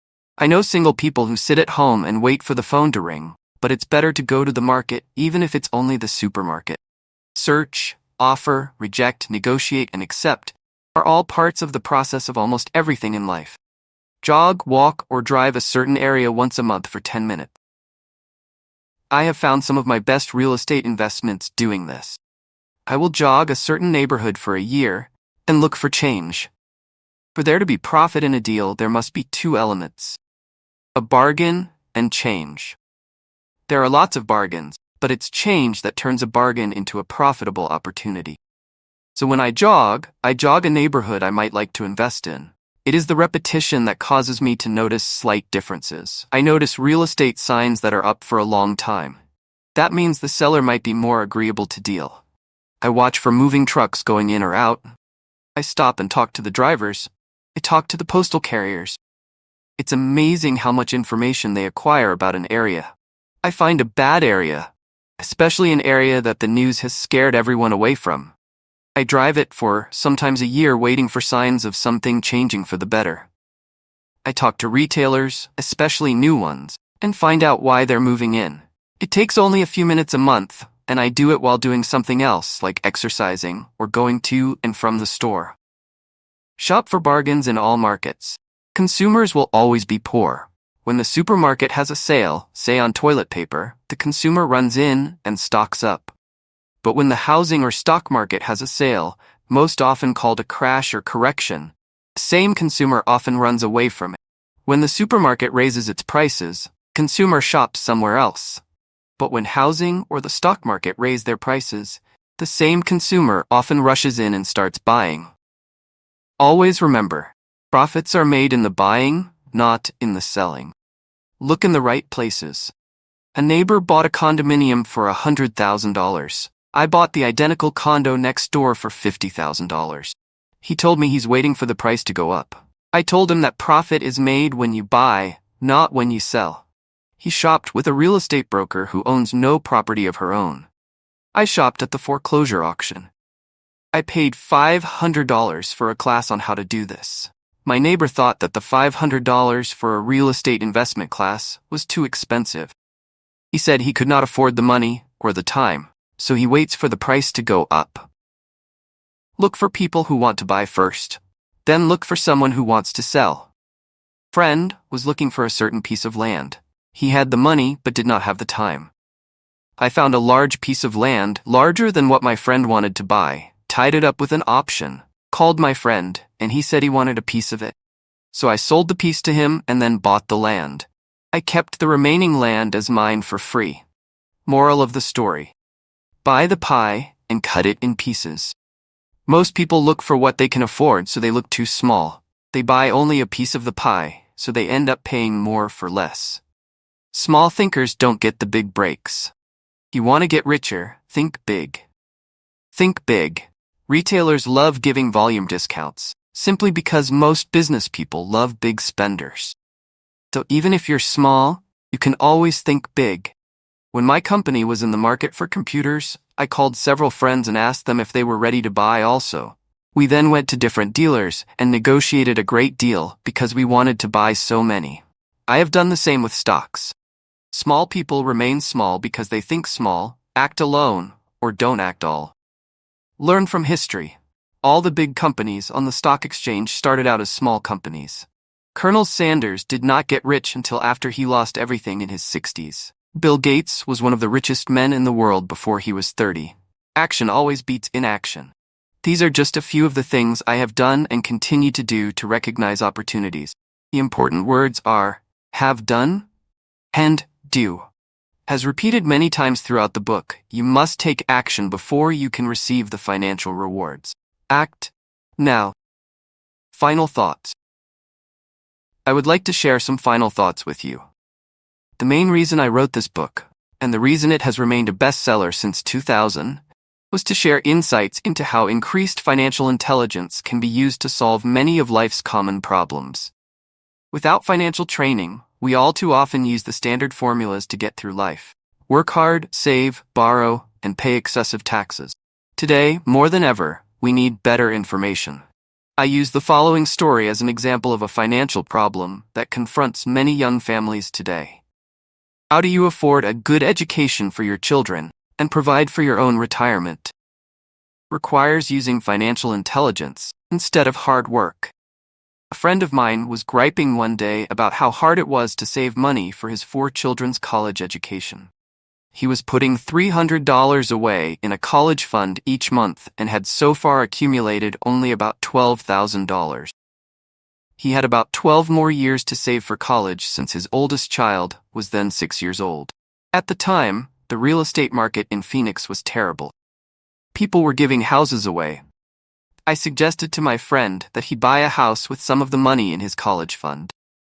The idea intrigued him, and we began to discuss the possibility. His primary concern was that he did not have credit with the bank to buy another house since he was so overextended.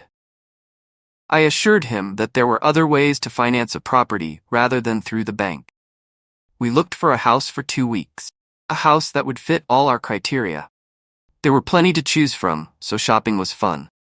Finally, we found a 3-bedroom, 2-bath home in a prime neighborhood. The owner had been downsized and needed to sell that day because he and his family were moving to California where another job waited. The owner wanted $102,000, but we offered only $79,000.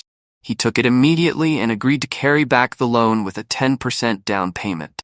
All my friend had to come up with was $7,900. As soon as the owner moved, my friend put the house up for rent.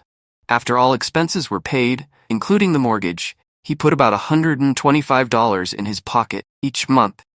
His plan was to keep the house for 12 years and let the mortgage get paid down faster by applying the extra $125, the principal, each month. We figured that in 12 years, a large portion of the mortgage would be paid off, and he could possibly be clearing $800 a month by the time his first child went to college. He could also sell the house if it had appreciated in value. 3 years later, the real estate market greatly improved in Phoenix, and he was offered $156,000 for the same house by the tenant who lived in it. Again, he asked me what I thought. I advised that he sell it, using a 1031 tax-deferred exchange. Suddenly, he had nearly $80,000 to operate with. Called another friend in Austin, Texas, who then moved this tax-deferred capital gain into a mini storage facility. Within 3 months, he began receiving checks for a little less than $1,000 a month, which he then poured back into the college fund. A couple of years later, the mini warehouse sold, and he received a check for nearly $330,000 as proceeds from the sale. He rolled those funds into a new project that would now generate over $3,000 a month in income.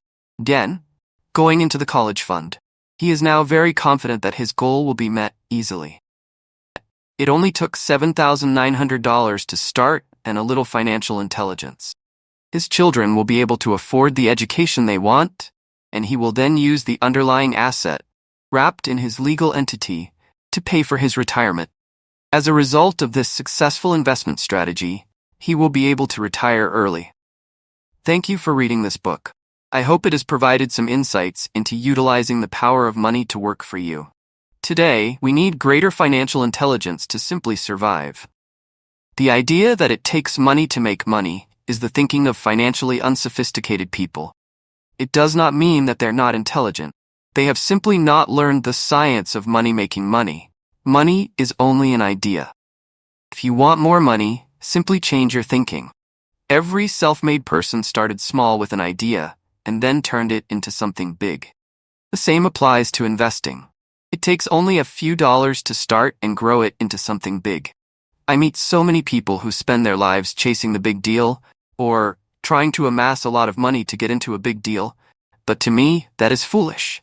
Too often I have seen unsophisticated investors put their large nest egg into one deal and lose most of it rapidly. They may have been good workers, but they were not good investors. Education and wisdom about money are important. Start early. Buy a book. Go to a seminar. Practice.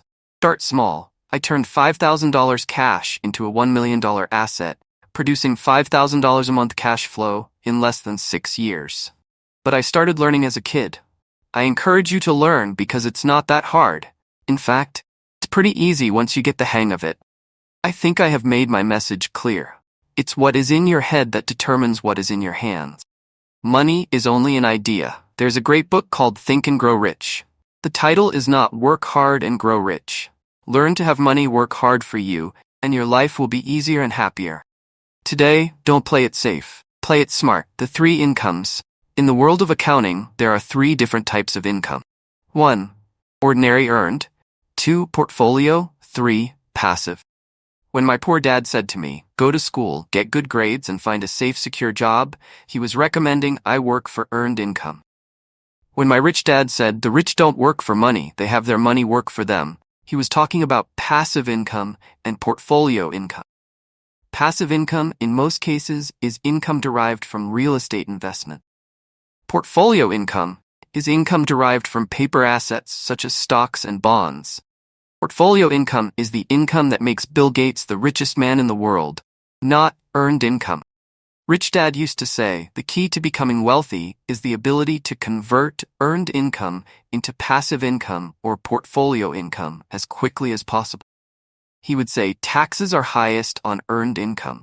The least taxed income is passive income.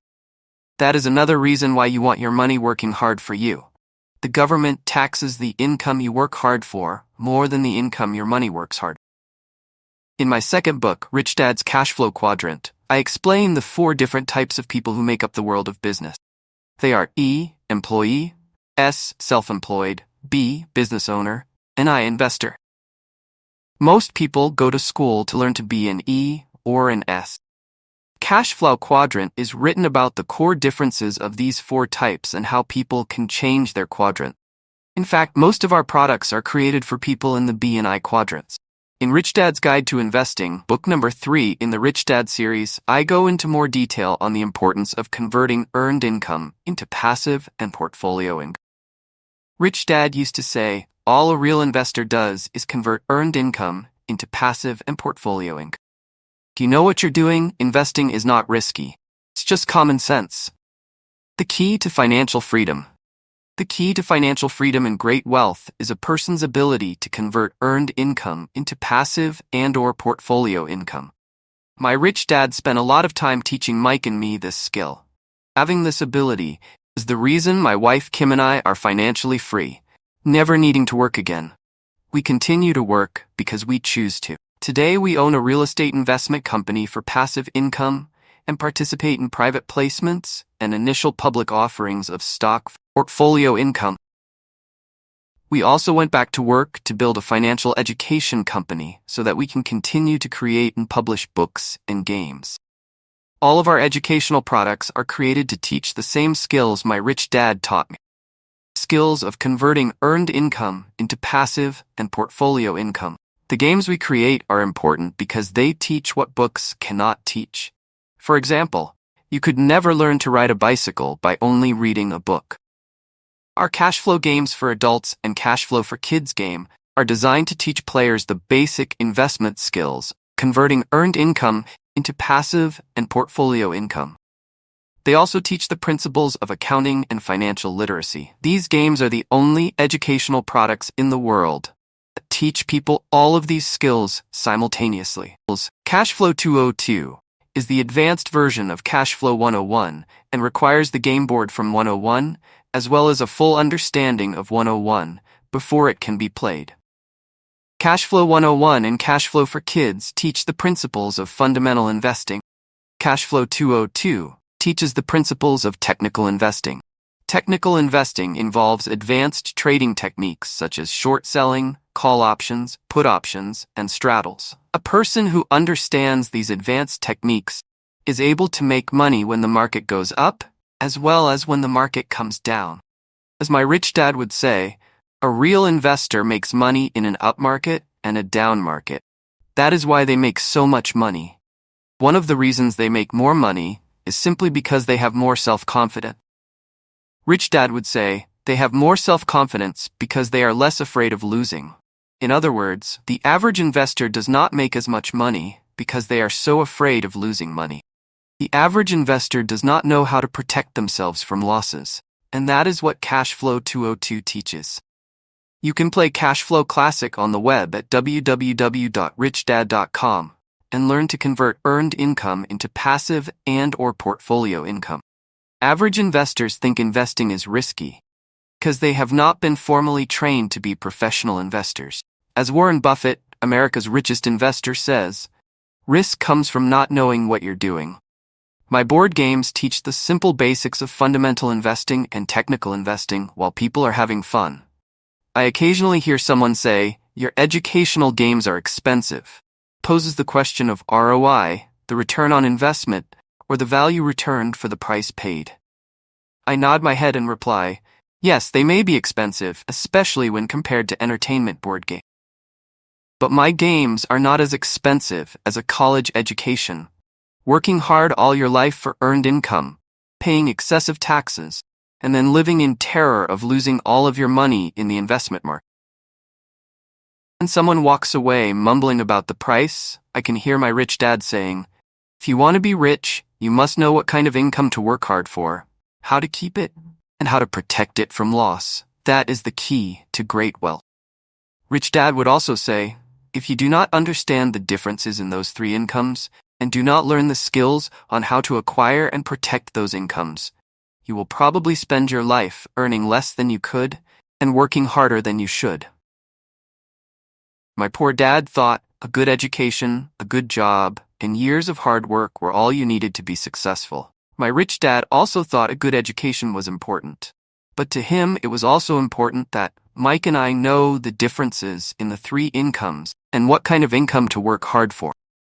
To him, that was basic financial education. Knowing the differences in the three incomes and learning the investment skills of how to acquire the different incomes is basic education for anyone who strives to acquire great wealth and achieve financial freedom. Special kind of freedom that only a few will ever know. As Rich Dad states in lesson number 1, the rich do not work for money. They know how to have money work hard for them. Rich Dad said, ordinary earned income is money you work for, and passive and portfolio income is money working for you. Knowing that little difference has been significant in my life. Or as Robert Frost ends his poem, that has made all the difference. Take action. All of you were given two great gifts, your mind and your time. It is up to you to do what you please with both. With each dollar bill that enters your hand, you and only you have the power to determine your destiny. Spend it foolishly, and you choose to be poor. Spend it on liabilities, and you join the middle class. Invest it in your mind and learn how to acquire assets, and you will be choosing wealth as your goal and your future. The choice is yours, and only yours. Every day with every dollar, you decide to be rich, poor, or middle class. Choose to share this knowledge with your children, and you choose to prepare them for the world that awaits.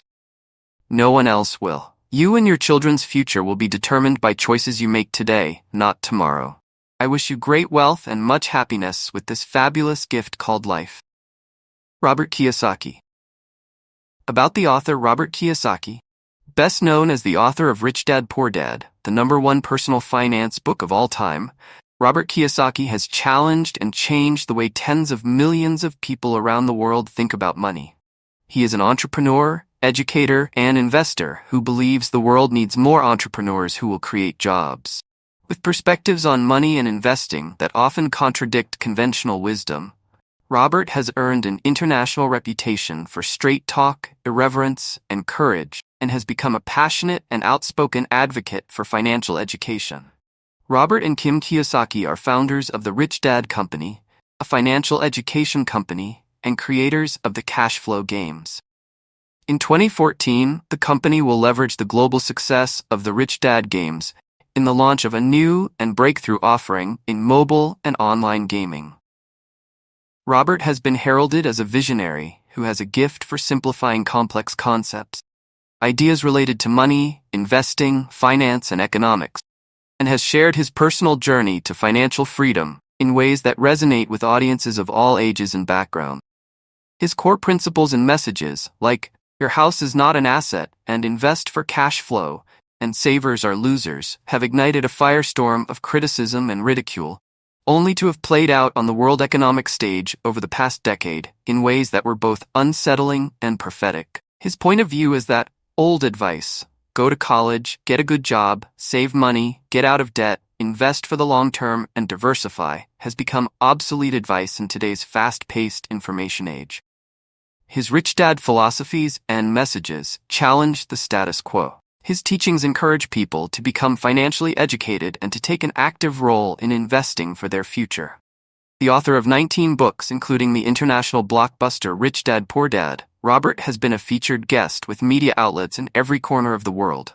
from CNN, the BBC, Fox News, Al Jazeera, GBTV, and PBS, to Larry King Live, Oprah, People's Daily, Sydney Morning Herald, The Doctors, Straits Times, Bloomberg, NPR, USA Today, and hundreds of others. And his books have topped international bestsellers lists for more than a decade. He continues to teach and inspire audiences around the world. His most recent books include Unfair Advantage, The Power of Financial Education, Midas Touch, the second book he has co-authored with Donald Trump, and Why A Students Work for C Students. To learn more, visit richdad.com.